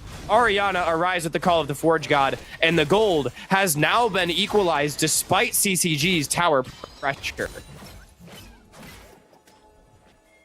CCG might not be going quietly into that good night, or rather Ole Miss, excuse me. You thought they were kind of looking for a pick there, so throw down that control ward. 135 has to face check that one. Items completed for the two supports now. But Ole Miss, yeah, Hawk, I love the way you framed it. I mean, such a role reversal for Ole Miss. Often they are the aggressors, and often it has bit them in the behind. But they're certainly playing this one out very patiently. Again, you're seeing the team fighting that we hope to see from Ole Miss. They are looking more and more like a unit as this series goes on. I mean, Henrique, does a team being ahead and aggressively diving the mid lane towers sound like a team in this series? I mean, I think we saw it in game 2. When it does Ole Miss sound like a team threw. in this series. Yeah, so definitely shoe on the other foot moment. And I think Ole Miss are being really, really smart here. You know, they get the dragon, and now just sit back. I don't think they have to do anything for the next 2.5 minutes. Array is almost 3 items. Bradley is rapidly approaching his second. Ariana's already there, level 14. That means ornaments. Stormrazor, upgraded for this area. And I am starting to get afraid for CCG. They have a great team fight composition still, but that was their big spike, and they kind of beefed it. Mistake in the side lane, mistake in mid, going too far forward, and intelligently Ole Miss only takes the team fight when they know they can do so reactively. But that's the kind of play that CCG is going to be looking for. The Bounty able to survive it, still hold on to his flash, still hold on to the Stand United. So again, if you can't execute on those sorts of plays, thankfully Shockwave is on a low cooldown, you're going to have a bad time if you're CCG and if this Ole Miss lead continues to grow. But like you said, Hawk, the team fighting tools are there. Still got the Cyclone, still got the quickness, still got the ability to impact things. I mean, BG, is there any blame to go around at him for not being able to more leverage that lead, or is it more on Dardoch for not setting him up, or is it just a bit of a nothing burger? Because he got the 2 kills early on. I mean, I think CCG, they were just wanting to try to start fights to try and progress the game, but the fights that they picked, they just didn't execute on them correctly. I feel like their overall game plan was sound, but again, that's what I talked about, where it just feels like execution's been the big thing. CCG's on reset. Call the Forge God goes out, and the fear is mopped up by Griffin.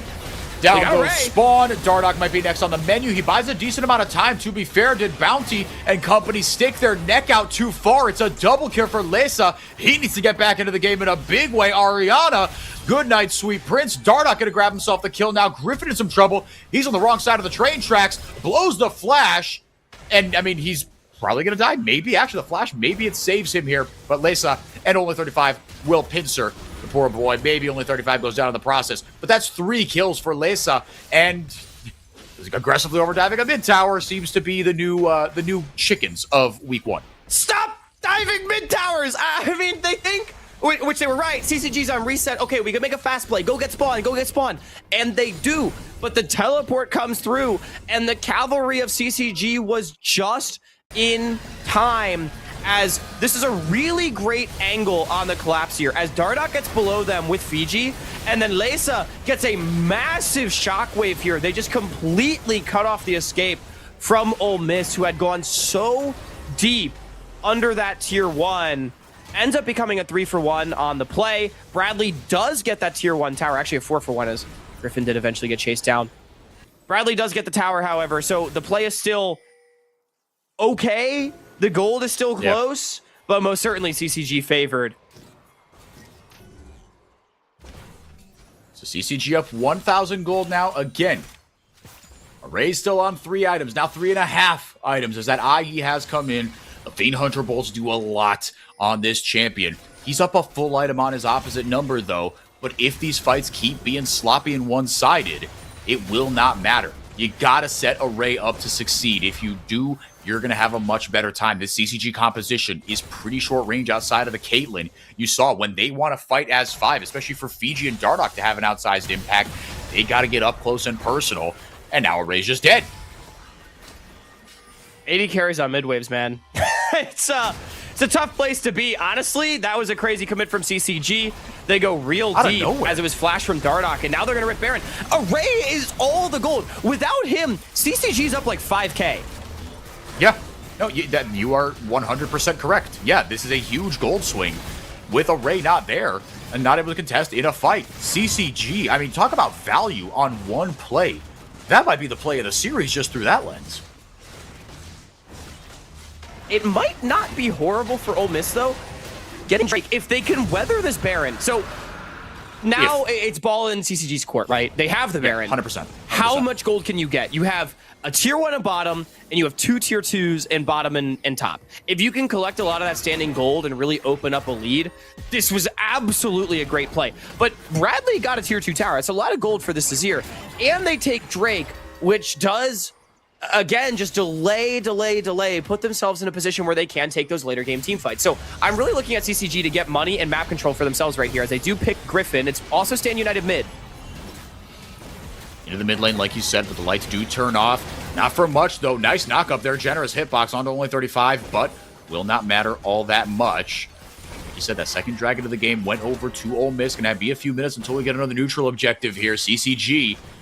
It's like you said, the ball is in their court. You got to be aggressive, but it's controlled aggression is the name of the game. Unless, of course, you just leave the front door open. Yeah. Mid lane getting exposed here. That tier 2 is not going to be long for this world. Equalizer having to be burned by Fiji just to keep that tower alive. Okay, great rotation from Fiji. I was really questioning CCG leaving Ole Miss that mid lane tier 2 to try to trade back, but the equalizer is there, and now they have massive purchase on the bottom side. Ole Miss is a bit far up. They are looking a little far forward. There's 3 cannons there.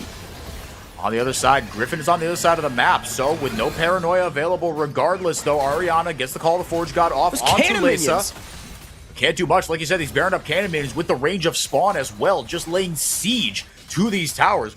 Talk about taking advantage of a Baron buff. CCG with a great look and a great call, getting tremendous value out of this play, opening up a long lane and keeping that vision in deep here. I mean, if they win this fight, they could go for an end here, but Bradley finally showing up to help clear the wave. If Griffin can get there, then maybe you can start some sort of fight here. Fiji's got to be careful he doesn't get picked. Really good fight for Bradley. He gets the siege minions I keep talking about, and he gets the flash. That's Ariana. Now they feign going backwards, and then Dardoch pulls the trigger to go forwards. We've seen this movie before. Spawn gets the kill onto Ariana, and that is a huge front line not going to be available for them. Array doesn't have the light, or does have the lightning crash ops, not to use it just yet. CCG not going to bite off more than they could chew. They got a lot done in that one hawk. I thought the Shen was this area. I thought they got Array. That could have been game. Instead, it is just a kill onto Ariana, but Ole Miss survives. Reset comes through from CCG. It's a decent use of the Baron. Plus 2.5 thousand, but critically they break the base. They get an inhibitor. As we are going to have a pause. It looks like Leza maybe having some lag problems. Oh my word. But Ole Miss again. They keep trading. They kept Griffin top lane. They took a tier 2. 2.6 thousand gold down at the time of the pause. That is within striking distance of CCG. Oh, absolutely. Yeah, no, look, this game is far from over. We should be in for a very exciting end to this game. As CCG and Ole Miss, I mean, again, this feels like a really important series for both of these teams. I mean, if you have a down week like you did last week and then have this opportunity to bounce back against a team that I think both these teams feel like their opponent is beatable. This isn't some insurmountable hill. This is kind of like, you know, the best of the rest, if you will. Maybe that's a little disrespectful to CCG. They were finalists last year after all, but swapped out a couple crucial players in Aojun and Cody Sun for Spawn and in the mid lane, Lesa. Let's hope that his connection issues, all right, should be okay. There you go. We're back into the game. But yeah, it's just a 3,000 gold lead for CCG here. I think I saw something in chat. Nocturne is OP from Lesa. That's funny. As oh no. And Orianna is dead from Lesa as well. And another shutdown in for Array. That should be that 4th item completed. Yeah, Zeri most certainly the strongest member on Summoner's Rift. Lace's had some side laning problems in this series. I would say this split just multiple times getting caught out. However, it does mean full bottom side control, especially with that inhibitor being down to CCG. But still, I think you take that pick. It cuts into the gold lead. Now only 1.5k. Item spikes the real story. You've got a Seekers for Bradley. Yeah. No such luck for this Orianna. However, the Rumble does have it in kind. Level 16 for Orianna means it's going to be another ornament. Griffin's going to get given one. So, I mean, OME, their composition is well and truly online here. Oh, yeah. No, they're feeling really good, right? I mean, we talked about, okay, just wait, right? Bradley's got the call. He's going to cash that in. Ariana has, the ornaments and all that stuff. Yeah, we're done with that. Now, this is 4 items plus the boots for, man, you hate to see it. Yeah, we might be having some, hopefully something that can be fixed here. But only 35, yeah, rips off the headset immediately. He knows, okay, we might be here for a little bit, unfortunately. But no, OME, I mean, if they can get into a straight up 5v5, again, it's not complicated. Keep Array alive. You're probably going to win the fight.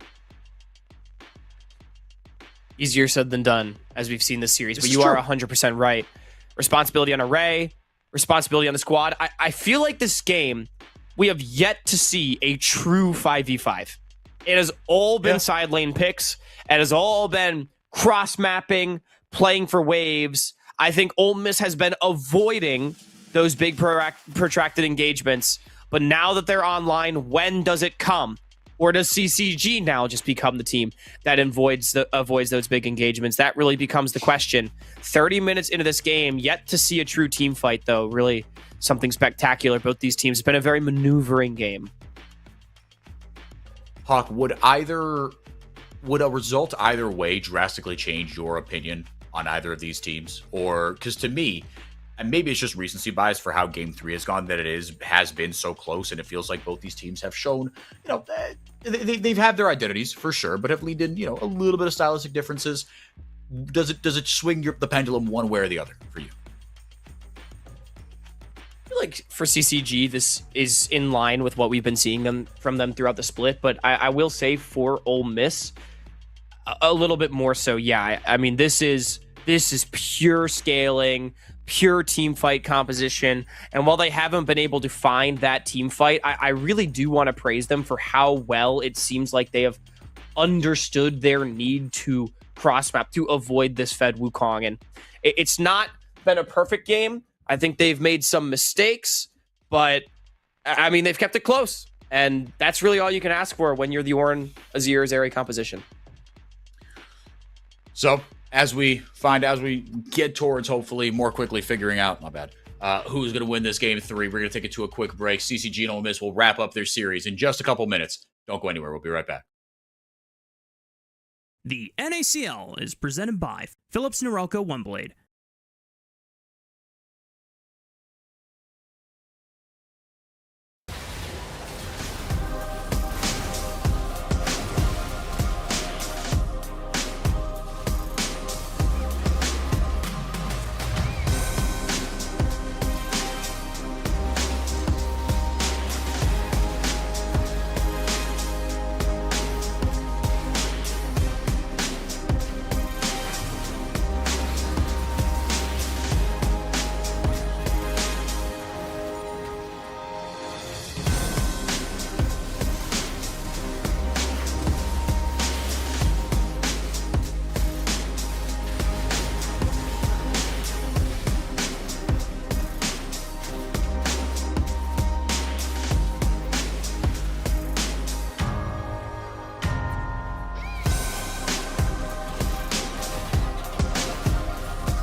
All right, we are back a little bit sooner than expected, so that's exciting news. Yeah, hopefully we can finish this one out and get to our second series of the day.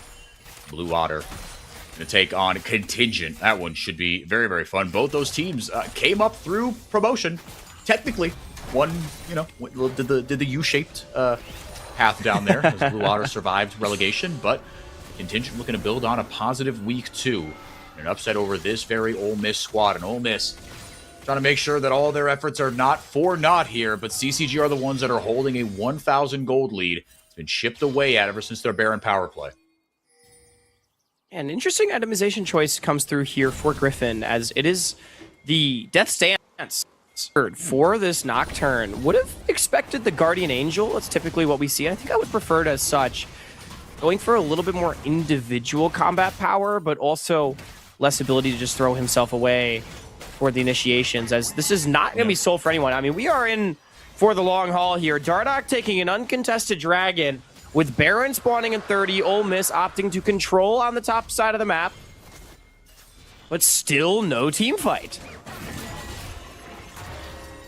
The super minions are Baron down in the bottom lane. Bradley there responding, no TP, so CCG comfortable putting a little bit of pressure on here. You see only 35 jockeying kind of aggressively.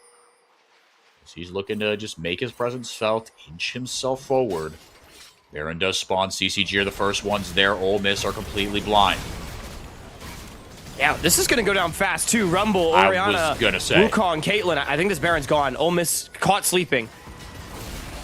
And not really by much. I mean, they didn't miss it by much, but that Baron went down in a hurry. Bounty taken very, very low. Ace in the hole goes down. That is Bounty toast. Lesa with another kill. Clearly, he's doing just fine. The Shockwave helps light it up. Quickness helping secure it as well. It's a 5-for-4. Ole Miss not opting for anything else here. CCG grabbed themselves another Baron Hawk, and you see both these teams playing this one out very, very slowly. They recognize that this game is absolutely on a knife's edge. They do not need Bounty to execute a successful team fight, Ole Miss.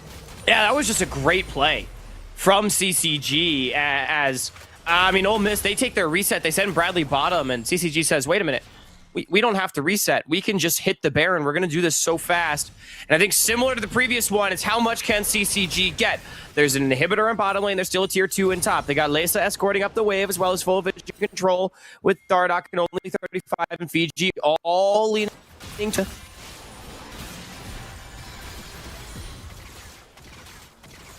35 in Fiji, pushing up into the mid lane. Lesa looking for a way in here, but there goes a call of the Forge God. Fiji goes golden to buy himself some time here as the charge goes in. Not really going to get much here. The lights did go out. Yeah, Lesa didn't really flinch. He stayed on that top side. I guess the comms from Dardoch and company were, we're good, we're good, we're good. Ariana looking for another engage here. Dardoch has to clone out. Fiji did blow the flash, but that's kind of all they lost. And remember, CCG's comp, so slippery. They're using that to create space for their squad and then just dance out of the engage right as it potentially comes through. However, big chunks onto Dardoch and only 35. This will probably dissuade the push. I'm expecting a reset here from CCG. Yeah, I think that's exactly what you're going to get. No kind of big item spikes coming in. It looks like no one's on kind of half an item. Lesa, I think he's the only one that really wants it, right? To get that Void Staff in, to be able to do something to Ariana. And no one else building MR either, right? Bradley and Griffin have itemized into the armors, so you start doing pretty close to true damage if you are Lesa. At level 18, with a ton of flat pen and just raw damage items here, Lesa could be a big, big factor in these team fights, not just as a Shockwave bot, as Griffin almost gets the fear off at only 35. All the Forge got go. Lights turned out as well. They love this combo. Have Ole Miss. The damage comes in, and Fiji's just toast. There goes the Shurima Shuffle as well. Bounty taken low, but Lesa, if that's the only target he's hitting, then you're going to be all right. He gets a 1-for-1. It's support for top lane. Ole Miss win out on the trade. Yeah, Ole Miss going to be very happy with that. CCG, health bars low, zoned off the mid. Ole Miss likely to take this tier 2. Probably not much else. Dragon in a minute 30. Priority set up over to the Land Sharks. I talked about it many moons ago now, it feels, Enrique. This Rumble, vulnerable when he does not have the support of his team. Fiji gets caught out with no flash and no Zonias. just not having the late game impact that you would want. I mean, in these, again, you kind of alluded to it, Hawk. We haven't had a straight up 5v5, really. And Fiji, I mean, he's had to use his ultimate to wipe waves. That was the closest we've got to that straight 5v5, but yeah, ultimately both teams still being a bit trepidatious about their positioning, not willing to dive fully into the meat grinder of the opposite side. Ulti's still not back. Ariana's going to have his pretty soon. CCG needs to be a little bit careful here, because Dardoch's not going to have the Cyclone. There's going to be a slight moment where OME could maybe look to go. Zero Tower goes up. OME push ever so slightly forward. It's a bit split. It's a 3v3 and a 2v2 across the map here.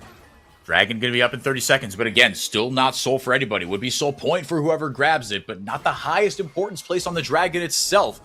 But if either team can bait out a fight and take a decisive one at that, either base is looking really, really vulnerable. 8 towers to 6. This could be a game ender, even if the fight, or even if the objective doesn't go necessarily one way. I mean, we're 30s, and we do not feel even remotely close to that game-deciding fight, as OME is just now finally going to secure a soul point Dragon either way.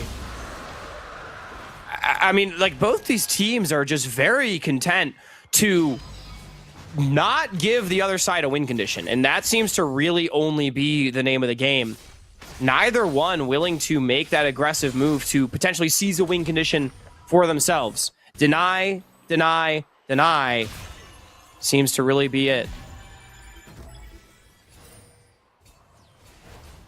3 Dragons to 2 for OME. Array still with that monstrous gold lead. Almost, or getting close to full build, actually. Still got a little ways to go, to be fair. But everybody getting up to that point where, I mean, any sort of goal difference of which, spoiler, if you look up to the top, there really is none. And that's what's making this incredibly exciting. It is just going to come down to execution, Hawk, in these team fights.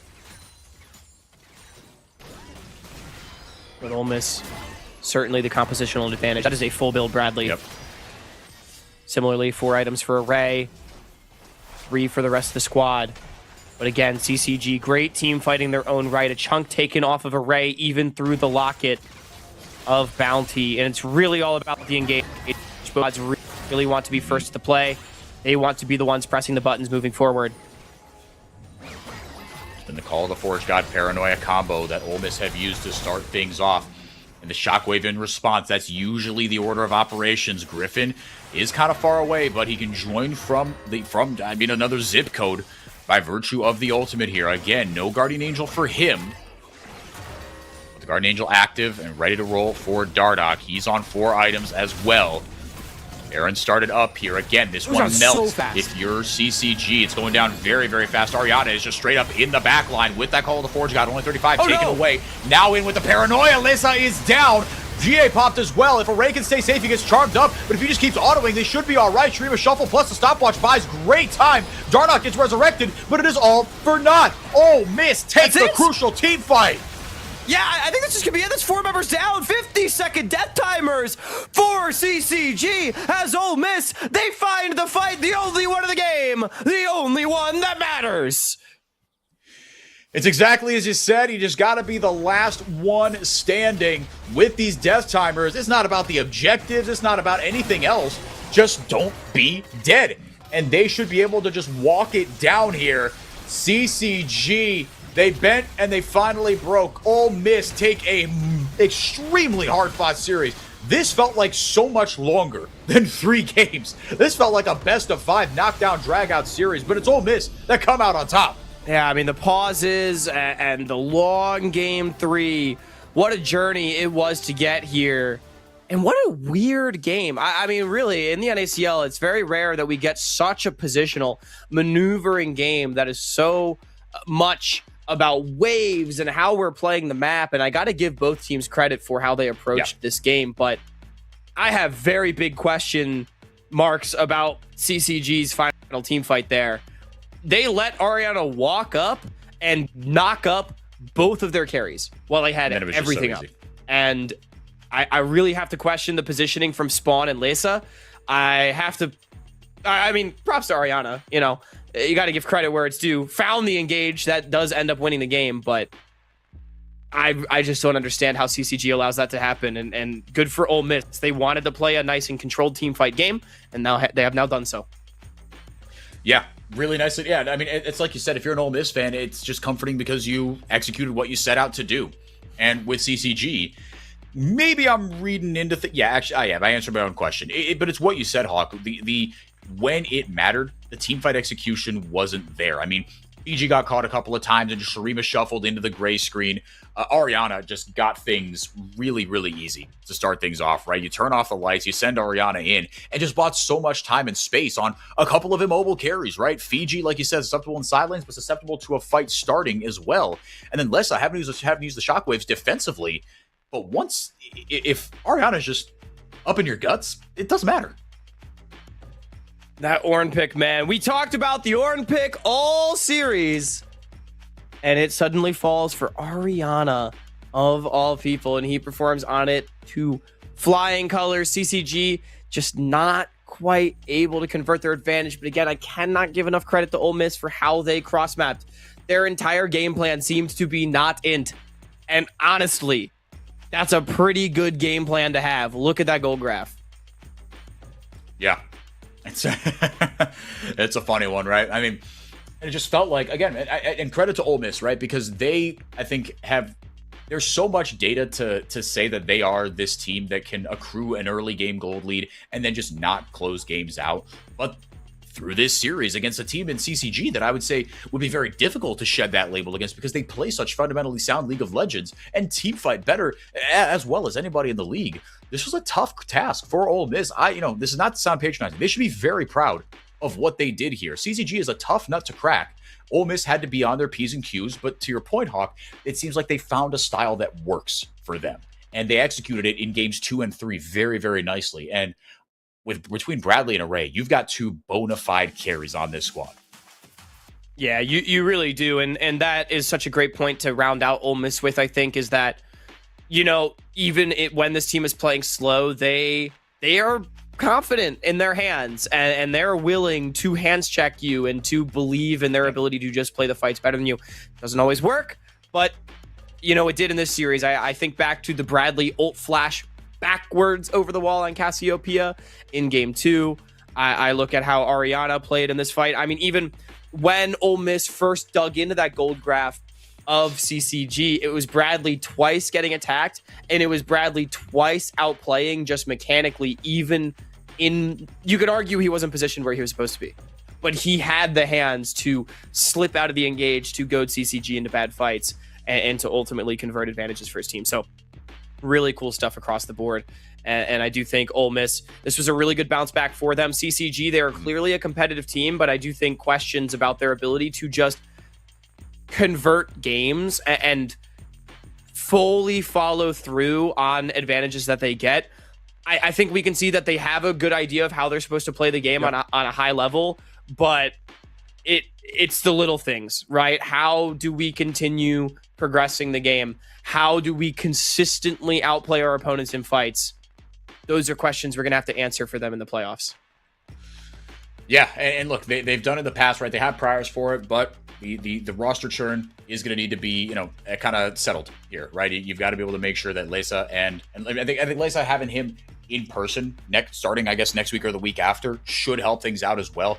Dardoch has worked with so many rosters, so many different types of players, and made winning formulas out of all of them. So I'm not really worried, but your points are all very valid in that right now, this is not a complete team just yet. And Ole Miss, they're a really good benchmark, if nothing else, right?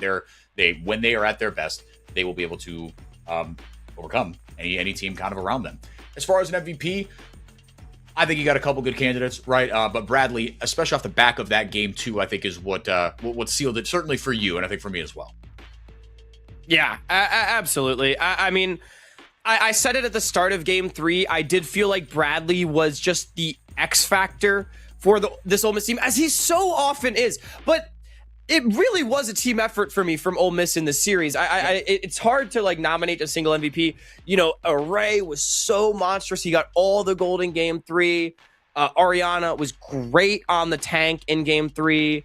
I think Griffin across the board, solid series from him. Bounty did his job, but But it's just when I look at the player that makes the biggest difference in the series, it is Bradley, because I did feel like that was the biggest individual difference that I saw between the two teams was in mid. I think Bradley did so much on the Casio, did so much on the Azir. And I mean, this guy's a monster, man. When Bradley's on, Bradley's one of the best that we got. And he showed us why again. No, truly. Yeah, no, like you said, when this dude's on, you can stack him up against any solo laner in the league. Just a very high floor, high ceiling carry. And I believe we have him for an interview right now. So, Hawk, I will leave that to you to get our MVP's thoughts on the series and the season so far. Yeah, Bradley, get on in here, man. Let's flip on over to the interview. Big win over CCG after a tough game 1 loss. How you feeling, my friend? Pretty good. When we beat CCG, it's kind of like winning Worlds, so pretty happy we won, you know? It was a good equivalent, I would say. Feeling like we just won Worlds. Is there a big Ole Miss CCG rivalry that the people need to know about here? I mean, kind of, not really. I mean, the thing with CCG is, like, last split when they beat us, I remember they typed to us a lot, and then I think now that we were like beating them back, like we started typing to them back, and like if we want to create a rivalry, we can, because like, oh my god, like when we scrimmed them, I swear to god, none of these games were how the scrims go. That's all I'll say. Like whenever we scrim CCG, like games won or lost in 8 minutes tops, like 8 minutes. Like, it doesn't even go higher than that. But you know, shout out to my team.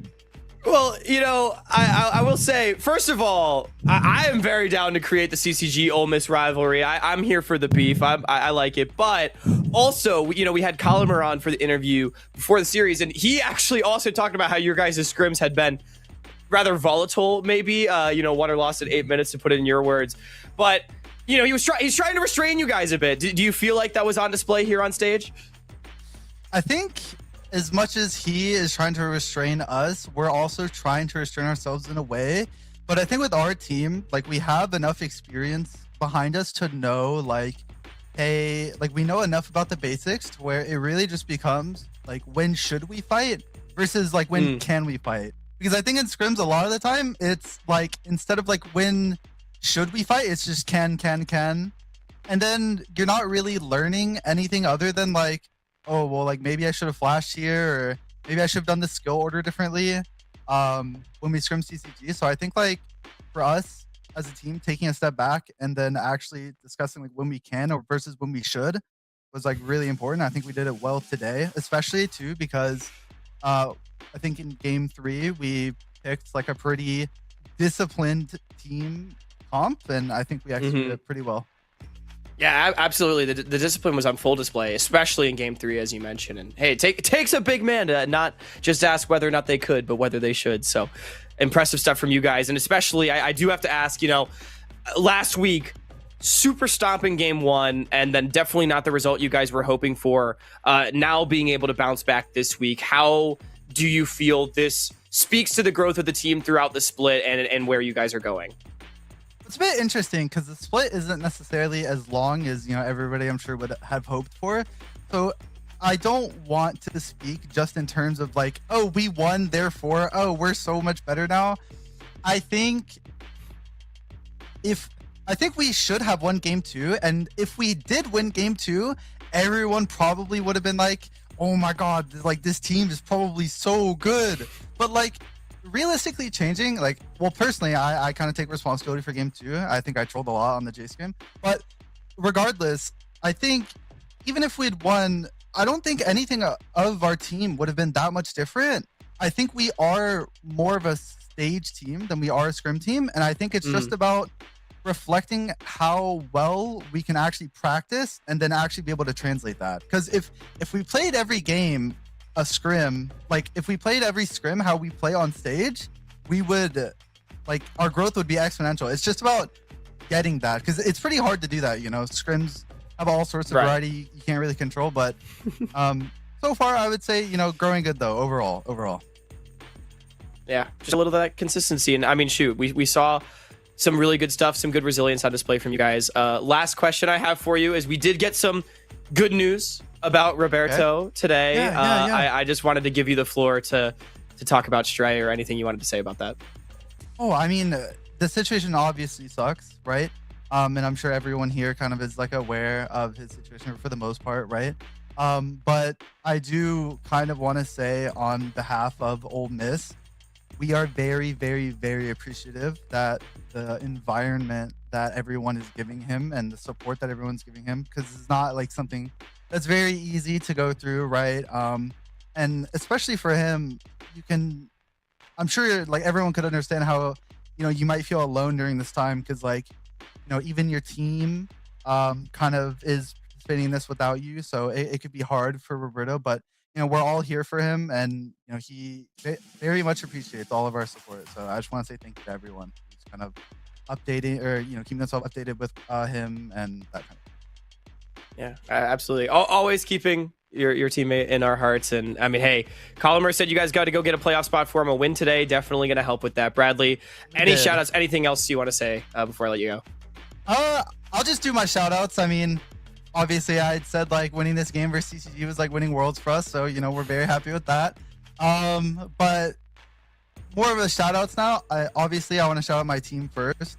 Shout out my team, shout out my coaches, right? Colomer and Alex, shout out you guys. But I want to shout out my family too, because they always, watch my games, and I'm very appreciative of them. And then I always try to shout out everyone in Twitch chat, because like, and I always say this because like, I think it's very important for the scene, right? Even the people who flame us, just being involved in the scene and typing your thoughts and feelings, like, oh, what a sick player, oh, what an inter, right? I think that stuff's valuable for the scene, and I'm happy that whatever your opinions are, that you're able to voice them in Twitch chat. So thanks for the support. I love it. I love it. Remember, guys, you guys calling Bradley an inter is helping the scene back home, Bradley. Thank you so much. Definitely not an in performance from you today. A very good one. And go and celebrate your win, my friend. We can bring Enrique back on in here. Bradley's always got great things to say, man. What a great interview. Great interview. Great guy. He's not wrong, though. Look, there's very rarely such thing as bad engagement. Ups to Bradley for being a ball knower. That'll put a cap on this series. A very entertaining one. And coming up next, Blue Otter versus Contingent. Blue Otter still looking for their first win of the split. Contingent upset Ole Miss in 3-game fashion. Hawk, I'm really excited for this series. Yeah, this is going to be a good one. I mean, I think, again, for CCG and for Ole Miss, it was a disappointing week 2. They were wanting to come and bounce back. Ole Miss has now done so. But for Contingent and Blue Otter, I think we saw a lot of good things from them in week 2. For Blue, now it's about putting a W in the W column. And for Contingent, it is about continuing to build off of the momentum that they showed us last week. Some really great series, I think, particularly out of their jungler and out of their bottom lane that helped them find an unexpected win, and I cannot wait to dive in. But before we get there, I do believe we have some more interviews to go through. Yep, we've got Patch here from Blue Otter, one of the coaches staff from the guys who survived promotion, coming up against another team that came up from the promotion tournament. Technically, Patch, I think it's safe to say, and I speak for myself here as well, that you guys did not expect to be in the position you were at the end of last split. What did you learn from a grueling slog back up to Tier 2, safety for one more split anyway? What did that whole experience teach you? Yeah, I mean, it was definitely a grind, and going, it was about 2 weeks, I think, or a week and a half, basically, from, the end of that back into the regular season. So it's been a lot of kind of go. Munchie's the only kind of same player on our roster from that last squad, so I think it gave him some extra resiliency, and I think we got a bit of a better sense of how he wants to play, and I think that's been helpful. Yeah, and I mean, Munchie, obviously a very unique player, locked in the Rengar in game 2, and with your back against the wall against a team like Cupid, that is one of the favorites, a lot of experience on that team. The pedigree that those players have. How much does his uniqueness, for lack of a better word, gel with, bringing in guys like Young and Philip, who are veterans in the solo lane? Is it more you mold the game plan around Munchie, or you mold Munchie's extravagant picks around the other guys, or a mix of the two, or none of the above? I think he's kind of slotted in well, having, 2 guys who have been around a while, on the side lanes for him, just kind of helping him stay calm and, hey, look, this is what we need to do. This is how we need to progress the game. It can be helpful, as a kind of rookie jungler who's still trying to navigate things and, just trying to get your feet wet. What have you seen from Munchie? I mean, I'll give you the opportunity from, you said he slotted in very well, I think, but there were some games where he would hop on some of his signature picks in split one, and it didn't look amazing. And so I'll be honest with you, I was nervous when he locked in that Rengar in game 2 against Cupid. I was like, oh boy, right? We've seen this before. Backs against the wall. It's Master Yi time. It's Rengar time. How has he grown from split 1 to split 2? Yeah, I think he has a much better idea of how, kind of that adjustment from, solo queue and non-competitive to competitive play now. We've talked with him a lot about, hey, dribbling, you have to dribble. Most of the time you're not all inning all at the same time. You're going to be bouncing in and out of fights, and it's not all just all at once. And so that was something it took him a little bit to learn, and I think he's been showing that a lot better recently. And then as a team, I know that there are no such thing as moral victories, but if someone was to say that, going 2-1 against Cupid is a moral victory, what would you say were positives that you picked up from a series where you ultimately didn't get the result you wanted? We were disappointed week 1. Week 2, we played a lot better. There was a lot of more positives. And we came together much better as a team. And I think we went into that third game very confident that we were on a pretty even playing field, and we can win this series. And so we're hoping to continue at least some of the game 2 magic this week. All right, well, here's to hoping to that. Any shout outs you want to give before we let you go on your way? Yeah, I mean, shout out to all the guys. It's been great, working with everybody so far this split, all the new folks and Munchie again, and, the coaching staff. We spend a lot of time together. The Blue Water management folks, Bully and all them, they've always been great and supportive if we need them. And, my fiance, of course, she definitely puts up with me talking about League of Legends all the time. So, I definitely appreciate that. Hey, I don't know how much we can relate, but I can relate with you there. So yeah, no, shout out to good partners in our lives. Thank you, Patch, for your time. Best of luck in the series. Thanks, guys. All right, bringing back Hawk here. Should be a good one, man. Again, Contingent. This is a team with I think they're playing much more with house money, but at the same time, Blue Water, right? Like Patch said, Munchie's the only member carrying over from Split 1, right? There's so many players. I mean, Samikin obviously is the big one who I always associate with him. I mean, even literally while I was doing my prep, I was like, oh, Samikin had that really good Cassiopeia game. And literally 3 or 4 times over the last couple days, I was like, how can Samikin carry that into, against Asila? And, he's got a couple different picks. I'm like, no, he doesn't play Blue Water anymore. How tragic is that? Yeah, it feels wrong to still see Samikin in a Winthrop jersey. Like He's going to try to take Blue Water Summer to Winthrop Spring. But for now, no, you're right. It's a very different look, and it's been an uphill battle for Blue Water, and it's probably going to be an uphill battle for Contingent. Again, they got that unexpected win, and I have to praise Kaido and Tub, especially Tub, I think, had a much better series than really anyone expected. I thought Tub was fantastic up against Ole Miss. And while the 2v2 was quite a problem for Contingent, getting 2v2 killed in every single game, the mages for Daption were brilliant. Johnny Rockets, after getting put in the dirt 2 games in a row, said, give me the Varus in game 3, and had a great game on the pick, man, which is eye-ring levels of confidence, from a rookie. So I really like this team. Again, I do still think it's an uphill battle for them this season, but 8 out of 10 teams make the playoffs, and Contingent has already found the win, just like every other team in their group. Now they got to find another one, and Blue Water, by general consensus, is considered the weakest team in Group A. So this is as good a time to do it as any. Yeah, in theory, if you could beat Ole Miss, then you could beat Blue Water. It's like you said. Oh, he's a Ravens fan, just like you, Hawk. Check that out. That's nice. He is so based for that, by the way. Wow. I might have already known this, actually. I think we've talked about this in the Salty Run Back Discord shout out, but still so based. Love this guy. No, but that's a crazy thing. I mean, this Contingent roster is such a funny amalgamation of names that we've known have been kind of hovered between tier 2 and tier 3, and then J Rockets. And what I loved was, I mean, you were there, the interview that I guess it was Tub gave after their win.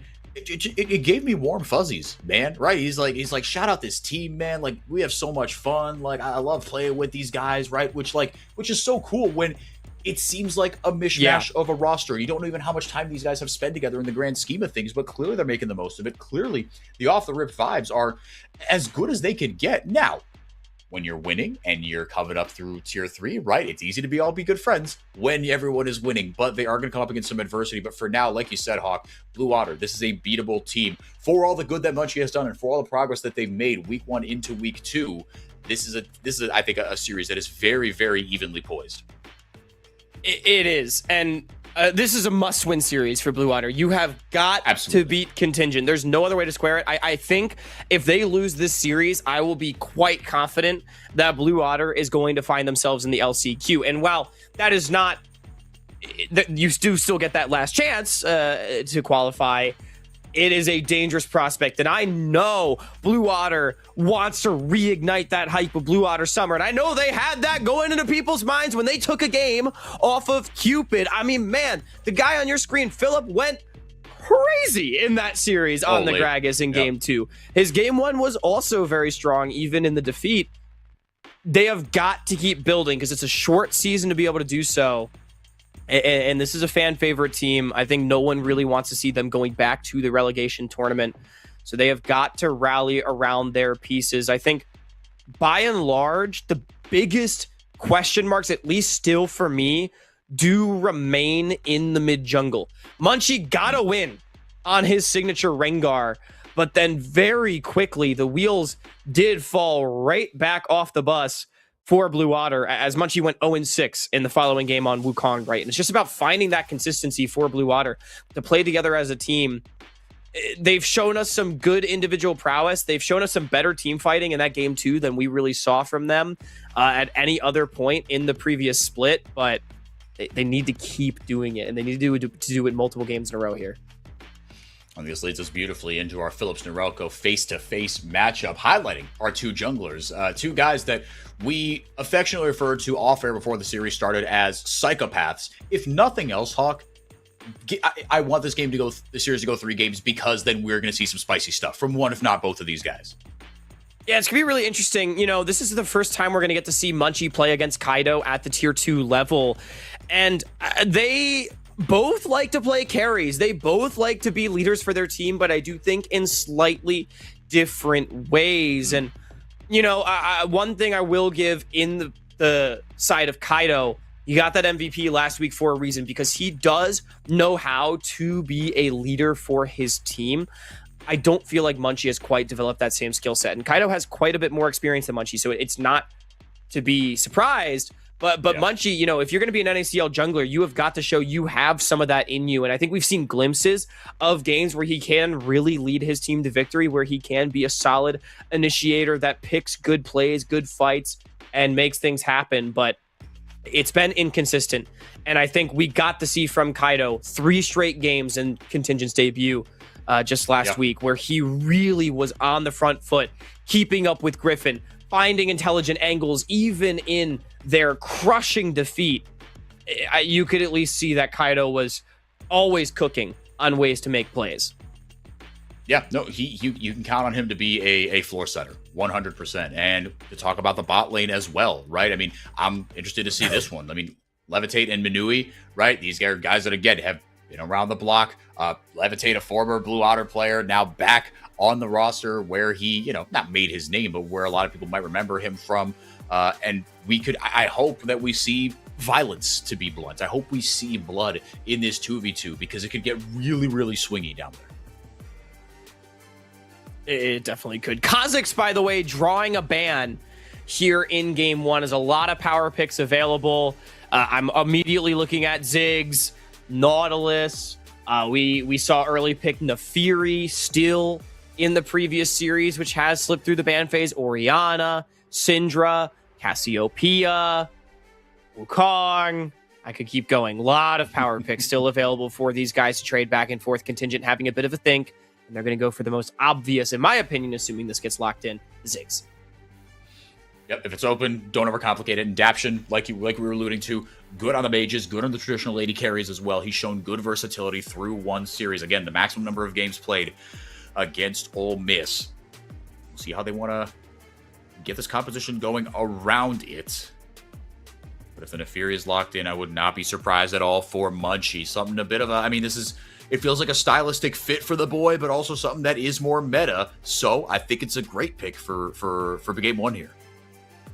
Yeah, I mean, it makes sense if we're looking at Kaido and Munchie to be carries for their team, to bust out the Assassins. I think going this in game one, definitely a strong choice. Right now, this draft is really reminding me of game one of our previous series. We'll see if Nautilus gets locked in just to keep things going.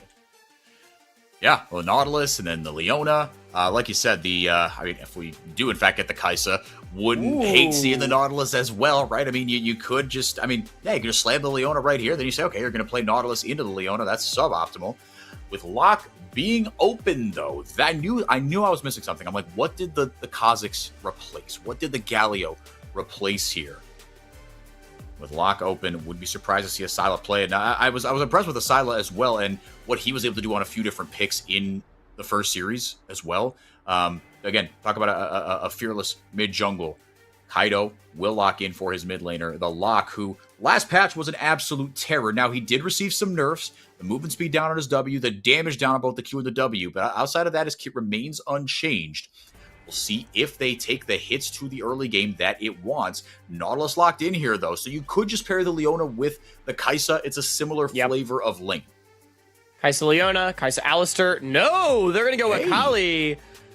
Okay, so now you have a choice. So if you're contingent, do you ban Alistair Leona? Do you ban just Leona? Potentially open the door for more strong power stuff in the top lane. Ambessa, Gnar, all of the champions. Jace.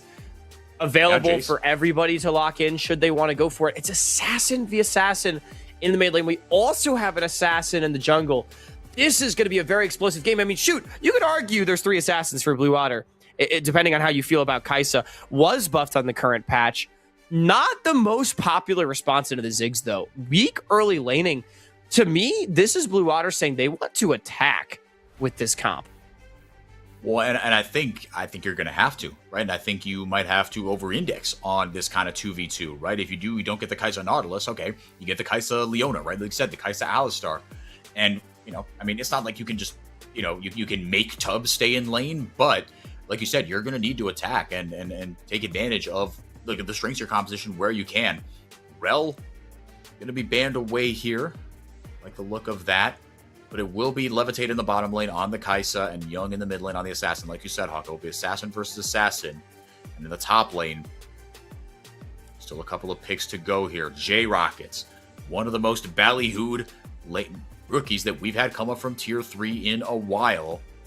Someone that loves playing the saucy carries, your Camille's, your Yone's, the things like that. He loves a Yone. One of our colleagues, Slayer, has a great interview with him and some content. Picking up some Yone tips and tricks. This dude knows the mechanics of that champion like the back of his hand. Yeah. Aatrox's going to be the 2 bans away from Kaido, though, but this dude has a deep bag. We know this. Yeah, Kaido can play anything. I honestly don't know what he's going to go for. They banned the Shen, so I mean, I think you just slam Leona here or Alistair. I think both are good. It kind of makes me question the Rel ban. Pike would be crazy. I'm not going to talk too much about the hovers because what is more interesting to me is that J-Rockets, for the first time in his career, is going to have to blind pick.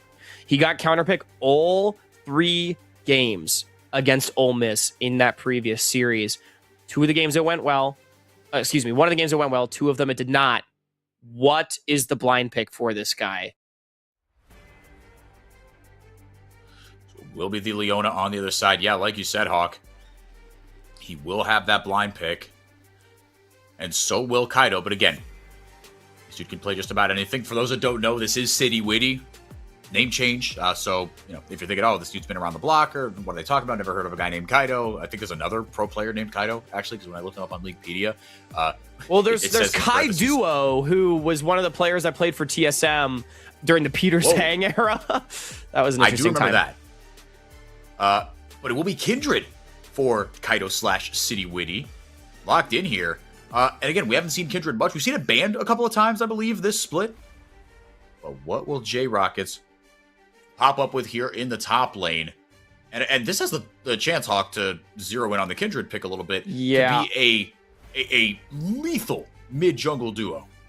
I think this is what we call a turbo pick, Henrique, as, I mean, like, it's just straight dive from Blue Water. Their composition literally does nothing else but go in. It is one of the most one-dimensional dive comps I've ever seen, one of the most terrifying dive comps I've ever seen, and Kindred can just throw down the Lamb's Respite to try and counter some of that. You've got the poke of the Ziggs, the range advantage for Contingent. The only thing is this Ambessa. It's an Ambessa blind. Gonna get countered by the Renekton. Philip gonna have his way, and the most comfortable matchup for Renekton, basically in the game, the least comfortable matchup for Ambessa, to be certain. There's not that much lockdown. It's all Tub trying to lock down this Blue Water dive and throw down the CC. So if Blue can create chaotic fights, I mean, their champions are going to be zipping and zapping all over the place.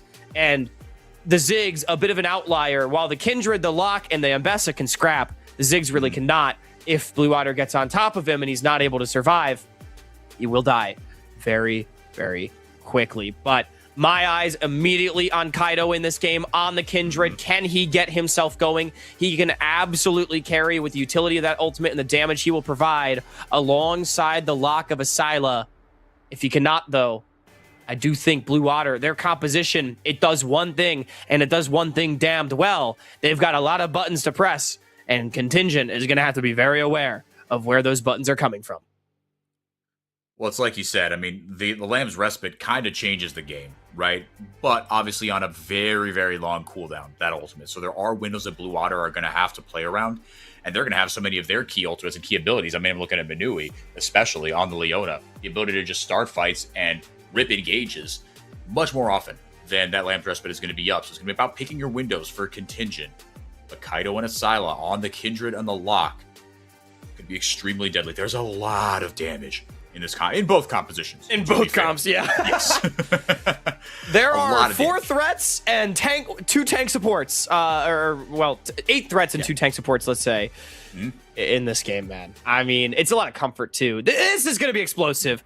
If you were worried about another 40-minute snoozer like we had between Ole Miss and CCG to wrap things up, fear not. That is not going to happen this game. No, it will not. I do think, to your point, though, we will see a lot of, like you said, Daption. He's going to have a target on his back as well, especially in the late game, should we get there. I think we're going to see a lot of press R on yourself, especially if there is no Lamb's Respite, right? You know, you send a couple members to the Ziggs, satchel charge, press R on yourself, and just kind of hope for the best. But that is your late game insurance. 'Cause in theory, the way they designed Locke, from what I heard, is that his late game is supposed to be not quite as good, even though his early game is really strong. That obviously hasn't been the case until now, but hopefully these nerfs get him to a point where that it does line up that little bit better. But obviously the late game insurance is immense for this Contingent composition. Well, and my biggest concern for Contingent is that exactly what you mentioned. Ziggs really struggles with dealing with champions that get on top of him. Yes, he has the satchel, but it's just so difficult to maintain space as Ziggs once you lose it. You really want to be playing at range. And Contingent kind of has 2 champions that really like to kite, being the Kindred or the Ziggs, and then they've got 3 champions that would much rather be going in. And there's not a lot of ability for those front 3 to support the back 2. Whereas for Blue Water, again, as we mentioned, everybody's going in. Everybody's partying, diving in on this Blue Water side. So it is going to be very difficult, I think, and that is my concern for Contingent if they aren't just generating those individual advantages. So I think just identity-wise, even with Kindred being this turbo pick, as I have so dubbed it, it is still, I think, going to be tricky for Contingent and Blue Water. I just like what they have execution-wise for them to all just say, hey, guys, want to fight? Cool, we're going. Want to fight? Don't care. That's what we're doing. Yeah. No, literally. I mean, yeah, man. And, we talked about the comfort of the Kindred, like for Kaido. Daption looked great on the Ziggs.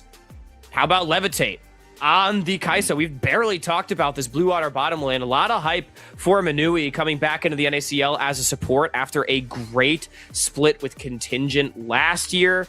with Conviction last year, and Levitate, amazing split with Supernova just in the previous split. And I think wanting to see these guys build on it, I would say these are probably the two pieces that most people are the most excited about. And this Kaisa pick, this is an old school Duyin Tony Top Levitate pick. Back when he first came up in the space with Snow 2, they were playing the Kaisa lanes and really taking names. So I'm excited to see him on this one. Levitate and Snow 2, man.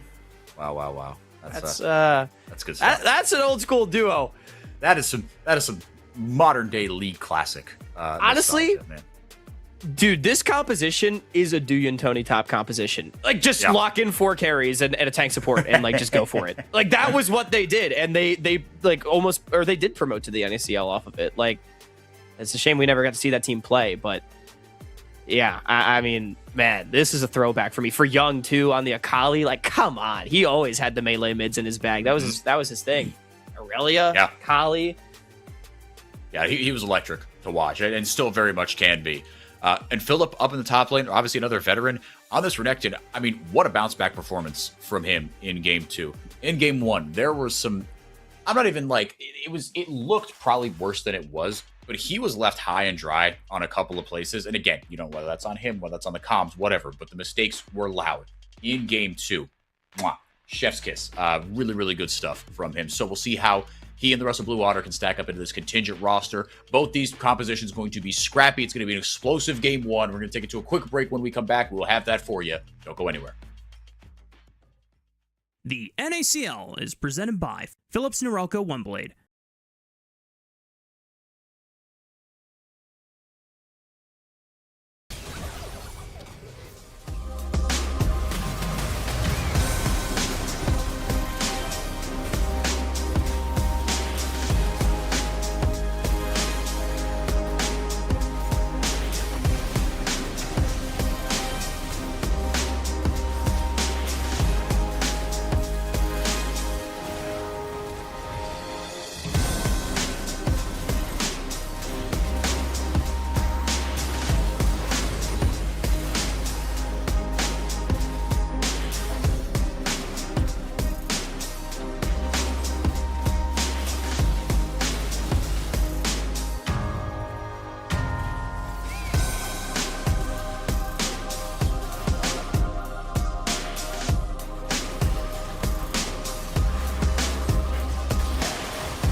Alrighty, right back into it like we never left. That is a sleep paralysis demon shot of Ziggs right there.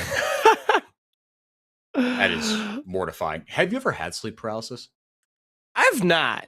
At least I don't think so. I've never had the demon, that's for sure. Yeah, so no, I had it once when I was like 13-ish. Horrifying experience. Never experienced it again, thank goodness. Yeah, but it was just like on a weekend, my mom was just like doing laundry and just dropped some clothes off in my room, and I was just like, oh, I can't move. This is interesting. I assumed it was a dream. Turns out it wasn't. Not fun. Anywho, yeah, I didn't run into Ziggs, and I didn't run into Daption Ziggs, which probably doubly helpful. So I don't think I would have made it out of that dream. Yeah, he is kind of playing like the most unhinged Zig skin that there is. We'll see if he can have another unhinged performance on that pick, because, man, he was crazy on the Zigs. I think it was game 2 last week, if I'm not mistaken, where he got his hands on this pick and just really had his way with Array, and was able to make a lot of big plays in that game, do a lot of damage. As his early push going the way of the Zigs, I think, unsurprisingly, against the Kaisa. But, you know, Enrique, before we went to the break, you did talk about Philip, and I wanted to expand on that a little bit more, because, man, after the first series of the season for Blue Water, I think a lot of the people that were calling Philip washed were feeling pretty vindicated. And then immediately against Cupid, it's like, wait a minute, Unk still got hands, bro. He was kind of nice with it. Yeah, I think that's exactly it. The spectrum of opinions changed widely as Zenith Blade goes in here for Manui. How about a cheeky Kaido's level here. 3 gank, flash in, exhaust popped Kaido, going forward, flash Q. Oh, Manui! Levitate, max range hook from Tub feeds Kaido first blood. Okay, that was almost one of the sickest plays of all time from Manui. Oh my goodness, but Tub manages to save it. Great gank from Kaido off of some extremely aggressive trading in the bottom side from both of Blue Water and Contingent. Kill goes over to the Kindred. Extremely aggressive indeed. You're telling me, man. I mean, I love that, right? Level 3 is, you know, for a lot of supports when the game starts these days. All right, let's make sure you're on your P's and Q's and not just thinking about, where am I going to go when I get out of the lane? I wonder if there'll be snacks in mid lane. I wonder if my jungler will be there. No. You've got to deal with Kaido on the snowballing champion in League of Legends. So I'm assuming 1 mark for him. I didn't see exactly, but I'm assuming. Well, I mean, I guess I don't you think put a mark on actually one of the put down bottom the lane mark. champions. You don't know which one you got. Yeah, I don't think Kaido put down the mark. He might not have wanted to sell the play, as it were. Regardless, still, a really big kill goes over. Levitate, he's the one that dies, so he ends up missing out. As okay, fight over the top crab. Here we go. Now Manui, he's the one that was caught initially, but Kaido gets run through, absolutely demolished. Now Tub is next on the menu. Blue Otter just pick them apart in the blink of an eye. They take the lead. Oh yeah, this is the NACL I know and love. Pick 3 assassins, everybody pick a carry, and just start fighting, man. Double kill real quickly goes over to Blue Water, as it was a 3v3, but Manui was just the first one onto the target. Kaido gets 1 shot. Munchie was up a level. It's going to be top crab to the Nefiri, and look at this. Supports already making their move down to the bot crab. It is Levitate with the first move off the crash. Going to at least channel the recall. I don't think Kaido's going to be able to get here. Munchie's just going to secure this. Yep. So that is, if not, then probably your first mark. Or no, excuse me. No, that went to the red side. My bad. Not at all what was on the screen. Up on the top side, Philip, like you said, really making J-Rockets pay for that blind Ambessa. Yeah, I mean, this is just an uncomfy matchup for Ambessa. It can be played. I do think, again, this is kind of what we saw from J-Rockets. Hold that. You're getting more trading here as the supports find themselves back in the bottom lane. Daption keeping nice distance from Manui. Trying to get the stun off onto his opposite number. Tub is going to eat the Shield of Daybreak. Hang on a second here. Void Seeker goes out. Not enough to take him down, but enough to force a couple recalls. To continue on my previous point, this is kind of what we saw from J-Rockets in those first 2 games last series where he did struggle against Ariana. Is just, you know, it could be a tough matchup, and I do accept that, but also I think just, you know, being down 15 CS at 5 minutes, that is more than acceptable, and so I think J-Rockets does still have some work to do to be more accurate in the lane, as this could be the first mark here for Kaido. Oh no. Well, let's see here. Oh, goodness. He just gets ripped apart. Hawk, are we in a replay? I feel like I've seen this exact sequence before. It's again Kaido and Tub getting picked off in the river. And Young with this counter pick Akali. He's twice in a row now been first to the play, but this time he's level 6. While Silas still had to catch the wave, he only just now gets access to that ultimate. Young and Munchie, both a couple of kills to their name, and I agree, there was definitely deja vu around that play. I mean, Kaido, the least he could have done was hit that smite on the crab, man, but that's a feels bad. He didn't even get it. Yeah, alas, poor Kindred. 100% KP for Munchie and Young, man. And again, this mid jungle could be sick, especially in this game. Very high octane. But again, both these compositions have that in spades. But Hawk, that is a 2,500 gold lead early on here at just the 6-minute mark. And both these supports kind of staying locked in lane here early on. I don't want to be your solo queue teammates that mental boom 6 minutes into the game, but also, like, I mean, against this style of composition that Blue has, you really need to start thinking, like, is this one cooked? Kaido is, after a great first blood, he's getting really destroyed in this jungle matchup. Munchie level 6 now, up a significant amount of tempo over his opposite number, and Asila is also very far behind. You don't have a lane that's winning currently. It's a little scary if you're a Contingent fan. When you mentioned the winning lane, I mean, do you think that has something to do with why Tub and Manui are locked in here? Because, I mean, just wanted to create more pressure to give Kaido that safety? I mean, I would just say, like, I think all the aggressive trading in bottom and everything that's happened has really just revolved around fighting for these Scuttle Crabs. Both teams have consented to these fights, you know, like Contingent also brought their support to bear, right? We all knew what was going to happen. It's just the execution has been better for Blue so far. I have to give credit, I think, to Manui first and foremost. His target selection, especially in that first fight, was just brilliant. Yeah, the kids look really, really sharp. Levitate going to grab himself a call, or I should say he did grab himself a call. But now we're looking at, I mean, when do you hit these first item spikes, right? Especially for Munchie and Young. And again, Young with 6 stacks on the Dark Seal. Again, that does not a 20-stack Medjay's game another make. crab. But, yes, unfortunately, going to get shoved off that. That's the thing about the marks, boys, girls, and non-binary squirrels. Everyone can see it. Everyone knows where it is. So you know where you need to game plan against. But now they're just sending it here.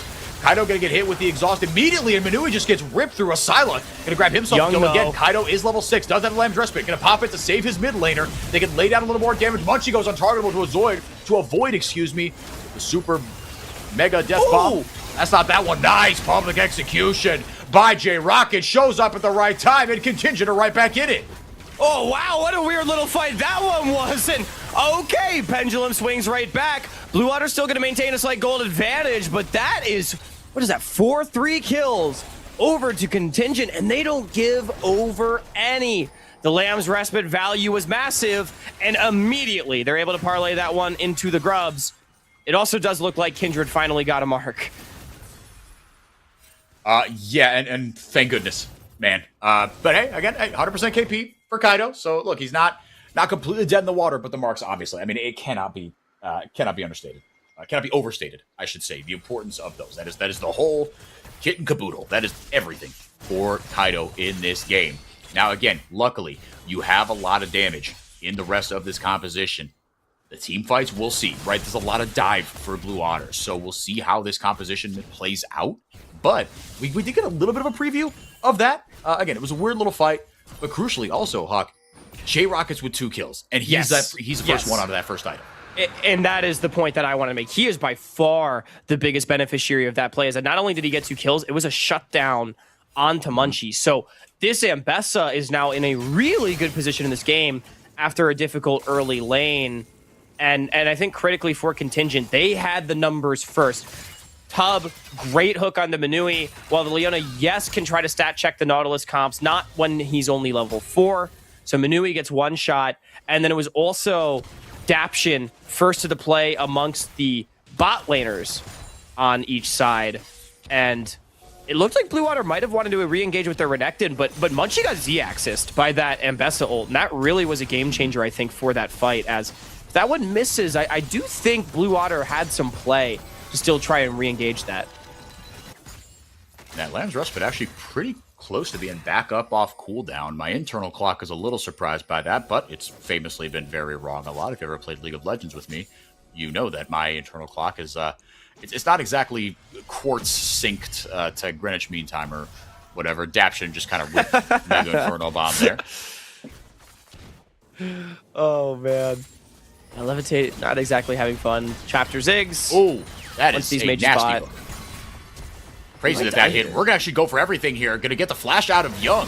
That's not a bad day at the office. Now the Hound's Pursuit coming in onto J-Rockets as Philip trying to double him up. But J-Rockets with the help of Kaido, again, right place, right time for the contingent jungler. Dominus still running here for Philip. It's a lot of rage being generated. Gets him with the edge of the public execution. Gonna go untargetable. Lamb's Respite popped once again. Kaido is still very healthy. It's advantage blue, or contingent, excuse me, but for how long? Philip able to get the healing and flash away. It's a double for Munchie. Oh, man. Oh, man. Oh, here comes Asila. He has the ultimate and the flash. Philip, don't show. Don't show Philip. Munchie's not shopping. Yeah. He wants what can he get out of this? I mean, Philip, yeah, he could just get the execute off this. I think that's what he's going for. He might be out. Not just the execute. Yeah. He's just out of there. Never mind. Yeah, you have the minion wave under the turret. Able to get the slice, the dice. And Asila dropped the wave to make that run. Wow, that was a really good play for Blue Otter. And that was very well played by Philip in particular, as the target selection was extremely good from Blue. And the Lamb's Respite, while it does delay J-Rocket's demise, they just don't really have the damage to get through this Ninja Tabby Renekton. And Munchie, he's able to keep himself alive. That was very tense, very close, but Blue Otter ultimately back up to a 2K gold lead. They've kind of reset the balance of power a little bit. And Munchie and Young, crucially, I think, for me, crucially, have all the gold. Now, it's up to Munchie to help parlay that. Yes, Nefiri can be a big-time carry. But Young and Levitate would do well to get some of that gold as well. A lot of scaling still to come on the other side as well. Again, J-Rockets on the board. Can't be overstated how important that is to have a dive threat of their own. But playing backwards with this composition, actually, Contingent have actually shown that they can do that all right so far.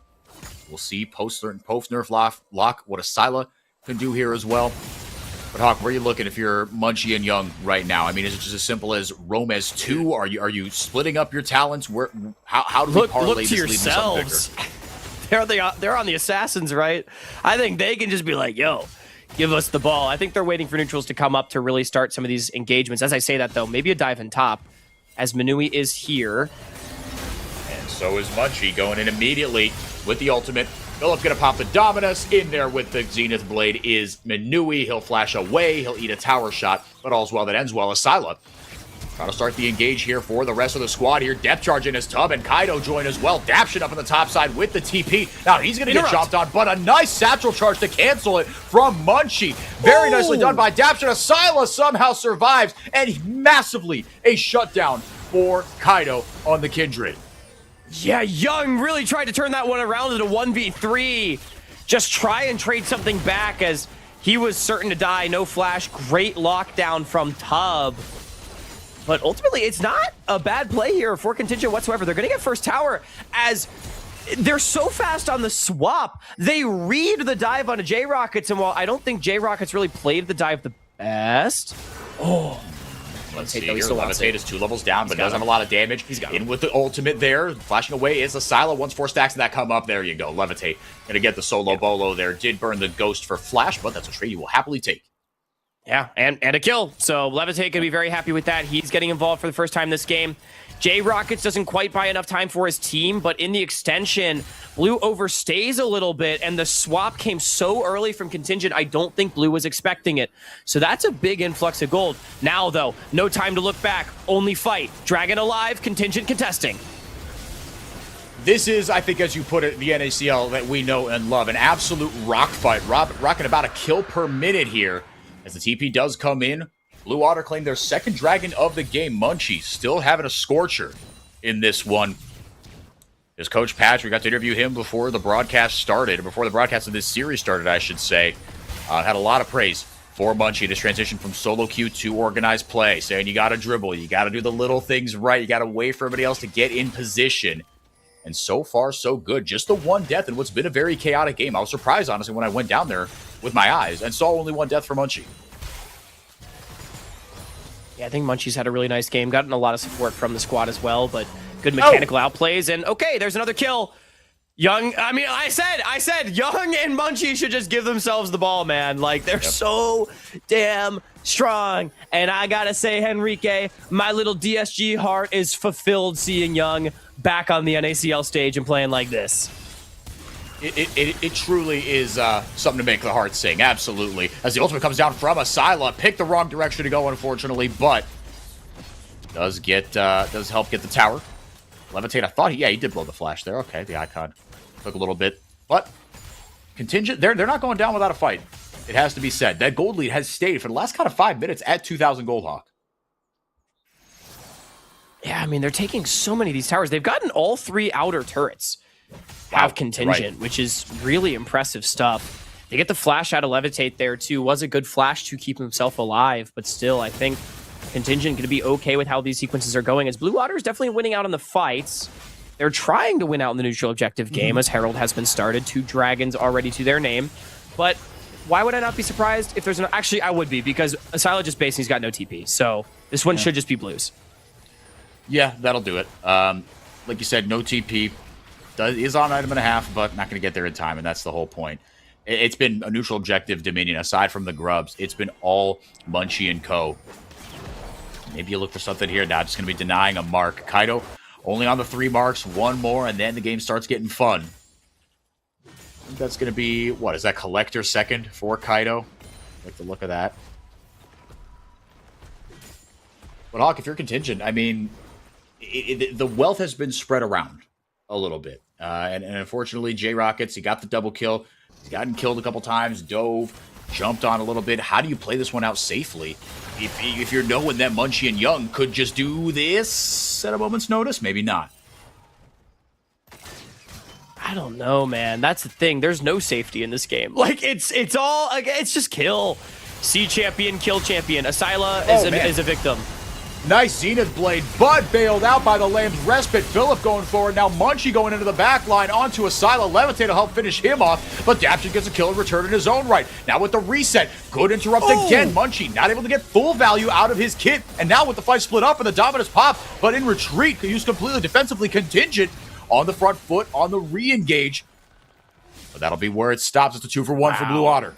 Did Philip get satcheled out of the public execution, or did he dodge it? I couldn't quite see in the fight. Wow, that one was close. Asila was totally hot-dogging his position, thinking he's baiting for his team. He kind of was. It ends up being a 2-for-1, but I think Blue Water is still going to be pretty happy with that one landing. Extra kill in their favor. Munchie now on 5. Levitate also picking up a second. Yeah, getting him online would be nice. I mean, yeah, you've got your 2 assassins going in, but as we saw, if the fight gets split up, if they get isolated or if some hard CC comes down on them, right, if Tub or J-Rockets can get into a 1v1 against them, maybe things go sideways. To have a little bit of an insurance policy in the late game and Levitate would feel really, really good. But speaking of an insurance policy, Daption on 2 items, Horizon focus, because he is a Chad, but also the tier getting completed here. Once he's on that 3rd item and the death cap comes in, then things are going to start to get very, very interesting. But Contingent have not found a foothold in this one, Hawk. I mean, they've been counterpunching well, right? None of these fights have been easy breezy for Blue Otter. They haven't found everything they've been looking for. But Contingent, they've done a solid enough job. But every time you look up, that gold lead just a little bit bigger for Blue Otter. Gold lead a little bit bigger, and again, objective count going their way. Soul point, Hextech Soul. 30 seconds away. Kaido, I do want to give credit. We've not checked it on the Kindred marks in a while. Does have 5, so he's well past that mark of the all-important 4, which does, I always say it gives Kindred her true attack range, if you will. I think that's fair. Nice hook by Tub. Gets immediately met with a ton of damage from Levitate. Nice satchel. Every time gets satcheled out of his charge.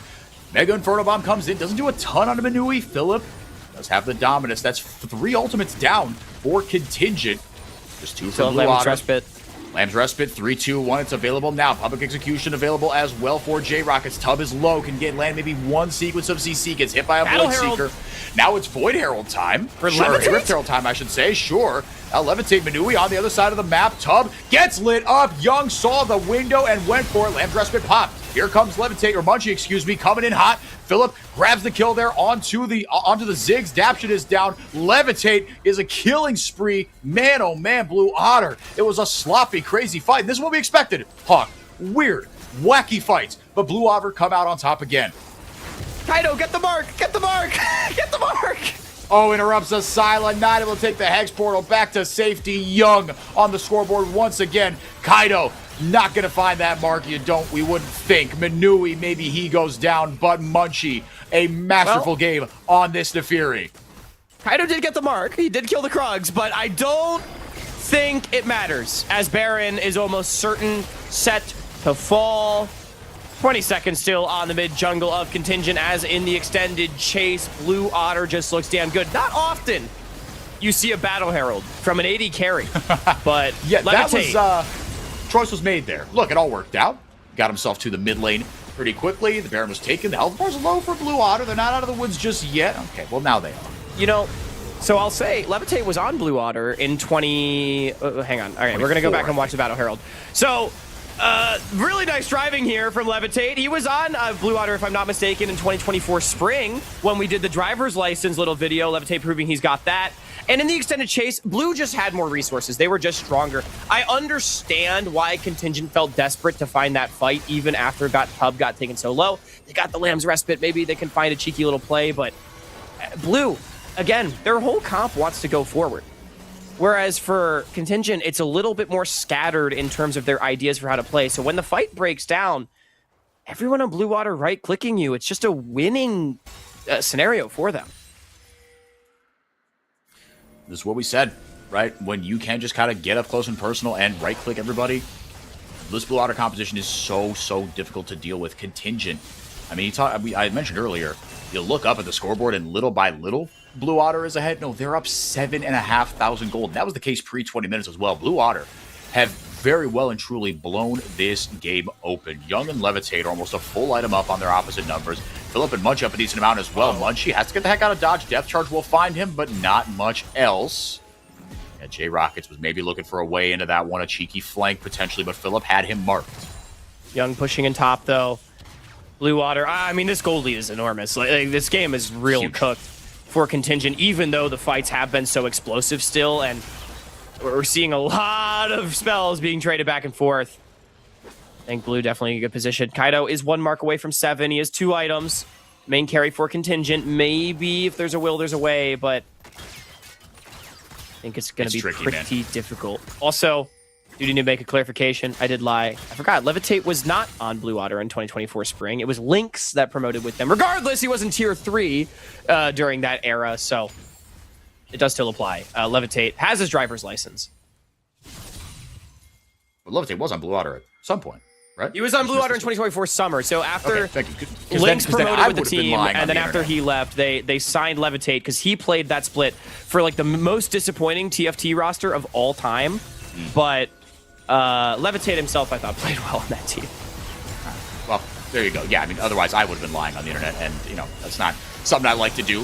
Manui gets locked up here. Kaido barely survives with the Lamb's Respite, but that does keep Manui alive as well. Philip, meanwhile, takes down Asila, but a shutdown comes in for J-Rockets. Maybe they've got a way back into this one, but the health bar's really low on Daption. J-Rockets is incredibly low Whoa, on the other side of the map. I did not see that. Not going to retreat to the safety of his tower. Not really a lot else to go. Munchie coming in hot like a heat-seeking missile to delete J-Rockets as Blue Water extend their lead even further. Now 9,000 gold. Uh-oh, Levitate. He's got a team behind him still. Should be fine. Yeah. Yeah, Levitate, low-key, has become the most fed member of Blue Otter. Maybe Munchie still is. He's got 8 kills, but Levitate 3 items for that fight. Dusk and Dawn on this Kaisa, definitely a bit more of an AP lean as Philip died. So I think what happened is Philip dove J-Rockets 1v1 and died, and then the cavalry showed up to avenge their fallen brother. That's what I'm going with. I think that's a fair assessment. Yeah, I think that is that could be very easily what happened here. Blue Otter, man, 9,000 gold up. We're gonna get a replay here. Yeah, that's exactly what happened to Philip. Yep. J-Rockets did go in, like you said. It's a 2v2 though, but Philip goes for the flash follow, but Young, his R2 barely doesn't connect, forces the flash out from J-Rockets. So it's a 1-for-1 initially, as, I mean, again, Blue Eye's just really far ahead, and then J-Rockets, he tries to go back for the wave. I think that's a little int, but I mean, you know, like, what are you going to do? The game is so quick at this point, he ultimately does fall. Oh, Levitate gets jumped on, and Asila just isolates him and takes him down. Now Munchie going in here. No Lamb's Respite available for this one. Dapsh going to get the kill on Manui. Traded right back. Public execution. Gets 2 now. Philip, has he been outscaled here by J-Rockets? He might well have. 3 for 3 on both sides. It's a 2v2. Dapsh able to flash away. Able to throw the bouncy bombs from the opposite side of the Raptor pit. Now Young has to walk through the explosive minefield. Can J-Rocket finish him off? Yes, he can. Is the damage over the wall enough? Munchie gets one back. A 4 for 4. It's a bloodbath. Oh my god, this game's ridiculous. Okay, can Daption steal the dragon? Come on, Daption. Maybe. He's gonna try. He's the only one alive. Asyla has teleport in 12 seconds. I mean, Levitate Manui to respawn. yeah, you got to try something. I mean, the ugly part is Munchie knows he's there. Adaption has no idea that he knows. So Munchie should be able to go back around, but the TP comes in. I say that. I thought the soul was going to be free after he took down Daption. No, the respawn timers have come home to roost. It's going to be a 2v3. I think it's gone. It's gone. Blue Water has numbers. Man, oh man, these fights. Oh, they got him. Oh, he hit it from downtown. Oh, and he blew the flash as well. Levitate gets Asyla. Soul secured. Gold lead's still the same, but that Hextech Soul, man, is that going to feel nice. Remember during week 1 when I called Maryville versus Dorado a junk food game? This is also a junk food game, and I am loving every second. We are eating good here on the NACL broadcast, man. With Doritos and Mountain Dew as these guys are locked in and gaming all over the Rift, but ultimately Blue Water, they do have double the kills of their opposition. They got a Hextech Soul. They definitely have the conditions as the fight previous that resulted in the 4-for-4. Contingent started with the first 2 kills, and they still couldn't win the fight. That's when you know it's just tough. Excuse me. Yeah, it might just be a wallet diff at this point. It's certainly looking like it, but that's not to take away from what Blue Water have been able to do. But again, this is, like you said, bit of a junk food game. Incredibly entertaining. Really doing numbers on the lizard part of our brains that just likes dopamine, neuron activation on high right now. Blue Water, now it's just up to them to close this one out and get themselves within 1 win of getting their first series win of the NACL split. They need this one bad, Hawk. You framed it, I think rightfully so, as a must-win series for them. Look, there's still a long way to go, but they're off to a good start. Now, I do think I would still prefer to see a bit of a cleaner close here from Blue. They've got the Baron yet again. Base does still stand for Contingent, but that's about all, as I'm sure this mid lane tier 2 is going to fall very shortly. But we've seen a few messy fights in a row, and I would like to see Blue Water with a little bit more structure, close out this game cleanly, because ultimately, if you're a team with playoff hopes, that's what you need to do. Yep, we still got to do that. Manui, he gets jumped on here. The exhaust comes down in return. Mega Inferno Bomb takes a lot out of Manui. Lamb's Respite down. Who will come out of the Thunderdome? Tub is low. Young into the back line. He's doing Akali things. He gets 1. If he gets out of J-Rockets, that's 2. But J-Rockets kites back very nicely. Kaido actually coming away with a kill here. But enough members of Blue Water are alive that this might just spell doom for Contingent. The respawn timers are getting to that point, Hawk. And that's a Baroned up cannon wave coming in hot into the mid lane for Blue Water. Yeah, I think that's going to do it. J-Rockets, maybe he's got something in the tank, but I doubt it. Levitate, Munchie, and Philip still alive. I asked Blue for a clean close, and Contingent served it up on a silver platter. Maybe not easy as you like, but certainly entertaining as you like. Blue Water take care of business at the end of the day. J-Rockets, what do you got, son? That's 1, and that should be the game here. But Asyla coming back here. Hold up a second here. We went up to the victory screen. Not so fast. Blue Water tried to close it out sub 30 minutes. And it will not be enough. Munchie, 15-1-9. Have a day, kid. That's pretty good. That's not bad. I would say, yeah, you know, it's all right. I've gotten more kills in a game before, so I don't know. I'm just saying, is it really that impressive? Maybe not in the NACL, but for Hearthstone Emerald Flex Q. Yeah, Hearthstone Casterlo. Henrique, you're a ball knower, man. I know some things. Other things I really don't. But I do know some no. But Munchie's having a heater. He has had a great game from start to finish. Young's having a great game. Levitate's having a great game. Philip he's diving. Yeah, they've all had great games. Man, and I think that's the biggest takeaway for me from this game is that Munchie and Young got that early lead, and they did not let go, right? They were both 2-0-2 in the blink of an eye. It took a little bit for them to get going, to be fair, because the lead stayed at around 2,000 gold for from minute 5 to minute 20. So, Philip, not going to get hit by that hook. But they started off as the protagonist, and they stayed protagonists, which is what you want to see, especially from someone like Munchie, right? He is kind of the protagonist of this team. He's certainly the young hotshot that they are trying to mold everything around. In this game, I'm not really sure if there's been much in the way of macro, to be honest with you. Okay, never mind. Yeah, maybe not, but there has been fighting, and we're getting a lot more. Mega Inferno Bomb is huge from Daption, but is it enough? Now the Lem's Respite actually going to buy a lot of time, going to take him out of that with the public execution. Phil's going to get the kill on Kaido. Munchie teleports across the map to grab another one, and finally Blue Otter close it out with a quadra from Philip. He wanted to get on the action too to mop up the ace. Blue Otter take game 1. What a game, man. That's What a 40, 51 kills in 31 minutes. That is that's definitely one of the games of League of Legends of all time. What a fun one, man. Quadra kill for Philip to wrap it up. As I was about to say, this game, you know, there's not really been much macro, so I can't comment really on Blue Otter's game planning as a team.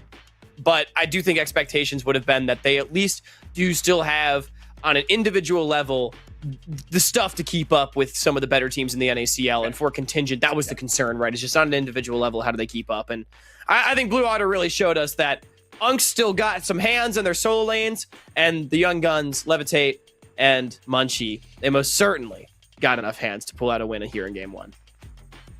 Yeah, it was a fun one. It was a fun one, and it was a dub, and that's all we know for sure. Here's to something equally entertaining in game 2 as Blue Otter look to close it out. We'll be right back. The NACL is presented by Philips Norelco OneBlade.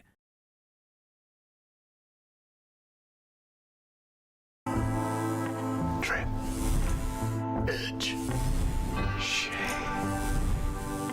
Trim, edge, and shave with Philips Norelco OneBlade. One tool for all you need. Philips Norelco OneBlade presents Shave All Things.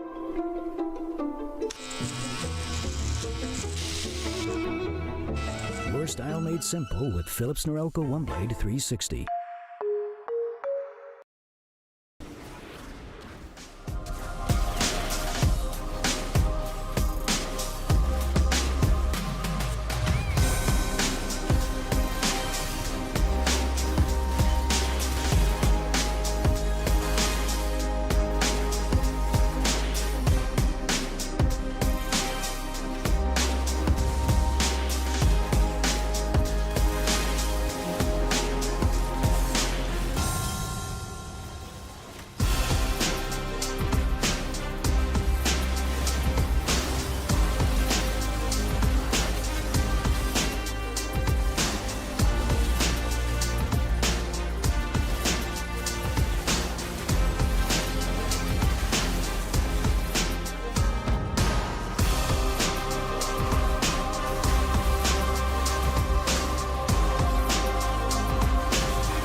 Trim, edge, and shave with Philips Norelco One Blade. One tool for all you need. Philips Norelco One Blade presents Shave All Things.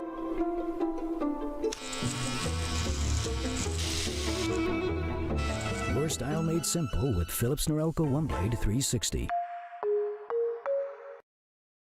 The NACL is presented by Philips Norelco One Blade.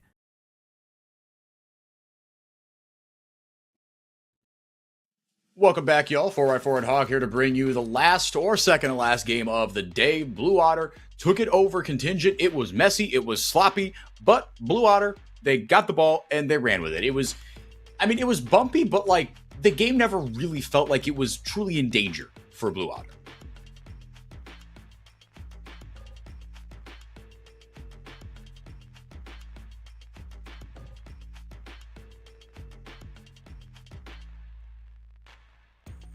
Is he back? All right. Oh, all right. Yeah, that was a.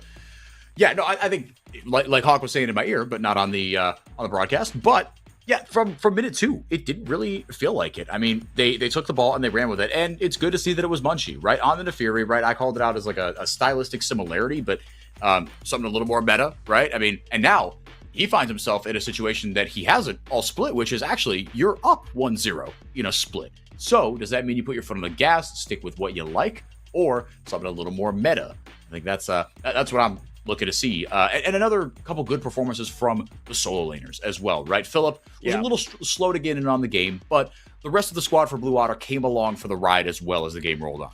Well, and the biggest thing is, as I was going to say, hopefully I'm audible now, like you mentioned, Blue Otter, they never felt in danger, even from that first play. Yes, things were messy, and it was scrappy, and it was a real sloppy game, but they were consistently coming out on, 2 out of 3 plays or every 3 out of 4 where they were able to really find advantages. And so even though Contingent punched back a little bit, it just felt like on an individual level, Blue Otter was stronger. And the fact that their mid jungle was what got so far ahead meant that they were very easily able to translate those advantages over to Levitate and up to Philip. Well said. Yeah, and you can see kind of on that gold graph, it's a slow slope, right? There weren't any kind of big spikes. Sorry, production. I shouldn't have been like, hey, go back to the previous screen, even though you told me you're going to go to the next screen. That's on me. But it was just a slow progression. Like you said, Hawk, it wasn't pretty, but it was just like, 2 steps forward, 1 step back, 3 steps forward, 1 step back. It was good enough. And they team fought pretty well in what was a very sloppy series. Now, again, in draft, right, what are we going to see from Blue Otter? Is this an opportunity where you're up 1-0? Hey, again, do you stick with what works, stick with what you like, or do you go to something a little bit more maybe safe before Contingent? I feel like, actually both these teams, to be fair, have pretty deep bags.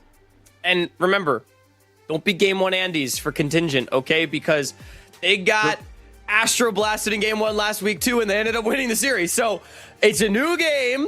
We will have to see how things shake out. I do think it's really difficult to take anything away from that previous game, because I also don't think we are going to see such assassin-heavy compositions in Game 2 just by virtue of Nefiri, Akali, Locke are 3 of the premier assassins in the game. Kai'Sa is the only AD carry that can really do what Kai'Sa does. All of this is Fearless banned out. So I'm just generally expecting a very different game in terms of how things are going to look. So for me, at least, I think I'm just looking at power picks being traded down, right? Who is going to pick up the Camille that has not been banned? Are we just going to slam it here on 1 for Manui? Who is going to maybe go Pantheon or Lee Sin? Or Poppy has also made it through the ban phase. That's been banned every game so far today.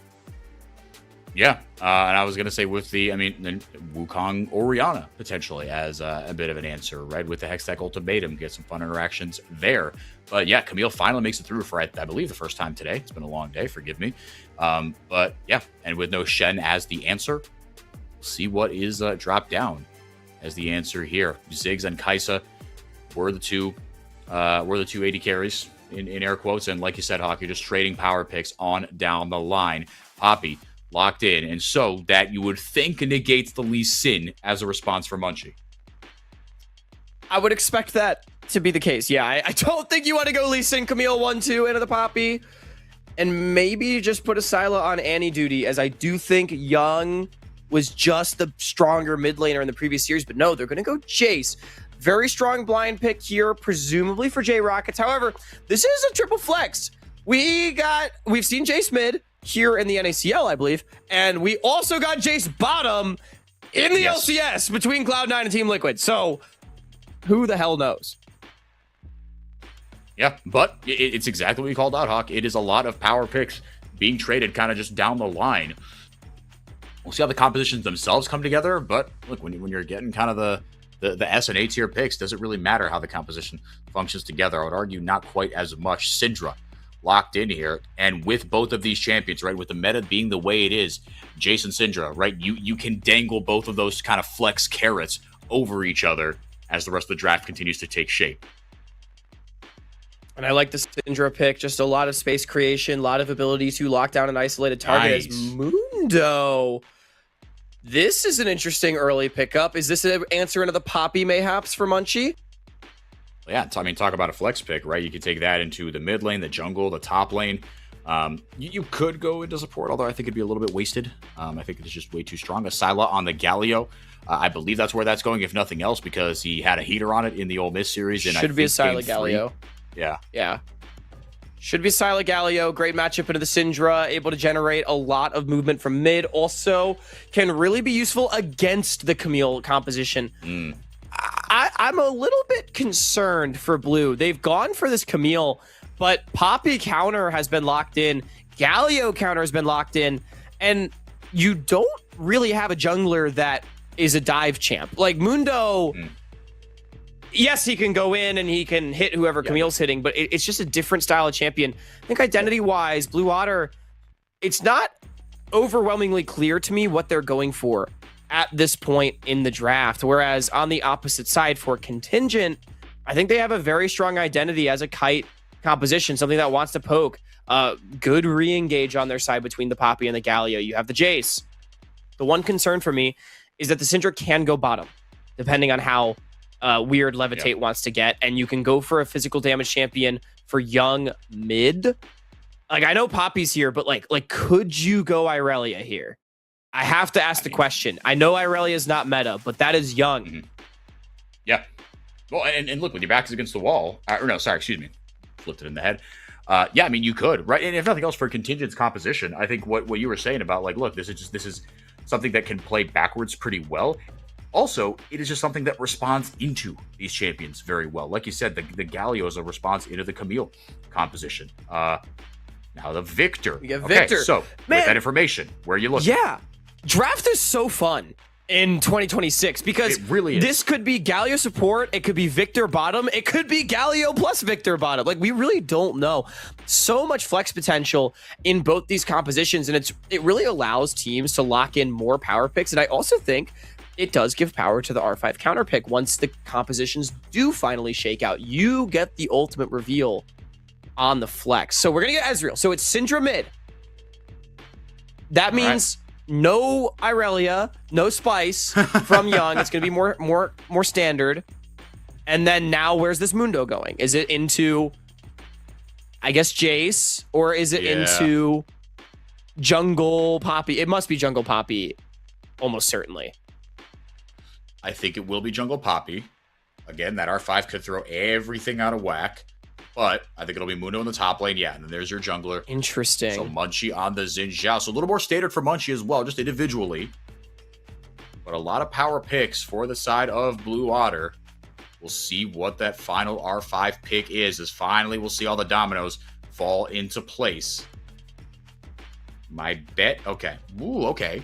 Oh, Poppy. So Poppy support, Galio mid, Victor bot, Wukong jungle. That would be the lock-in here. Yep. Wow. So it is Poppy support. It's Poppy into the Camille with the Victor against Ezreal.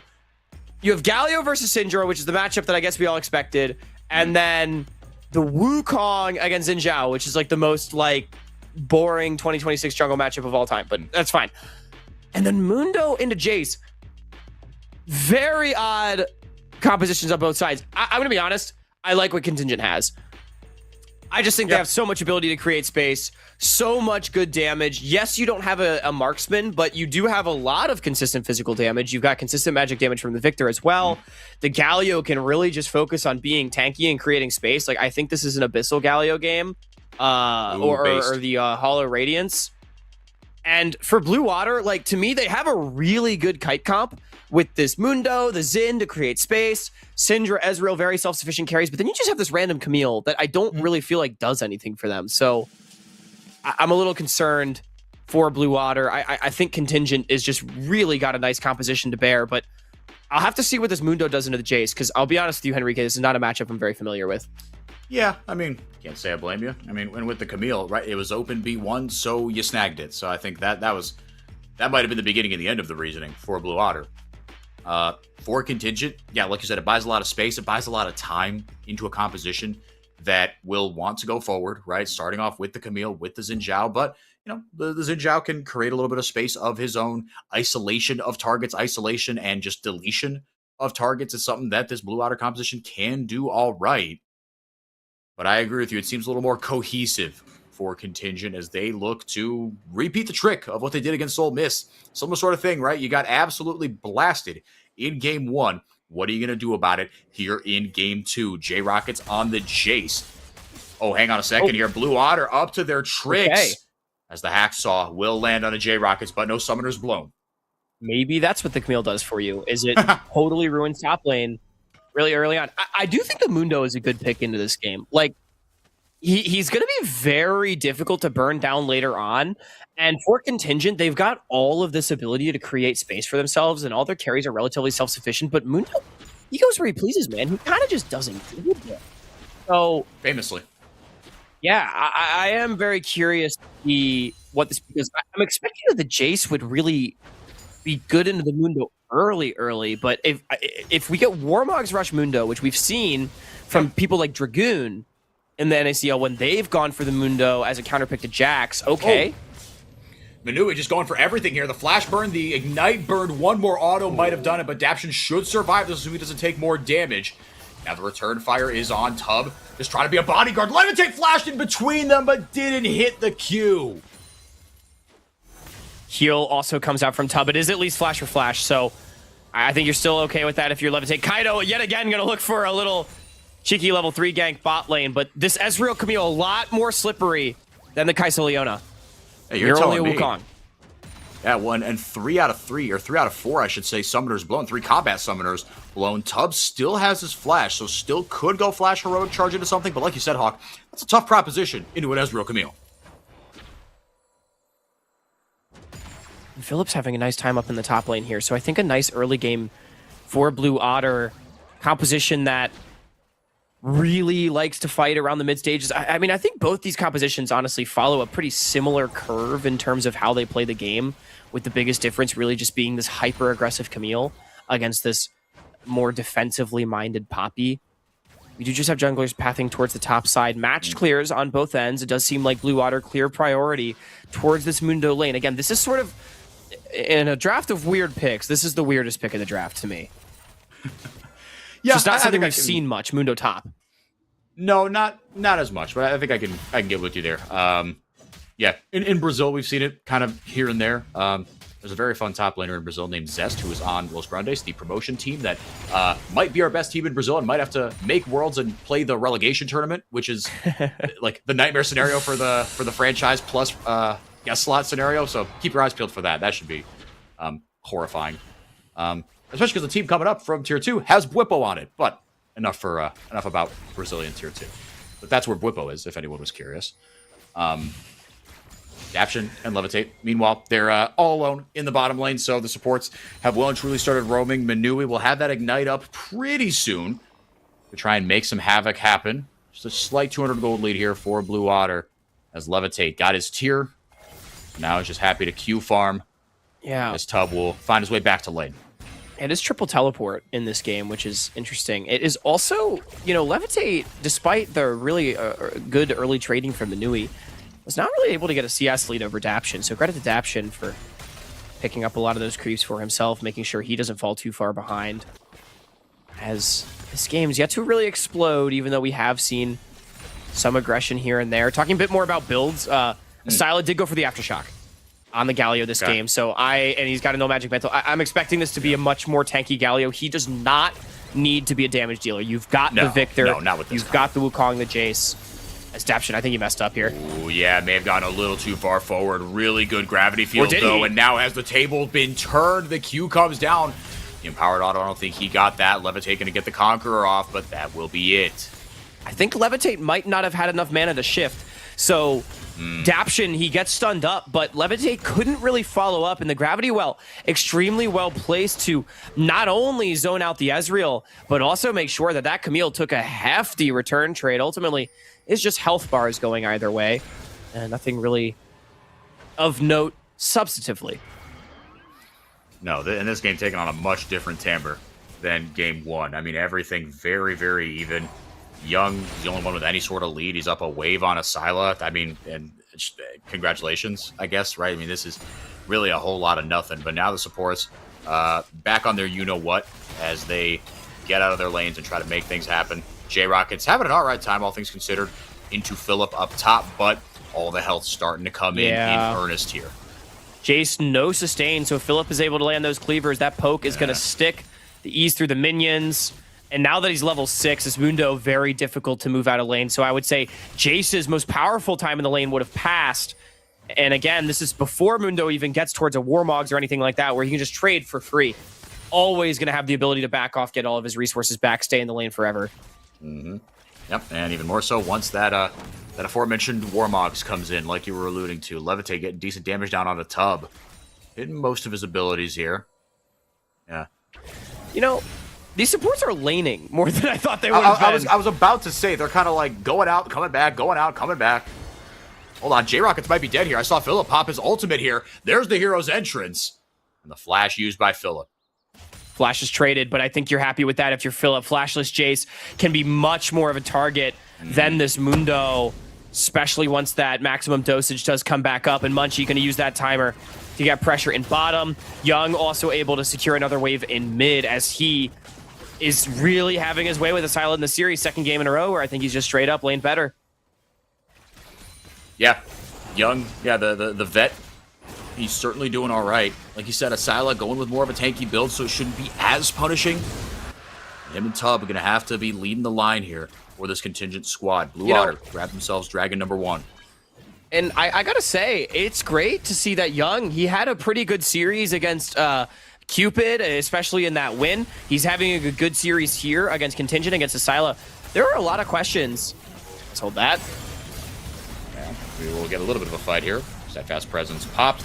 Nowhere to go but forward. Levitate in some trouble, but he's even more trouble is Manui. This could be a 2 for 0 for the Contingent bottom lane. Tub almost got the heroic charge in, but it doesn't matter. The Hex Tech Ray will finish him off. Double kill for Daption. That's a big double kill. Kaido not even needed as it's just a straight 2v2 for Contingent. Disrespectful from Manui and Levitate thinking they could take that one. Sure, Daption was far up, half HP, but that Poppy pick, man, for Tub, paying its dividends right there. And, I mean, it's just a straight advantage for Contingent. Yeah, no two ways about it. This is just a really good start for Contingent. Crucially, when this is your only source of magic damage, right? So you can't have that fall behind. Otherwise, this turns into a no damage comp pretty quick, especially if the Mundo gets going for Philip. But now your damage balance is starting to come in hot. And Contingent, depending on where you position the Victor now, he's found himself up in the top lane. Wherever Daption is, you've got an advantage, especially if you can be the first one onto that first item. That's a nice early spike for the Victor. And not only that, getting 50 Victor dollars off of those kills, Levitate, he's dead. Maybe not. Man. Unfortunately, could not find the mark there. Yeah, J-Rockets met with Levitate down there, but 3 grubs do go over to Kaido and company. This is a good spot to be if you're Contingent, because now the only real advantage that you have is Young in mid for Blue Otter, and it is a pretty substantial one. He's up a decent amount of gold off of the CS, and as I was going to say before the 2v2 came down, you know, Young, there was a lot of questions about how he performed, because to be quite frank, I think a lot of people were not impressed by his time on Conviction last year. A lot of people feeling like Young, maybe the best year of his career had passed. You know, it's not 2023 anymore, but I think seeing him play well really is a treat. He's one of the better mid laners that we have had at times here in the NACL, and I think if he's able to build on some of that earlier success that he had in his career, this is definitely a player that there has been hype for. Oh, yeah. No, for sure. I mean, I wasn't kind of as plugged into Tier 2 as I am now, but I remember it right, like you said, during the DSG days, and this is someone who, I mean, if nothing else, it's not to say that, oh, you know, this is just kind of the role he's going to play forever, but I mean, the role that he has right now of being a veteran is absolutely one that he can leverage. Yeah, a lot of people forget this guy's an NACL champion. Yep. And he won in one of the more competitive splits of the NACL that we've ever had back in 2023 summer. Regardless, it's a bit of a swap up to the top lane here as Contingent. They are overloading. It is Tub solo laning in bot lane on the Poppy. Sure. Why not? Totally. Mundo Only no 2 levels down. Yeah. I don't know what he could really do to stop Ezreal from pushing, though. And Blue Water matching this odd swap, but I think they'd be much happier to have their support just covering top lane as opposed to hoovering up waves in bottom lane. This is probably fair. Yeah, and now you see Daption, once he's got that first item, Blackfire Torch has come in. Now he will take Tub's place as Tub will go on to Pastures anew. Make something happen on a different part of the map. Just the one dragon has gone over to Blue Otter, minute and change until the Infernal Drake comes up. First one with vision down there is Blue Otter. A decent vision down. Yeah, nothing too deep. I mean, Contingent have the one stealth ward there by the blue buff. So Contingent can do with that. I mean, both these compositions, right? Like you said, Contingent there, comfortable fighting backwards. Blue Otter, they want to try to go forwards here. Not quite as much as their last composition that they drafted, but certainly Contingent feeling a little more comfortable, even if they are not the first ones to the objective. No massive lead really on either side. It's really just Daption, but still would be well served by going for a fight here. Well, I say that. Munchie does have the Sundered Sky, so it's honors even as far as one big item each. You think that Sundered Sky spike a little bit bigger than the single Blackfire, but Daption definitely very strong in this game. Is Young just continuing to get more gold. Dragon spawning in 20 seconds. Control of the bottom side of the map is the way of blue, thanks to that really awkward swap that Contingent went for a couple minutes ago. So we'll see if they're able to convert on that. I do think both these teams really wanted to create space for themselves. Neither one wants to be super dive oriented, but I do think, again, that's where I'm looking at Manui. You're playing this Camille, but you're not wanting to really play in a composition that wants to just dive in with reckless abandon, because I think that is a winning scenario for Contingent should it arise. Yeah. No, I think you're exactly right. I mean, between Tub, I mean, Kaido even using the Cyclone defensively, right? You throw down a gravity field. You get the taunt off from a Psylocke, let it on top of the hero's entrance. There are just so many tools to deal with champions going forward. And Philip, once you pop the CC shield, I mean, there are no resistances on this champion just yet, right? He will die eventually. It'll take a while, but he will die eventually. Contingent seem to have exerted some control over, well, one half of the river. I say that as Blue Water, they did get the Scuttle Crab. Munchie leading the charge. Like you said, that Sundered Sky spike, really nice. But now, problem is for Blue Water, Contingent, they're on, well, actually, everybody's gotten their one-item spikes pretty much here. Levitate, the only one who hasn't, opted into the Cull and the Tier for a little bit of investment.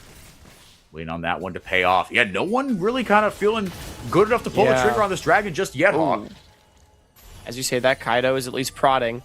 Yep. There's, by the way, an alternator in Asyla's inventory. So this is going to be probably a Rocket Belt mandate Galio. It's not going to be pure tank. But again, Galio definitely going to get tanky as the game progresses. Blue still just exercising their control over the bottom side. Levitate. Okay, that's a big base. He based, got Trinity Force, and is going to TP back right here. Asyla doesn't really have the same luxury. So Blue is up spikes if they wanted to rip the dragon right now, and I think they will. Dragon is aggroed. Tub and Kaido waiting in the Tri-Brush. TP coming in now from the rest of Contingent. Can they get there? Like you said, Asyla, he can join the fight, but he's going to be a little bit weaker. Both top laners have their teleports.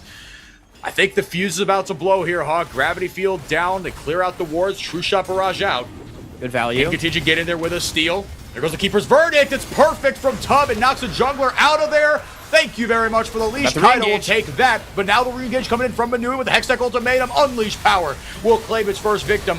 Levitate just free-firing onto Daption and Asylum. Meanwhile, on the other side, it's another mismatch fight. Munchie gets the Crescent Guard off.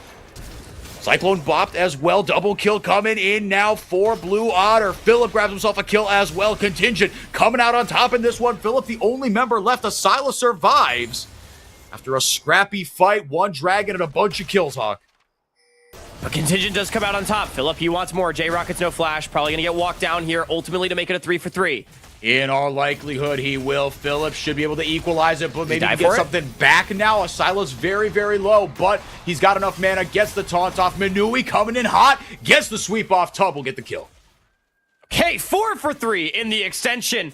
Levitate working on the bot lane tier 1. Contingent does win out on the play, however. They get the dragon, and the initial execution for the fight to secure the Drake was really nice from Contingent. But they burned so much on the Manui to not get the kill. So the re-engage from Blue looked good.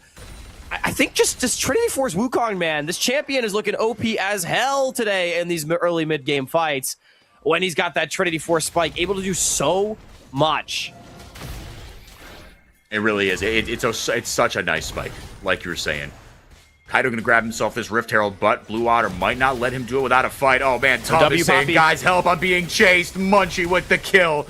Blue Otter punching back. Levitate having a flash out of trouble. Now the TP coming in hot. Asila looking for a flank. A collapse onto Young. Gonna try to take someone down with him. It will not be Kaido despite his best efforts. Contingent gonna grab Munchie on the opposite side as the fight essentially continues. It's a 2-for-0 question mark?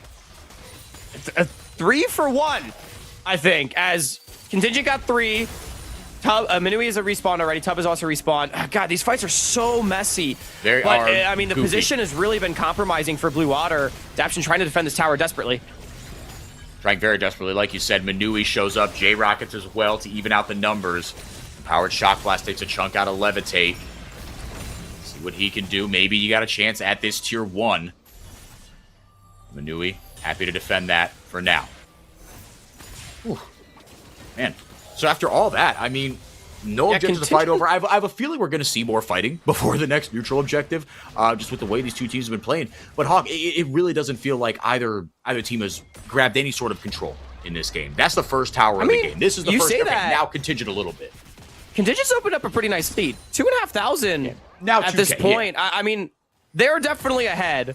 Yes. So, and I do still think their composition is easier to execute. Now, a lot of their late game damage very much on Daption and J-Rocket's shoulders. They have gotten some good kills for themselves, but I think Contingent a really nice position in this game to potentially try and convert this one. We'll see how they're able to do it. As everything Blue Otter's been able to do, it's just sort of blown up in their face. I feel like Blue Otter has not really gotten an obviously winning play, whereas Contingent just feels like they've been getting more out of each sequence. Yeah, I think that's fair, and I think it's a little bit shades of kind of what they did against Ole Miss. Now, maybe some of that is Ole Miss, where it kind of reminds me of what you said, right? Everything they tried kind of blows up in their face. Contingent, especially with this composition, right? Game 1, okay, whatever. You got blasted, you move forward. They have absorbed pressure very well, and it seems like, again, small sample size alert, as Shelly gonna bonk her big, beautiful skull into that mid lane tier 1, giving Contingent now a 2-tower to 0 lead. Contingent, once they kind of get their feet under them, they seem like they've calmed down in game 2 and are able to play these fights out and these compositions out much more patiently. Yeah, the laning is just better. Kaido looks more decisive. I also do think, though, I think Blue Otter's made mistakes in this game that they did not make in game 1. I mean, the 2v2 was just a straight-up mistake. It was a fight that Blue Otter opted into, and it was a fight that really made the game a lot harder than I think it needed to be. And the execution in some of these 5v5s has also been difficult. But again, credit to Contingent for their poise. They've stuck in it well. Young's got no scatter here. He's got a flash. Yeah, no scatter. Does have to blow the flash. He's dead. Will he? Or I mean, yeah, no tower there, so just kind of accepted his fate as J-Rockets will pick up a solo bolo to extend a decent lead for him. I started gassing Young, and then he's died 3 times. I mean, what a caster curse. Manui going in, gets a sweep off. J-Rockets goes into melee form, bonks him out of there, in back with the Hextech ultimatum, and getting a shutdown for Munchie as well. Okay, ultimately a shutdown back to Blue Otter. Does come at the cost of all 3 outer towers being dropped here by Contingent. So, you know, it is gold back. Gold lead stagnated in 2K. Obviously map control in favor of Contingent, though. I think the biggest question to me is, you know, you've got a Syndrome and Ezreal that are going to output a lot of good damage, especially as they approach their 2-item spike. Levitate is now on that Muramana. And yeah, I still want to know what this Mundo's supposed to do. We'll see. It's coming to that time of the game where I feel like he might be supposed to do something. Level 13. Yep. No, certainly. And I mean, it's not like, you know, I mean, look, he's got that CC shield, but I feel like Contingent just have a couple ways to pop it, right? I mean, and it feels like also there's just a lot on the plate of Young and Manui, right? To get either, I mean, Munchie, okay, you could land a knock-up, right? The Wind Becomes Lightning, you got range, I guess. But Manui, it feels like there was a lot on his plate. And him and Young to land a Scatter the Weak, then Philip can go in. It just feels like the engage isn't as easy. And if your engage isn't that easy into this Contingent composition, it's just tougher to start fights. Yeah, it definitely is not as easy for Blue and Contingent. They just have so much CC in their comp. So I agree with you all. Yes, it's nice to have the shield. It's not everything. No. You know, you still got to pick it up off the ground, and I don't think it's gotten to the point where it's 0 cooldown yet. Do they get him here? He's got ult. Let's see, he does have ult. Like you said, the maximum dosage goes off, and he just kind of is going to right-click his way. He just walks out. Yeah, he just literally walks it off. Just thugging it out is Philip. And even just throwing some Bone Cleavers back. As 3 members are down on the bottom side for Contingent. Blue Otter take advantage and overload the mid lane to grab themselves their second tower of the game. It's only a 1,000 gold lead here for Contingent. You got the flash out of Mundo. Oh, man. Fighting mid. Bullying works is the mantra there. Now Munchie pops the Crescent Guard. Levitate trying to get damage on the backside. Retalent Strike goes, or Wind Becomes Lightning, goes out. Manui has to flash away. Now the TP coming in here. As Asila trying to join the fight. Daption going to grab himself another kill. He's 4-0-2. Quietly a very good Victor game. Yeah, this Camille pick just not really working out for Manui. No. And Mage Merchant in the bottom lane, man. Daption has just been so good on this class of champions. Philip, though, he did a really good job of buying time. Blue Water, look at the gold. 500 now in favor of Contingent. Contingent's been overgrouping to open up these towers and now trying to make picks, for example, on the Philip. But Blue has just been hoovering up sideways. Philip is up CS. Young is chovying right now. He's got over 10 per minute. Levitate also at 10 per minute. They are straight up just farming better than Contingent. And so even though they're dying and it looks a little silly, they're sort of making up for it. Yo-yoing Contingent around the map a little bit right now, and they're actually going up gold as a result.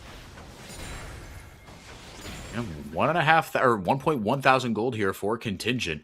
It's all in the team fight for them, but I mean, it's a little bit like game 1, maybe not as chaotic, but in these, we haven't really seen a straight up 5v5. We've gotten a lot of just scrappy fights, a lot of messy 2v1s here and a 3v2 over there. But still, 3 dragons have been taken. There's a lot of fun and stuff like this. And just little picks. Asila gonna eat the ignite. Has to proto belt away. Nice Keeper's Verdict. Tub. Oh, just bailed him out only to watch him fall to a true shot barrage. Now Contingent on the collapse. Manui does nothing with that Hextech ultimatum. Daption on a roll. Wow, what a Keeper's Verdict. Who's catching who, says Tub, as he ejects Munchie from the fight. And all of a sudden, Young and Manui, they were up way too far without any support. Ultimately, it is a 2-for-1, as Asila did die on the backside of that fight. So it does mean Baron will survive, and it's just another goofy-looking little engage where Contingent, they get the most. And yet, the gold lead doesn't move. And that's the funny old part about this game, is that they haven't really been able to leverage all these kills and slingshot them into something, truly meaningful. Now, I say that. They are up in grubs, they're up in dragons, they're up in towers. Well, until like 2 seconds ago. Does that worry you, Hawk, that the gold lead hasn't really moved at all? We're 23 minutes in and a 1,000 gold lead. Okay, it's something, but it's not a lot. It does not worry me as long as they keep winning the fights. They are still getting the objectives, and that is the biggest thing that matters. Yes, Blue Otter is definitely hanging around in this game. Young might not be, though. He might be toast here. Scout of the week. Kaido just beats him over the head with a stick. Toast went to Europe. Oh, yeah, good. R.I.P. Nice. That took me a second. I'm like this guy's toast? Like, no, he's around. No, but that one, unfortunately. Yeah, we'll get it back soon, I'm sure. Kaido, in with the Cyclone. Now Blue Otter. They've got him down here, but Manui again goes down. Just can't find anything with this Camille pick. Now the Justice Punch comes in. Philip in some trouble here. Tub laying down decent CC on the back end. Daption and Kaido combined for another kill. J-Rockets giving Philip the business. Is that going to be a 5 for 0? It will not. Actually returning the kill onto one, maybe two members is Levitate. He's going to need an empowered shot blast. J-Rockets, when that comes back up, probably another one coming, but he'll get out before that happens. That is a... Oh my goodness. Okay. Cool. Levitate, big shutdown on Adaption, but what a shocking choice from Blue Water. Your mid laner just got picked in the bottom side jungle. Dragon is spawning. You should know that the opposing side has full control and they walk in to try and fight into a choke point against Victor Galio. That is not good macro in decision making from Blue Water, and they get rightly punished. I think Blue Water very lucky that Levitate survives and trades back a couple of kills because Contingent does over chase, but I mean, that is Dragon's sole point. Somehow the gold lead is not out of control. Again, I think Blue Water is very lucky that Contingent did not just put away the game with that fight right there. And okay, this is interesting. Well, now, okay, the far side alteration goes down, so now the flies will start to swarm onto this carcass. We'll see if it's a carcass, though. Yep, that Baron is not going down in enough time. TP comes in hot, Daption shows up, and he is big. Man, we've talked about him kind of on and off, but it's him and J-Rockets, like you pointed out earlier, Hawk. Those two are carrying the carry burden, and they've been filling it well, to be fair, right? They've been team fighting well. Just the macro hasn't quite been there to make this as explosive a lead as it needs to be. But Blue Water, hanging around. And I got to give Contingent so much credit because, as you say, they're outplaying in all of these fights. I think Daption, J-Rockets has been doing so much damage. I got to give credit to Kaido as well. His positioning on the map, he's been creating a lot of these plays, creating a lot of these picks. Tub moving alongside him. Like, Contingent is looking like a team that knows how to fight. It's exactly what we saw against Ole Miss. But it is also just taking advantage of some very poor decision-making from the opposition that I just have to point out. So we'll see if Contingent can close out this game cleanly. Again, I'm not worried about the gold lead. As long as they just keep winning fights. Yeah. We have yet to see a play where Blue Water gets a kill and doesn't lose to 3 members on the backside. This is true. Yeah. And so, until that happens, I think you were very right to say, look, I'll worry about it when we get there. We'll cross that bridge when we get there. Daption now on his 3rd item, still waiting on that death cap. Recognizing that these fights could be over in a hurry. Has got himself a stopwatch. Young went Void Staff 2nd. Right into this guy, or this Asila. Galio, Kaido in with the Cyclone, now taken out again. Manui just gets removed from the fight, and it's a 5v4 again. Asila coming in hot with the hero's entrance, fighting backwards very nicely, though, is Young with his first kill of the game, and man, did he need that. Munchie taken low and taken out. Mark by Tub. Munchie's going to buy himself some time here. That shutdown did come in, but J-Rockets will get one on the back end, so a 2-for-1 for Contingent. Again, just coming out ever so slightly on top in these fights.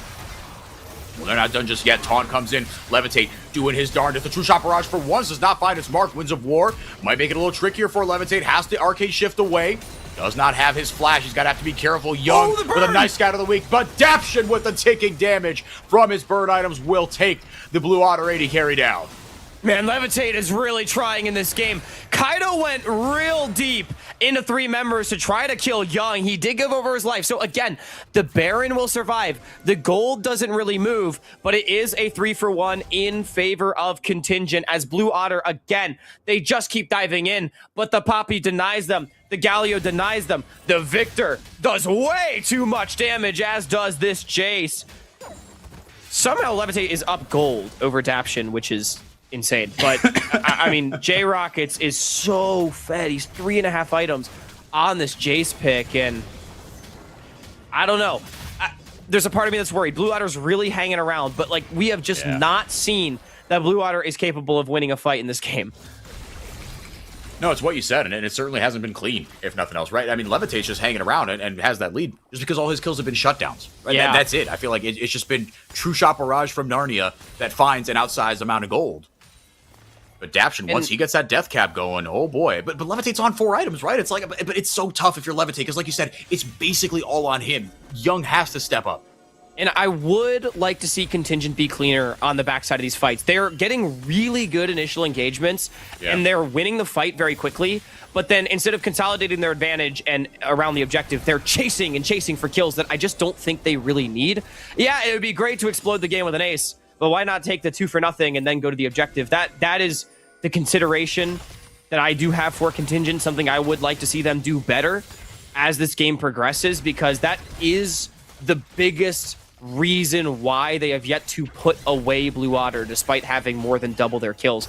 Now Manui, I think the level 10 Camille, not too much of a threat. Okay. Ooh, Tub in some trouble. But the unleashed power is not enough. Now Munchie way too far forward, or is he? Crescent Guard, goes out. Powered Shock Blast gonna take a chunk of his health out. So a couple ultimates traded. Daption down the Chaos Storm. That's not nothing. Okay, you know, Blue did not get any kills, but that's a one fight. That was a massive health bar advantage. Munchie really playing that one out extremely well, utilizing his kit effectively to take a health bar advantage in Blue. They grab the space. Now, though, TP's back in. Tub's half. Tub's down to half HP, like you said. Asila trying to get some damage down beforehand. Daption does still have his damage. No ultimate necessarily. Manui going forward. Here comes the Hero's entrance. Now swiped away. That's Mountain Soul for Contingent. Surely they've got a leg up in this fight. And indeed they do. They split apart. Blue Otter, and once Levitate is down, that is it. Kaido and company just a little bit sharper. The shutdown comes in for Young, but that is it. Contingent finally have busted it open. Are they going to push to end? No, it looks like no. They're going to go for the Baron, but that's definitely, if it's not the game right now, it is most certainly the game in the long term. Mountain Soul secured. Kaido is true on the smite. Baron to go over, and Contingent yet again proving that their prowess in these fights is high. They are not a team to be disrespected in the NACL. Don't be a game one Andy. I think those were your exact words. They look, game one Contingent is not the real Contingent. I think we've got a small but statistically significant sample size to tell us that against good teams like Blue Otter and Ole Miss. Now, look, this game ain't over yet, but like you said, Hawk, it is certainly looking dicier as Blue Otter. I mean, because that's the thing, Hawk. It's what we keep coming back to, and you've been leading the charge on this, and you're right to kind of assuage any worries. It's like, look, we just haven't seen it from Blue Otter this game. We haven't seen a fight where they've come out on top. You don't have any data point to go back to in this game to tell you, no, if they just get the right fight, they'll be okay. Yeah. They've got nothing. I just really think this is a better draft from Contingent. I mean, this Camille pick has gotten completely stuffed. You want to be playing a composition that can all just dive in, start fights in your own terms, but they didn't ban Poppy. I guess they were probably expecting Camille to be banned, but this Poppy pick from Tub has been wonderful. And it's not just the Poppy, the Wukong, the Galio, the Victor, all these champions really synergistic with how they want to play fights. Yep. I just don't feel the same way. Blue Water, again, it's a great kite comp, but they have this random Camille that I just don't think does anything for them. They tried to pivot in the draft, but I think they were outplayed in that pre-game phase.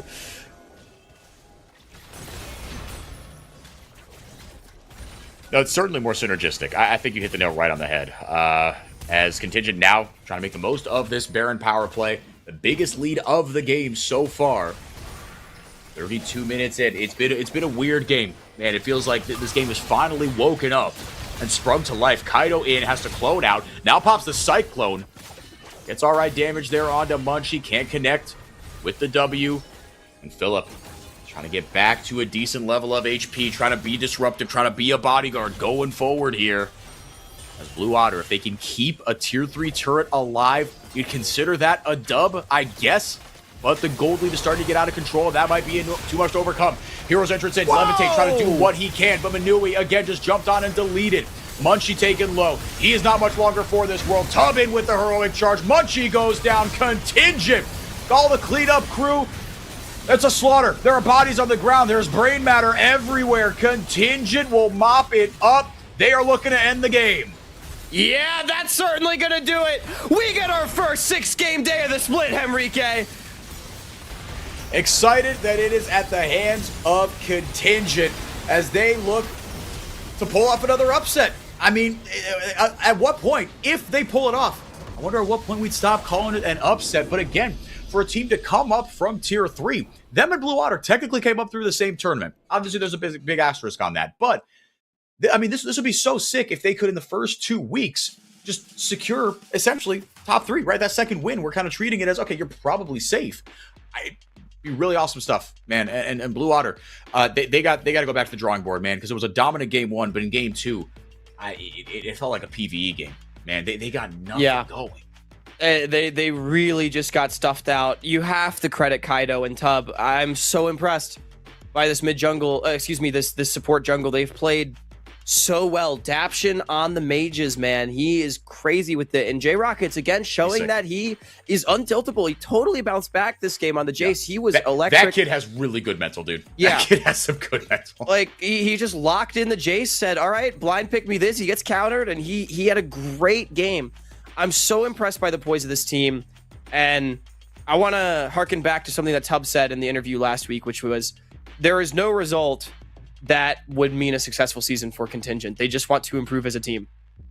And that is the kind of thing that creates a team, the kind of mentality that creates a team that can get destroyed in game 1 2 weeks in a row and come roaring back.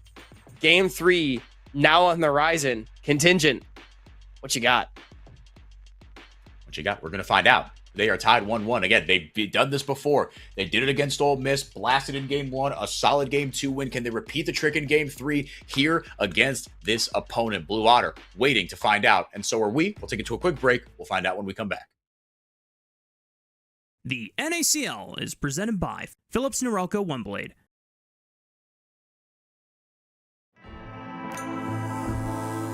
Trim. Edge. Shave. Trim, edge, and shave with Philips Norelco OneBlade. One tool for all you need. Philips Norelco OneBlade presents Shave All Things.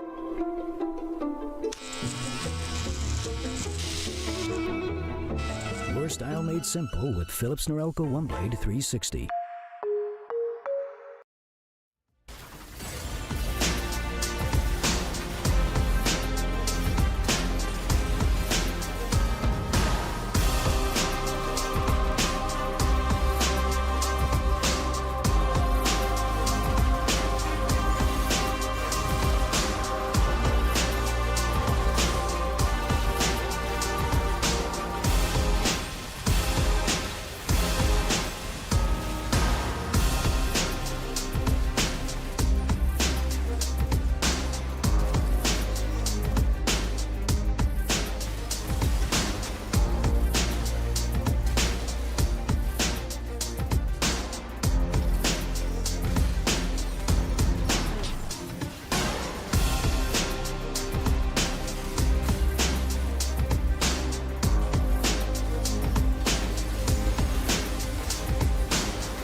Trim, edge, and shave with Philips Norelco One Blade. One tool for all you need.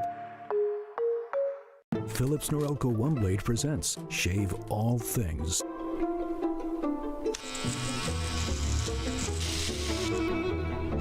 Your style made simple with Philips Norelco One Blade 360. The NACL is presented by Philips Norelco One Blade.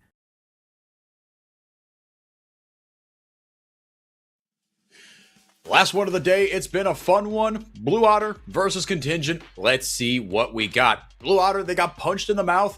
The vibes, look, they're still good, right? You had a good series last week against Contingent. You showed some good stuff, some really good stuff in game one, but in game two, man, it was a suboptimal effort. And like you, Hawk, I am willing to throw that down to, if not all, majority to draft. It just felt like they had no way to start fights. And if nothing else, if they did, they didn't execute. The conditions were too narrow. Minui, there's too much on his plate.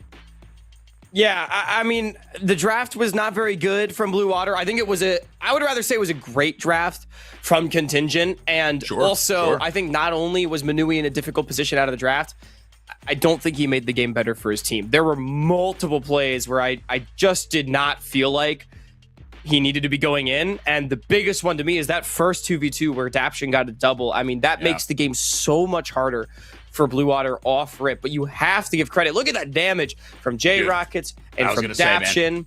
The whole Contingent squad, they are showing they are so resilient, and their team fighting and their setups when they actually get out of the lane phase is pretty good. Yeah.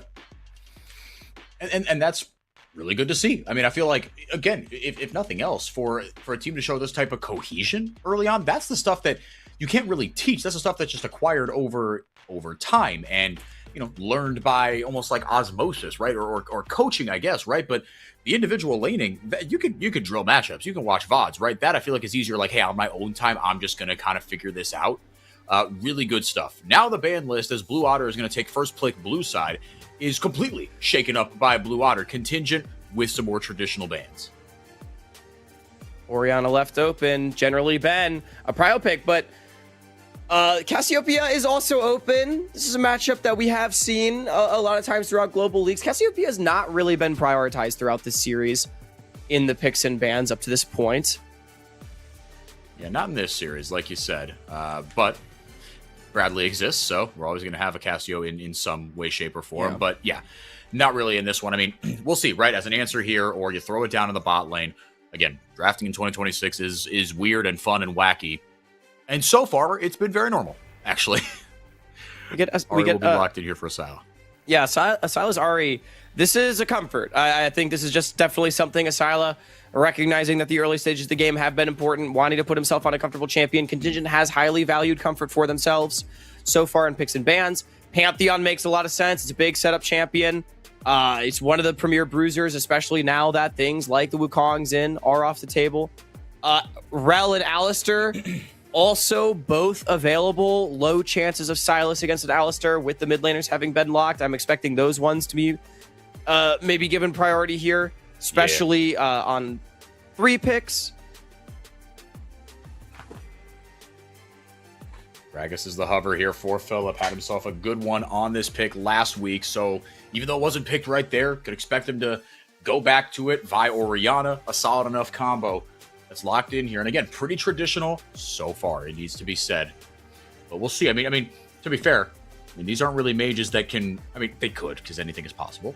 But to be flexed down to the bottom lane, I'd be surprised if either one of these did. Maybe we go the more traditional marksman route, but things like, I was going to say the Akali, not really open. Running through my Rolodex here. Come on, give it to him. There we go. Philip on the Gragas. And this was the pick in game 2 against Cupid, where Philip went absolutely nuclear. So I like to see that Gragas getting locked in. It's something that can go in alongside the Vi. You got the Vi Ori combo. Olaf, the response. This has been, we saw, I think it was Zamudo played Olaf into Gragas last week in game 2 between NRG and CCG, if I'm not mistaken. Did not go well for the Gragas. No, it did not. J-Rockets also in game 2 against Ole Miss, I think, played it, right? Game 1. Maybe it was game 1 when he just got absolutely mondoed. But was either in game 1 or game 2. So, I mean, to be fair, game 2 didn't really go too hot for him either. But hey, they won, so all is forgiven. Hui and Lucian banned away. The Lucian ban and the Hui ban, I guess, were a little bit interesting here. But Hui into I guess, a shorter range composition, maybe not what you want to be dealing with. I think Blue Water, they're just going to ban mages. Daption is 0-1 on 80 carries in the NACL. He is when you put it that way, 3-1 on mages in the NACL. So if I'm Blue Water, I am making Daption play an ADC here. All right, and the Seraphine. Do we get Xerath? Well, at Mel's, he's still open. We haven't, seen her in a while, right? Not kind of the power pick she once was. But yeah, the Xerath, I wouldn't hate, honestly. Again, if you're just going for like long range, just artillery, that can do decent damage, would not hate the Xerath. We had seen it, so the Mel will be locked in here for Daption. Again, a really good record on the mages throughout this split for the boy. I will say this is not the most inspiring Mel pick of all time. It is really good damage to go alongside with the contingent composition that very clearly wants to go forward. Mel can provide a lot, but she is a target herself. Not a lot to reflect as far as what's been locked in so far. Really only the Gragas ult is kind of the key ultimate, and that would be an impressive tough to react to, right? That just kind of gets thrown out. Okay, that's a Vayne. Now, I mean... could this be Vayne top? Gragas support? Yeah, I was going to say, I think that's where you have to land on that. Well, now that's fun. Minui could be on the Gragas. We'll see what gets locked. I mean, they could just be Vayne 80 carry, I guess. That would be very surprising to me, though. They're hovering supports right now. I mean, again, they could... Okay. That doesn't tell me anything. No, it could be surely the it's Gragas and the Shenbot, Shen. right? I think... But I don't know. Like, what is it? What's happening? I feel like we've seen Shen top. Maybe I'm confusing my CBLOL with my NACL right now because I'm trying to dig into my Shen top. I feel like I've seen it once, but I can't remember. They're going to put the Pantheon support. Maybe. It could be Pantheon. Let's see. I mean, we have seen Graves as well here and there. Okay. What? So, now, or we're having a League Classic moment and we put Graves in the bot lane. No, it can't be that. Never mind. Graves, Mel, bot lane, Pantheon jungle. Never mind. I cooked too hard. I don't get this pick for Kaido. I feel like if you just went tank support, you're so happy if you're contingent. Instead, they go Graves. I don't know. Because to me, Pantheon seems bad into the Shen in the bot lane. Yeah, it's like I feel like I would rather be playing the Shen side of this. What do you do, right? This is so interesting. I mean, here's the thing for contingent. Their lane in bot is really strong. Like, you have Mel, which outranges both champs, and then Shen, who kind of doesn't really do anything in the lane against Pantheon and Mel. Like, it's a strong 2v2. You've also got J-Rockets in a crushing matchup. Like, J-Rockets, this is the game, man. Show them what for. But Blue Otter has great frontline with the Gragas Shen Vi. Great initiation, great setup. They have good damage. Contingent, it's a lot of go forward, but it's not overwhelmingly clear to me what their composition actually does other than hope you win all the lanes and kill everybody. They don't have much CC. They don't have much zone control. They have okay mobility. Yeah. But I think there's going to be a point in this game where Blue Otter can just deathball them, honestly. Like, I think there's a point where Blue Otter can just run at this contingent composition and win, assuming they're not too far behind. No, and I think that's $1 million question, right? Is can contingent get a big enough gold lead to where their not death ball, but just their snowball can simply overpower Blue Otter? Can you get on to levitate? Can you negate Philip from getting those big explosive casts off? I would like to think that Philip is going to go something a little tankier, but even then, right? It's like you have Mel does enough true damage. I mean, J-Rockets obviously does true damage, so is it worth it? You just go all in on blowing somebody up, right? Because if you are Philip on this Gragas and you go a more offensive AP route, you could just one-tap somebody. Yeah, I mean, you 100% could. I'm expecting this. It's not going to be a tank Gragas. Definitely not against Olaf. He's going to go. Exactly. Why would you open yourself up to that? It's not worth it. Exactly. Rocket Belt, Mandate, Cosmic Drive, something in that realm Roa, is where this mark. Gragas is going. Yeah. Well, and the rel as well, right? You pointed it out, right? It's sort of like the Silas thing where it's like, okay, what do I have to reflect? What do I have to steal? And that's not the whole equation, but it's a part of it. And you're not getting a ton of value out of that. Yeah. Now, I'm also looking up stats. This is the first game of Vayne in Levitate's career as far as stats have been tracked, both on GOL.GG and Leaguepedia. I don't remember a Vayne game either, and I've been covering Levitate for his entire semi-pro career. So, Levitate on the Vayne, I really thought he tried in game 2 on the Ezreal. I think the game just kind of got away from him and his really team. tried. Yeah. So, Yeah. I mean, man, Vayne bot, we've seen that. This is like an NACL special, honestly. Like, Vayne bot is so rare around the world, but it's gotten played in the NACL multiple times over the last couple of years.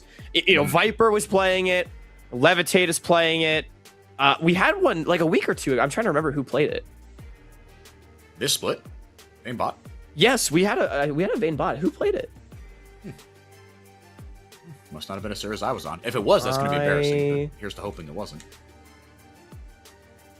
Am I completely misremembering? I swear, or maybe it was last split. Either way, I just kind of zooming back out, right? Blue Otter, I think, have put themselves in a solid enough position to win, if nothing else, because Contingent. Look, they are going to have a lot of legwork to do, but my eyes are focused on. I mean, well, just on the top side, right? Kaido. This Graves pick is quite the gauntlet being thrown down, right? But look, Kaido has priors for goofy picks that can, that are very like self-sufficient. I want all the gold. I want all the resources. I am trying to destroy somebody, right? Graves, he's not an assassin, but he can 100-0 somebody. He is more bursty than you might think. So isolating the right targets, if you can get a smoke screen down onto the Vayne, things like that, but I'm really grasping at straws here. At least I feel like I am. But Hawk, to go back to what you said earlier, J Rockets, this is your game, big dog. If Contingent are going to win this game, a lot of it are going to start with you. Yeah, Olaf is such an insane pick against Blue Otter's comp. Like, you can just absolutely run down the opposition. Also, I guess I made it up. Vayne bot has not been played in the NACL this summer. In fact, this is the first game of Vayne bot this entire year. Sajed's played it a couple times, so maybe that's what I was misremembering. But could be. Yeah, it's Olaf versus Vayne to me. And, J Rockets has had his lane struggles. He's had a couple of games where he's been able to hold his own, but there's definitely been games where he's not.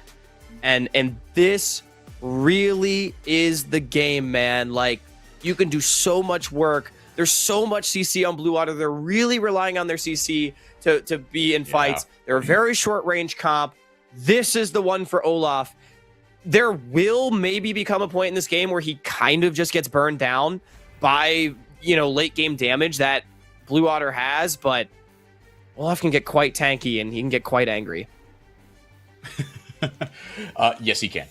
Yeah, and get quite angry into some of those tankier picks.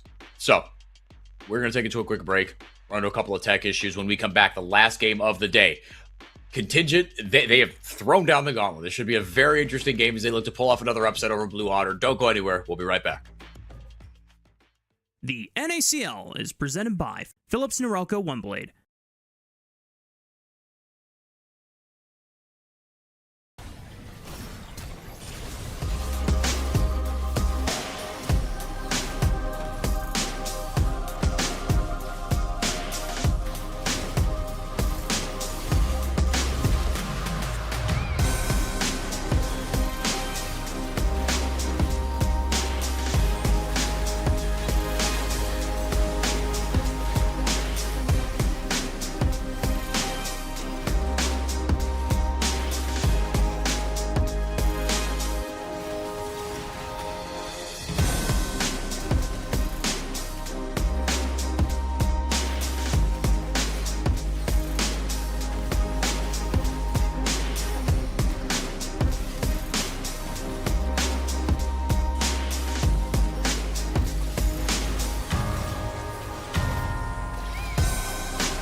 Alrighty, last one of the day, and it should be, to use a technical term, a slobber knocker. A lot of high-octane stuff drafted for Contingent. Blue Otter, a little more stock standard, but hey, we do have a Vayne bot. Hawk, we got a Pantheon in the bottom lane, and you and I were kind of talking off air. As far as things you could have done instead of it, the Rakan was still open. You talk about something that just, look, you want a lot of crowd control?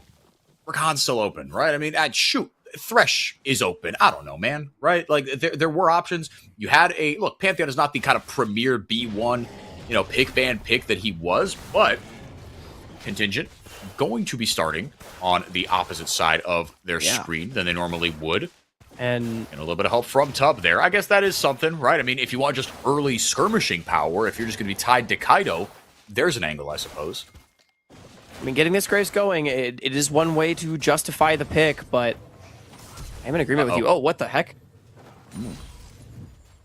Young does not respect the surprise Pantheon. Maybe Blue thought that Tub would have reset after the initial level 1. Philip was on the slimmest of margins to escape from the initial level 1 play.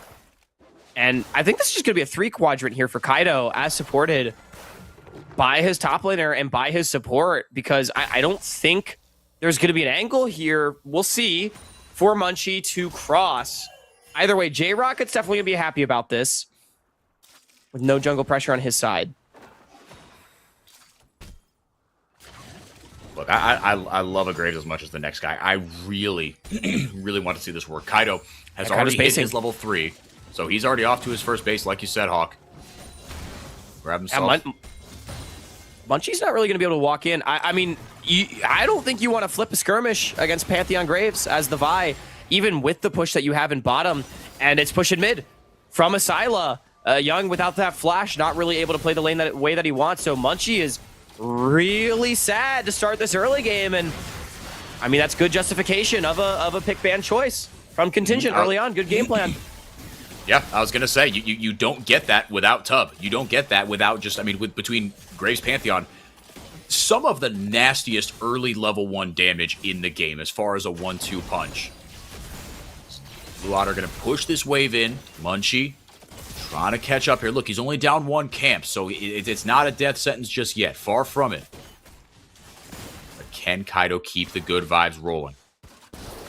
Munchie might actually try to cross map red sides here, because he's got push in top right now. We'll see if Kaido's able to cross. He's up a level, or maybe they just dive J-Rockets. Let's see. He's going to walk over a ward. Uh-oh. He senses the danger there. Flash over with the Vault Breaker. The Ghost. J-Rockets should be able to run away. Did go Flash Ghost and Asyla there to meet him. But on the other side, Kaido and Young waiting in the bottom of that river. Charm not going to land on a Munchie. Wow, J-Rockets. Great movement. Make sure he doesn't get Vault broken. Oh, no. Uh-oh. Kaido was waiting. Right place, right time. Munchie is toast. First blood to the Graves. Just how we all drew it up, right? Apparently, and more head scratchers from Blue. I mean, why is Munchie walking into the river there? There's nothing to do. You're only taking a risk. You see the enemy mid, and he just dies to Kaido. And I have to give credit to Kaido. It's great positioning from him, getting over the wall so early and catching Munchie by surprise. But I don't feel that should be a surprise. That I don't know. But to me, the outplay is J-Rockets. He really quickly adapted to the situation at hand, avoids dying without teleport, uses the ghost movement speed, and Kaido is unbelievably far ahead. This Vi is going to be useless for so long until she hits level 6, which is going to be heavily delayed by the amount of attention that she's gotten, both in terms of the kill and the camps. Man, I mean, that CS discrepancy is something else, man. But this is what Kaido can do, right? We've seen it already. We've seen it on the Kazakhs. We've seen it now on the Graves. Again, not seen it. I shouldn't have used past tense then. But we are seeing the start of it, where he can simply take over a game on these types of champions that are very selfish. So far, so good for the artist formerly known as City Witty, trying to lead another roster to a couple of upsets. I mean, Contingent, right? If they win this, you start off 2-0 and plunge Blue Otter into a truly terrifying situation as they would drop down to 0-2. Tub goes forward with the Aegis Assault, the Shield Vault. Gets decent damage down, but all eyes on Kaido. here, Hawk, as he just tries to get to that level 6, and then he's going to show up and start making hay, right? You get to that first item, and then you just start wrecking stuff. If you told me before the split that Contingent could beat Blue Otter, I would have believed you. Like, I think this Contingent team is good, and I wasn't really sold on this Blue Otter roster, but for Contingent to potentially start 2-0, that would be incredible. And Blue Otter wouldn't be 0-2. They would be 0-3 with the loss here today. Right. I think if you lose this series, the odds of a LCQ are very high in your future, and this was supposed to be the roster that turned things around for Blue Otter after such a disappointing spring split, one in which they did the worst that they ever have, first time back in the promotion relegation tournament since they did promote up in 2024, fan favorite organization. It would most certainly be dire straits with a loss here today, but this has just been such a great start to this third game from Contingent, a team that really does seem to find their footing. I don't know, they just need a game to get their nerves out or something. I guess it's crazy. Yeah, I guess. They've looked like a different team. I mean, it's so fun that they're doing this 2 weeks in a row. In game 1, they just looked hopeless. It was just like, what is going on, man? Like, have they finally been found out? It just no ideas, no creativity, and then Blue Otter didn't quite have it in game 2. Again, call it a draft if, call it what, but the fact of the matter is Contingent looked so much more comfortable. And they're looking to repeat it here against Blue Otter after they did the same to Ole Miss, an Ole Miss team that all of a sudden, I mean, that loss, that win is looking a little better. Ole Miss righted the ship here, right? No, most certainly. And I mean, I'm looking at Blue Otter, and it's 4 different nameplates. I feel like the issues are so similar to the previous Blue Otter team, where it's unforced errors. It is, people just not being in the right places at the right time. Speaking of, Miss Taunt. Flash burn. Taunt is Nui, has to flash away, the Ignite comes down, and Tub, that's easy as you like for him if you leave him within that range. A kill goes over to the Pantheon. It's that early, just smash mouth support play. Really good stuff from Tub. Speaking of unforced errors, I mean, Minui, he goes in for the trade, and it just doesn't land. Here we go. Got one more here. Daption is in a lot of trouble. Munchie going forward, giving the kill on to Levitate. Levitate pops the final hour. Munchie grabs a kill. Much needed exchange there. 2 for 0 for Blue Otter. Yeah, that's really big. That really gets them back into the game. Levitate getting a very critical kill. So easy for them to be able to pick that one up as Daption, even with the flash, we did say it in the draft, this Mel can become a target. Blue Otter keeping things very competitive, but it's likely going to be Grubs traded here for Contingent. Dragon for those Grubs, or Dragon and Grubs, I should say. Ragnarok popped here. J-Rockets could be some trouble soon as that Ragnarok wears off. Phillips smells blood in the water, gets the cask down. A couple more autos might do it here. The explosive cask is down, so can't reposition him, but you can just flash bonk. And that's exactly what he does. Solo Bolo up top for Phillip. Yeah, nicely done, Phillip. Able to find himself a big solo kill. His Gragas has looked so good, and okay, I mean, this is where it was concerning for Contingent, right? If the Olaf starts to fall behind, Blue Otter, they got a couple kills back, gold's back to even, so, while the earliest stages were a little rough, it's most certainly still a game. Oh, absolutely.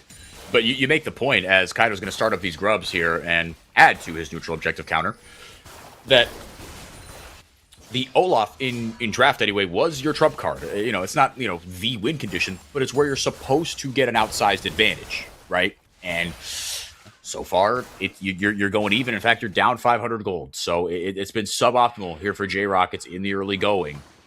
Luckily, the gold is pretty much even. And your jungler is putting on a bit of a clinic. I mean, Kaido and Tub, man, we've said it over and over again. Last week, last game, these two are the backbone of this squad so far. Yeah, Kaido's still the largest individual gold advantage in the game. Right now, the entire gold advantage for Contingent in his pockets. So definitely it feels good that this Graves is in such a good position. But again, I mean, there is a lot of tools in my eyes to deal with Graves later on in the game. As Blue Otter, they got the Gragas, the Vi, the Shen, all champions that really can shut down the short-range marksman, try to blow him up. Yeah, and that's the thing, right? I mean, we talked about it with Blue Otter's composition. The ease of execution is absolutely there. Kaido slamming the Serpent's Fang immediately. I guess that's the anti-Shen tech, the anti-Seraph's tech down the line. anti-sterics down the line, but either way, just going with that straight lethality, obviously on the Graves into this composition, the tankless composition. Philip got the lost chapter here early on.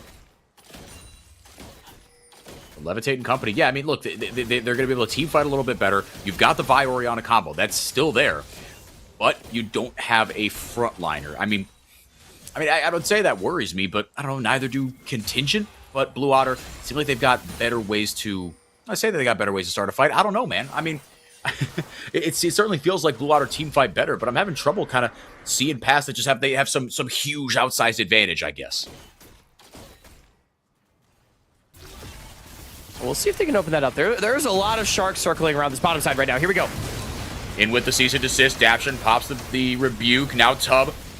Look at the Aegis Assault off, but that's about it. Once that wears off, Munchie goes in. Now Levitate with his second kill, of the game. He gets taken low, and that's a ton of damage coming in from Daption and Kaido. Daption continues masterful play on these mages. Kaido backwards, very nicely done. Getting the stacks of the True Grit up into the brush. Flash almost finds its mark with the charm. Asila almost with a hero play there. Contingent building up their gold lead ever so slightly. A pretty good fight. Just a good take from Kaido. Yeah, it is, and that is the fight where you justify the Graves getting all this attention. That is the fight where you justify everything that Kaido's done so far in this game as he carries so heavily in terms of the damage. Blue Otter, they may have gotten the first kill, but they just didn't have gas in the tank. Ragnarok pop, Tub in with a ton of early damage. Can they get onto Philip? Not before Manui's there to provide a little more shielding. Proverbial shielding anyway, and to stop the rampaging J-Rockets. So for every punch, there's been that counter punch, Hawk. Every punch, there has been a counter punch, but I think critically for Blue Water, Philip does survive. I mean, that is right now their one lane, which is a bastion for them. I suppose Young also actually up pretty significantly. I didn't really notice how far ahead over Asila he was in terms of the CS, but you know, if that one had tilted against them, definitely would have been difficult. Still, though, Contingent, their game state is so good. They have all three grubs. They have both the first two dragons. Blue Otter, outside of some kills, which to their credit, Levitate, the biggest carry on their side. He is 2-1. It feels like Contingent is still absolutely on the front foot in this game. Yep, gold lead just climbing up ever so slightly, 1,500. And Kaido, he has to continue to justify the investment paid off in him, right? You need that ROI. There's your third terrible extended metaphor. But so far, he absolutely has, and he's been in the right place at the right time, right? And him and Tub have just been finding moments, finding windows very nicely. I mean, I think, I don't know, maybe the only one you want to kind of lend a little more help to is Asila, question mark, maybe J-Rockets, right? Just to be a disruption in the late game, to be a nuisance. It's just, you're dealing with so much. Dealing with an Olaf on top of all that. The combo comes in onto Young. Asila is the executioner as Tub comes in. They want more. Manui knows he's not long for this world. If Asila can get closer with another charge, the Spirit Rush gets the flash shot of Manui. You'll absolutely take that. It's another really big play, though, as it looked like Blue Water wanted to get something going onto Asila, but he had Kaido in his back pocket. This ultra-fed Graves. If he can be at every play, man, I mean, that is exactly what Contingent wants. That's going to get Asila back into the game as well.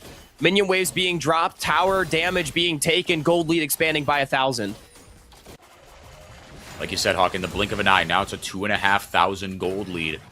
And that's kind of what we saw in the Kazakhs game last week for Kaido. He is at every fight, or conversely, Contingent do not fight unless it is for Kaido. And I'm thinking back to the interview we had with Tub at the end of last series. He shouted out Kaido, call him City Witty, but he shouted out Kaido a lot as far as in-game leadership. And I feel like we're seeing that here today again. Yeah, we really are. I mean, he has really... It's so wild how similar this is to the series against OME. Like, I just can't believe it. Right? They got destroyed again in game one. And then as soon as we get to game two, just the decision-making is so good from the team. And this is a team that has multiple times now shown as long as they can just get out of the laning phase, they are really a solid team in terms of how they play around the map and how they approach the game.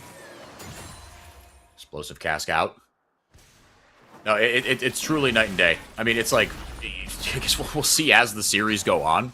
right? I mean, shoot, let's pull up their strength of schedule, right? Who they've got next. But again, the second win is again, another thing Tom said in that interview, they're not focused on results, right? They want to improve as a team, which, heart emoji. But like you said, it leads to a good mentality in that, you have resilient mental from J-Rockets on down to be able to get just blasted in game 1 of back-to-back series and to come back and have mirror image performances in game 2 and 3. And look, we're gassing up Contingent, and rightfully so, I will add, but this game is not over just yet. That being said, it's been really awesome to see, again, this mix of old and young talent or Contingent really shaping up nicely in this meta and adding a bit of their own spice. Ballbreaker in, cease and desist. Munchie wants more, but he will not get it. Levitate can't get in range. Daption with a flash away. It was flash force, but I think Daption's going to be pretty happy with that. Cease and desist won't be up. Tub able to get the stun down. That's damage coming in from Daption from the other zip code. Philip gets the ignite on him. And that will be it. Tub can't find the Comet Spear. Couple flashes traded. This is a lot of really key cooldowns, though, being burned by Blue Otter. 30 seconds until the Dragon. Again, no cease and desist will be available. And while you don't have flashes on the bottom lane of Contingent, no body slam flash either. So there's no way really for Blue to start a fight. Would the rebuke reflect Condemn? Yeah, I guess it would reflect so, right? the Condemn, because it's a projectile. It is a projectile. Yeah, and I think that's what he was waiting out, but unsuccessful. Either way, blowing J-Rocket's summoner spells again for, as we come back to this top lane, J-Rocket's still waiting on that first item, but he is going even with Phillips, so, fairs, I guess. There's that stride breaker. Excuse me, as Kaido continues a neutral objective dominance. Man, it's been, is it 5 for 5, right? Because he got the Herald as well, so 3 dragons, the Grubs, and the Herald. Kaido is everywhere. Yeah, Kaido really is. And again, I think J-Rockets is going to be more than happy to trade his summoner spells for that Dragon Soul point as, okay, TP answered. Blue Water, they can't find anything. Contingent always has the response. This is so nice to watch from Contingent. I feel like, and this is going to sound like slander, and it is not, I mean this in like the most complimentary way possible. Contingent are playing very good reactive League of Legends. I feel like when we say, they are. Traditionally, when you say it's reactive, it's like, no, they have no agency. It's not that, right? But it's when they're being reactive in the right moments, right? And they're kind of, it seems like, whether it's, Kaido on down or what, a lot of damage coming in onto Young. Explosive cast might have spelled doom here. J-Rocket's going forward. He hasn't eaten a tower shot just yet. There it comes. And now Blue Otter get one back onto Young. Munchie in with the cease and desist. Phillip in, hits him over the head with a beer cast. Young out of the way, able to flash out. But Phillip, he will survive somehow and get the shutdown onto Kaido. Blue Otter with the play of the game to launch themselves back into this one, and not a moment too soon. Wait a minute, there's the caster curse that I know. As I was in full agreement with you, the reactive lead from Contingent was good, but just like that, Blue Water, they do come to life. Still only an equal game as we'll get the precision play here by Phillips Norelco.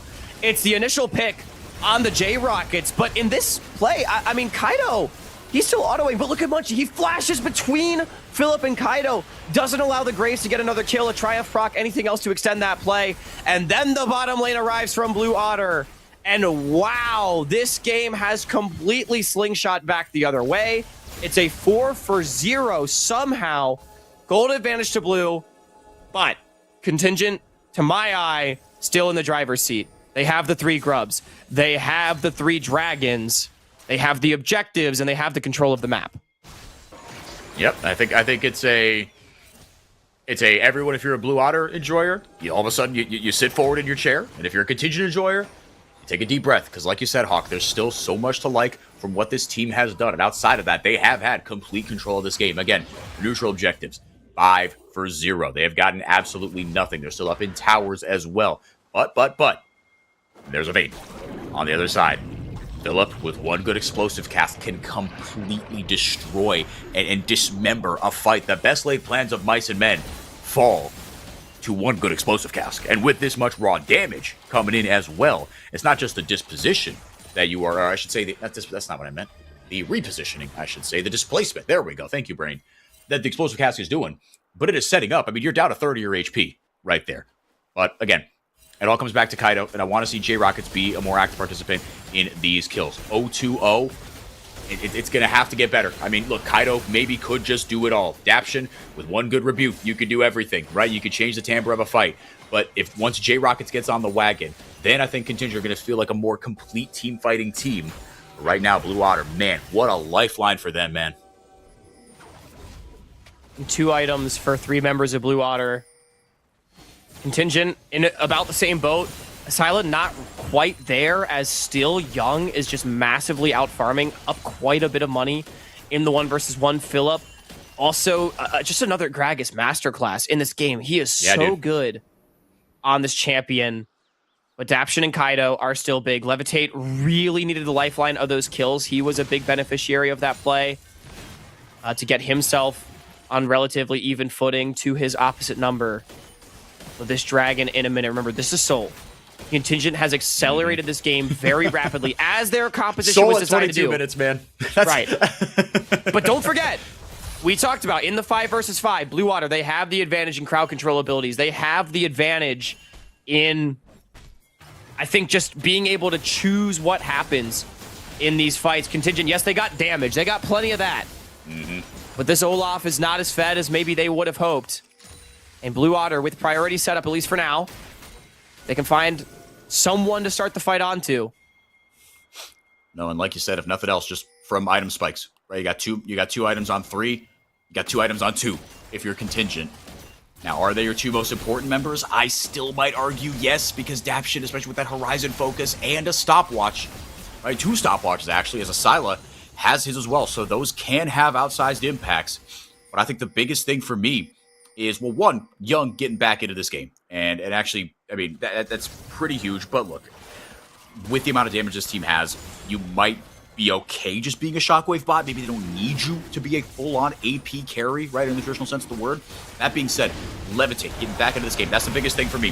Munchie just going to blow everything there onto Kaido, making sure that he can't play the game. The Shockwave comes in off the top as well. They recognize the importance of taking down the Graves, and that's exactly what they do. But do the rest of Contingent have his back? Johnny Rockets runs Munchie down in the pit. He gets the heck out of dodge. Now Young has to flash away. Minui has to flash away. That is the gravity you're looking for if you are Johnny Rockets. Now Blue Otter's still going to walk away with the dragon, unfortunately, but a 1 for 2 in favor of Contingent. Oh, Munchie somehow gets the smite. Did he flash for that smite? I have to see that one again. I think he might have just gotten in range. Everyone like flashed backwards, but then just kind of walked around. Yeah, that was a crazy fight on both sides. I think Munchie, is the Swarmbird right? He might have still have flash. Did he never flash in that entire thing? He might not have. Regardless. Okay, let's just take another look. It's very messy. I mean, there are no battle lines anywhere, which Blue Otter doesn't really like, because their composition really wants to have an organized fight where they can lay out individual targets for their Vayne to be able to burst down off of CC, and Contingent runs Rampage. But they did kill Kaido to start, which is huge, as a Silas soloed off Levitate on the side, and Munchie just queues back in and smites the dragon. I mean, if that one goes over, the game's over. But instead, they're only down about 500. They've delayed the game. It's giving more time for Levitate and Young to potentially hit their items and maybe give Blue Otter a bit of a cleaner setup around these Drakes, because Levitate totally got hung out in that previous one. Big condemn on a tub. Now with the Cease and Desist again and the explosive cask. Blue might be coming online here. They're pressing R at the right time. A lot invested for just the 1 kill, and it's just on the tub. But hang on a second here, Asila, where did he come from? Kaido picks up the kill onto Young. Asila still trying to maintain the pressure, goes forward with the Spirit Rush. If he can land a charm, that could be another couple kills for Kaido and the boys. But it is just a 1 for 1 at the end of the day. Likely not a Baron start, as 4 members of Blue are still alive. But Asila with the deep TP, able to find the flank and cut out Young. Makes it really into a favorable trade for Contingent at the end of the day. They're able to deny some camps, pick up some of the waves on the back end, extend their gold lead up to a bit above 1,000. Not really the most impactful gold lead at this stage of the game, but I think you'll take anything that you can get. Seekers completed for Daption, Zonia's for Asila as well. A lot of those luxury time-buying items online. Blue Otter does not have that same luxury. Going to be relying on their CC to try to buy time in these fights. Got another pick attempt in the side lane.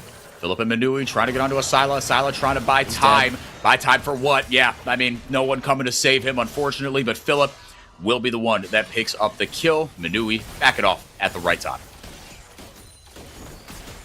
Yeah, Silent just overstaying in the top side a little bit. Didn't have his ult. No way out.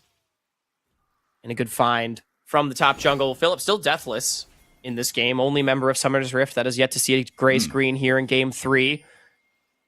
Cannot praise him enough for the Gragas. Does go for the Cosmic Drive after the first item, Rocket Belt. Still has the Lost Chapter in inventory for whatever he would want to turn that one into.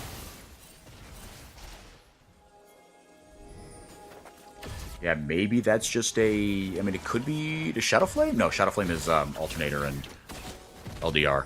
Not LDR. NLR. Thank you. But Kaido still... hold on a second here. Kaido might just be toast.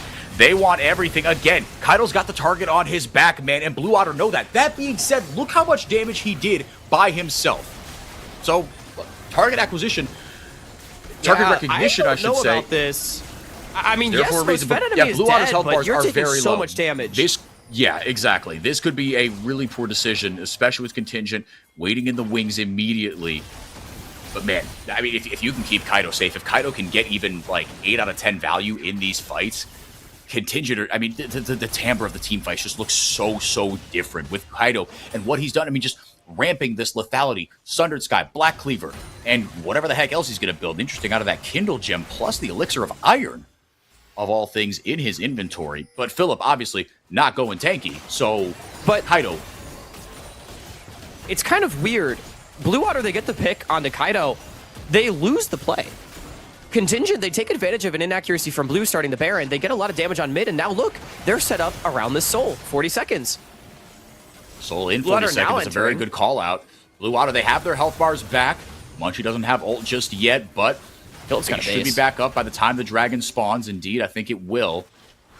You got TP for Philip, if for some reason he gets a little too comfy, gets chunked out. But it's all eyes on Kaido for me, man. I mean, they've got so many tools to get onto him, and Philip with the explosive cask. That could be the single game-changing ability for me. Okay, Rocket's kind of isolated on the side. Low. Looking for a flank, although they know it's there, so is it still a flank? Just looking for a way out of the back line, potentially. Jockeying for position. Back there with the Hex Gate. Kaido isolated in the pit. Did he bite off more Nikachu? There's the Shockwave as well. It's a lot of damage. Kaido doesn't get to play the game. He's able to get out of there with the ultimate and with a little more damage. Now Levitated in some trouble. Trying to get onto Kaido. He does not. Kaido kills him. Munchie out of the back line, and it's just a wild goose chase for Kaido. Meanwhile, the rest of Contingent mops it up. It's a 5-for-0 ace. They get Soul. Whoa, what just happened? Blue Water, they sent everything out of Kaido. Somehow, the Grave survives. And the carries for Blue, they fell. Contingent, they're going to do it again. Are the death timers long enough? I think they barely will be. I think they got it. Let's see what they can do. Yeah, I think they should be. Yeah, still 20 seconds on everybody. Contingent, if they can wrap this up, yep, they will. 2-1 victory over Blue Otter. This team does not know the meaning of quit. Immense grit, immense heart shown by the debutantes in the NACL. How do you like a 2-0 start to your split? Wow. I mean, that was crazy. Blue Otter really worked to bring that game back, but Contingent, man, look at them. Just better team fighting. Straight up better team fighting. Blue Otter, they tried to go for Kaido, but again, I think Contingent's comp liked those disorganized fights. They went so deep onto the Graves, it completely messed up their battle lines. Young became a target. I don't know how Levitate even got into Contingent's backline, but he was there. He tried to get Kaido, wasn't able to, and it's just a clean ace.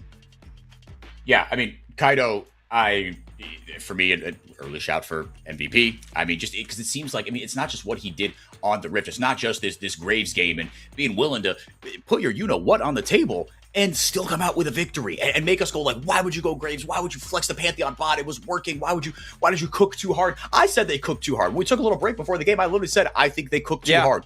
Boy, was I wrong. Boy, was I wrong. Because at the end of the day, if you execute on it, who cares? You won the game.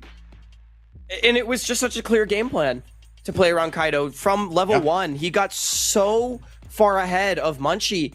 And I mean, on the back of Tub, right? So it wasn't just like, oh, gotcha, I pulled the rug out from under you. whole team this effort. Pantheon has a purpose.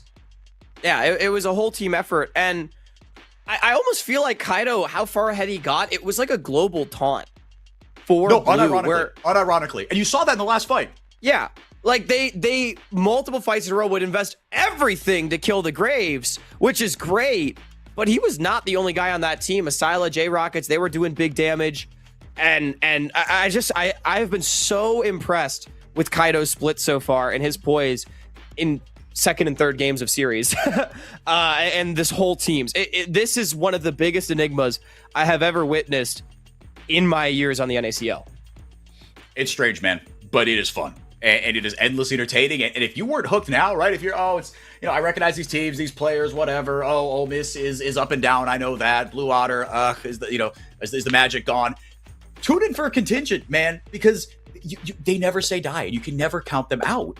And all of a sudden, let's just look ahead to the rest of their games here. They took down Blue Otter. Great. Now, next week, they have to play twice in 2 days. They've got Thursday, Friday next week. Conviction Maryville. And that is going to be a Maryville that should have everybody back. Now, that's where things are going to start to get spicy. And then after Conviction Maryville, then you got NRG. But the point is, right? Ole Miss and Blue Otter, those were your beatable teams, right? In air quotes. And you took care of business. Great. Yeah. Everything else, again, I'm not trying to do the moral victory patronizing things, but it feels like you're playing with house money after this. No, absolutely. I think Contingent has already had a great split. Obviously, they're going to want to continue to build on this. There is a lot that they can still do. 3 wins.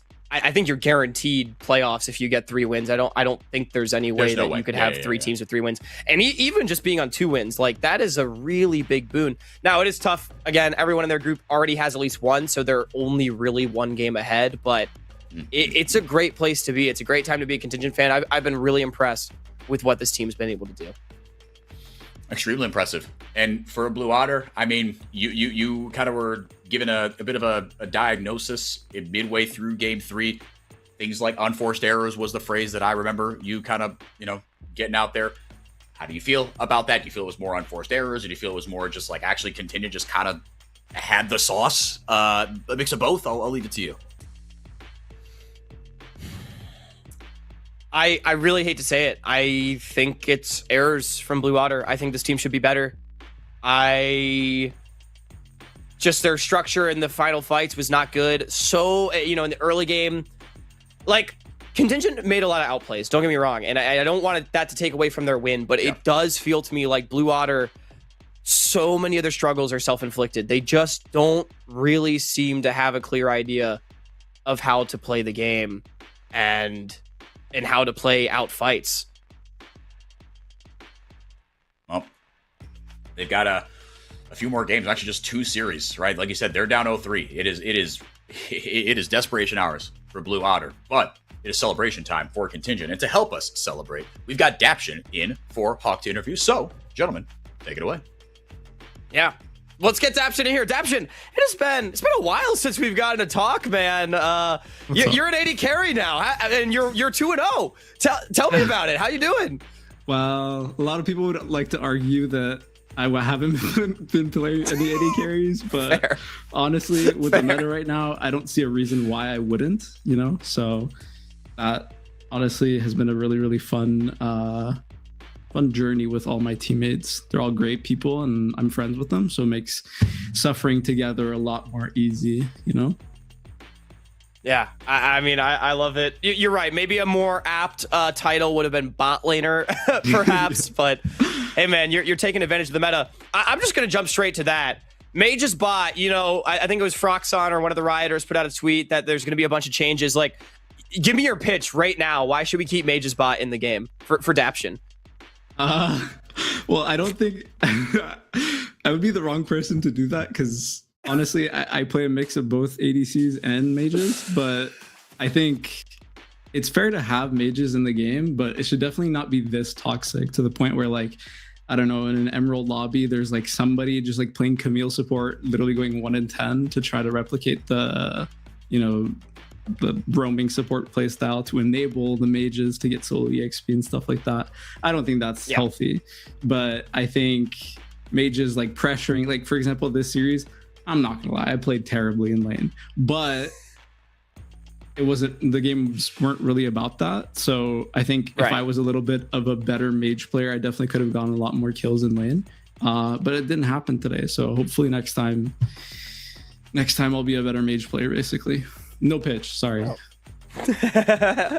Well, we'll be keeping an eye out for it. I appreciate you let me put you on the spot there about the mages, but we can talk a little bit more about you and your team. I'm gonna actually just jump into other memes, which is like game ones. What's going on for you guys in game ones, and why are we just like so insanely awesome in games 2 and 3? I mean, that's a rough question to answer because even I don't know what's going on sometimes. I mean, for example, like this first game 1, like some crazy stuff happened. I'm really holding myself from saying bad words, but some really, really bad things happened topside, and I was just farming, you know, like usually it's the top laner that's like just farming, and then like for example, if you're scrimming, you do 10 remakes in a row, and the top laner has just been farming for 3 waves for every single remake. You know, that was just me, and I think usually we come into the match. To be fair, we were waiting on OME versus what was it? CCG, I think. Like CCG, yeah. We thought it'd be a 2-0 immediately, but it wasn't. And then game 3, they had pauses and this and that, like everything, and a bag of chips. And so it was a little bit difficult for us to stay focused, especially on these like later scheduled games, if that makes sense. Like scrimming, usually we start at 3 p.m. So my match, obviously this is not you guys, like I'm not really coming at you guys, but like why am I playing a match at 7 p.m. It's tough, I get it. Yeah, so I know it's like, it's definitely an excuse, and I don't really like giving excuses without like having like an alternative to the like what I'm, you know, complaining about. But like I guess I can change my sleep schedule, and that's what I've been doing a little bit, kind of trying to like push it to be a little bit more degen, if I can say that word, sorry. But yeah, no, okay. Everybody's the first match was just nerves for the first series we had. I'm not gonna lie. Right. I haven't been on stage for like 2 years. I'm playing a new role. Like, I'm not gonna lie, the nerves got to me, but I think we just come in a little not focused, and like we have this meme in the team where we're like Kaido Jungle just comes to scrims like really, really hungry, so we're gonna take away his food supply so that he focuses up. And honestly, I think he ate before actually wait, I think he ate before our match, so maybe that's not valid, but I think, oh man, yeah, we make a bad situation good, or whatever the saying is. I don't know, sorry, English is my second language. So yeah, I think everybody is going to start to acclimate to the new schedule, and like hopefully the game 1 next time is going to be better. Yeah. Well, and hey, I mean, now you guys have just spun this narrative that you guys are the most resilient team in the NACL. I think it'd be fair to say. So, I mean, it's been great to watch. If you guys finally win a game 1, we'll pop some champagne, throw a party for you, Daption. But thank you. No, I'm giving you a hard time, of course. I want to do finish out though by talking a little bit more about you specifically. You touched on it a little bit, but you know, you hadn't been in the limelight for a little while. You know, you were one of the guys that I was loving casting when I was coming up. You know, Wildcard Red back in the day. Daption's support. He's the GOAT, CLO champion with UST. And man, now you're in the bot lane. You're in the NACL. Like, just tell me about your journey and kind of how you got to this point, because it has been a minute since we've gotten to talk. I mean, I guess this is not really, I don't know, I don't want to trauma dump, but like for the Fear when I was on Cincinnati Fear, for example, I had some stuff going on. My father passed away during the split, and I was given the choice to like either continue playing or, you know, let somebody replace me, and I chose to like tough through it. And then the next split I find out I'm replaced, so that was really, really I don't know, punch in the gut. I don't know what the saying is, but I think you know what I'm talking about. And so I kind of like took a step back from that, and I started doing more like content, coaching, stuff like that, and that's been working really well for me. But there's that little itch, you know, that little thing that you need to scratch on the back of your, I don't even know, somewhere, you got to itch, you got that itch and you got to itch it. For the competitive scene, like I will have a near and dear space for that in my heart and always. And so I think I will always come back to watching competitive and, wanting to compete, especially with people that I enjoy playing with. Not that I didn't enjoy playing with my other teammates. It's just this team is like probably the best environment to play in. We turn like a lot of, screaming matches into valuable lessons. And I don't think there's a lot of teams that, have that strength. So hopefully that's going to come into the limelight, and we're going to show you guys those game ones, Yeah, man. No, I look forward to it. It's great to hear it. It's great to have you back in the space Daption, and it's been a pleasure, man. So I'm happy to hear that you're in a better place right now with Contingent, and that things are going well for you. Before I let you go, was there anything else you did want to say for the fans, or any shout outs you wanted to give? I have fans? Dude, you kidding me? There's like, where are my dapper fellas at? Daption fans. I mean, honestly, I say that with like, obviously I'm like smirking while I say it, but it's kind of crazy to me that anybody even follows me, because I don't think I'm doing anything special. Obviously I'm playing mages, so it's kind of a cheat code, but I think thank you to everybody who watches and supports me. Obviously the whole team makes my life a lot easier. Holy, I almost said a bad word. Thank you to everybody who supports me, and thank you guys for putting the spotlight on us players. Appreciate that from you. Absolutely. It's always our pleasure, man. I mean, I would say you're doing a lot of special things, and if there are no Daption fans, then I'm dead. So, brother, it's great to have you back in the NACL, and it's great to have you back in competitive league. Enjoying yours and Contingent's journey in these banger series you've delivered us so far. I'll let you go. Enjoy your evening, and we can bring Henrique back on in here.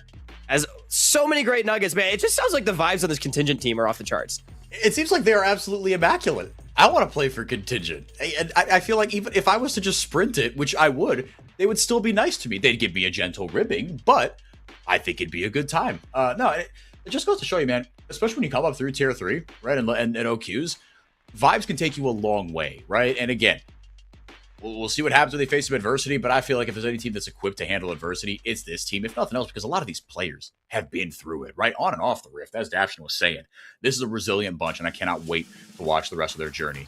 You see the day's results, on your screen. We got a 6-gamer, my first 6-gamer ever on NACL. Actually, I only got 4 and 5ers. Ending on a high note, OME take it 2-1 over CCG. They go down. I think they're 1-2 now. Blue Otter 0-3. It is tough for Blue Otter Summer, off to a cold start, but Contingent up 2-0, and that is the upshot of it. And then the upside, I should say. We take a look at our standings here. Ole Miss up 2-1, right, or 2-1, I should say, at the top of their group. And just like we all predicted, Contingent and Cupid tied atop Group B. Yeah, just as we all predicted. Maybe one of those teams we predicted, but man, you just got to give credit to Contingent. They've been fun to watch, and they are showing us a lot of good things. I do still think a stronger team will be able to take advantage of the mistakes that Contingent does make, but I really think this team has a lot to build on, and they are showing that they have the ability to play at a high level individually. They are showing that they have the ability to play at a high level as a team, and for this being the first split in the NACL for a squad that has even resembled this 5 for this organization, it is really, really great to see that they are just competing their absolute hearts out. And right now, 100% win rate, man. What more could you ask for? Not much, man. Not much. I talk about stronger teams. Yeah, Conviction, Maryville, NRG in that order. They get next week. They get next week off. Not next week. Excuse me. They get the rest of this week off. Next week they play 2 games. But tomorrow we get 2 more series. NRG versus Winthrop. Winthrop, what a team, man. I would love to be able to get a read on them. We'll see against NRG, against a stalwart NRG squad in Conviction. Talk about a team that is reeling against Dorado, who themselves are trying to be a bit of an upstart and prove that, no, we're not going back to tier 3, man. We deserve to be here, and we want to stick around. So a lot to look forward to tomorrow. Yeah, I mean, reigning champs Conviction too. They gotta talk about bouncing back. They got a slingshot back. Woof. Dorado had an upset win in week 1. NRG Winthrop. It's gonna be fun. Even though I think NRG probably the favorite in that series. Winthrop, they've been a fun team so far to watch, and I think this new look roster has a lot to show us. So, shoot, NACL, it's really starting to heat up. Yeah. No, it's starting to heat up. We're through the halfway point almost of our regular season. Again, 5 matches for everybody. Top 4 or 5 play the LCQ. And if you lose the LCQ, it's pro rel time. So get excited again at the top of the mountain. A potential spot in the LCS for these teams. So stick with us. Thank you so much to you, Hawk. It's been a pleasure to cast with you these 3 times I've gotten to cast with you. That's all for me on the NACL this splitting in 2026. So, if you want to catch more of me, if you care about Brazilian League of Legends, switch.tv/cblo_English. But the real thank yous do go to y'all for giving me a home here, for the players, for giving us such great things to cast, such great stories to follow. Thank you to Liga Ace for making us look good. Thank you to Philips Norelco for paying the bills and keeping us look good. Thank you to you, Hawk. Thank you to you, the viewers, for supporting NA Tier 2. And with all that, I've been 4x4. Have a great rest of your night. See ya. The NACL is presented by Philips Norelco OneBlade.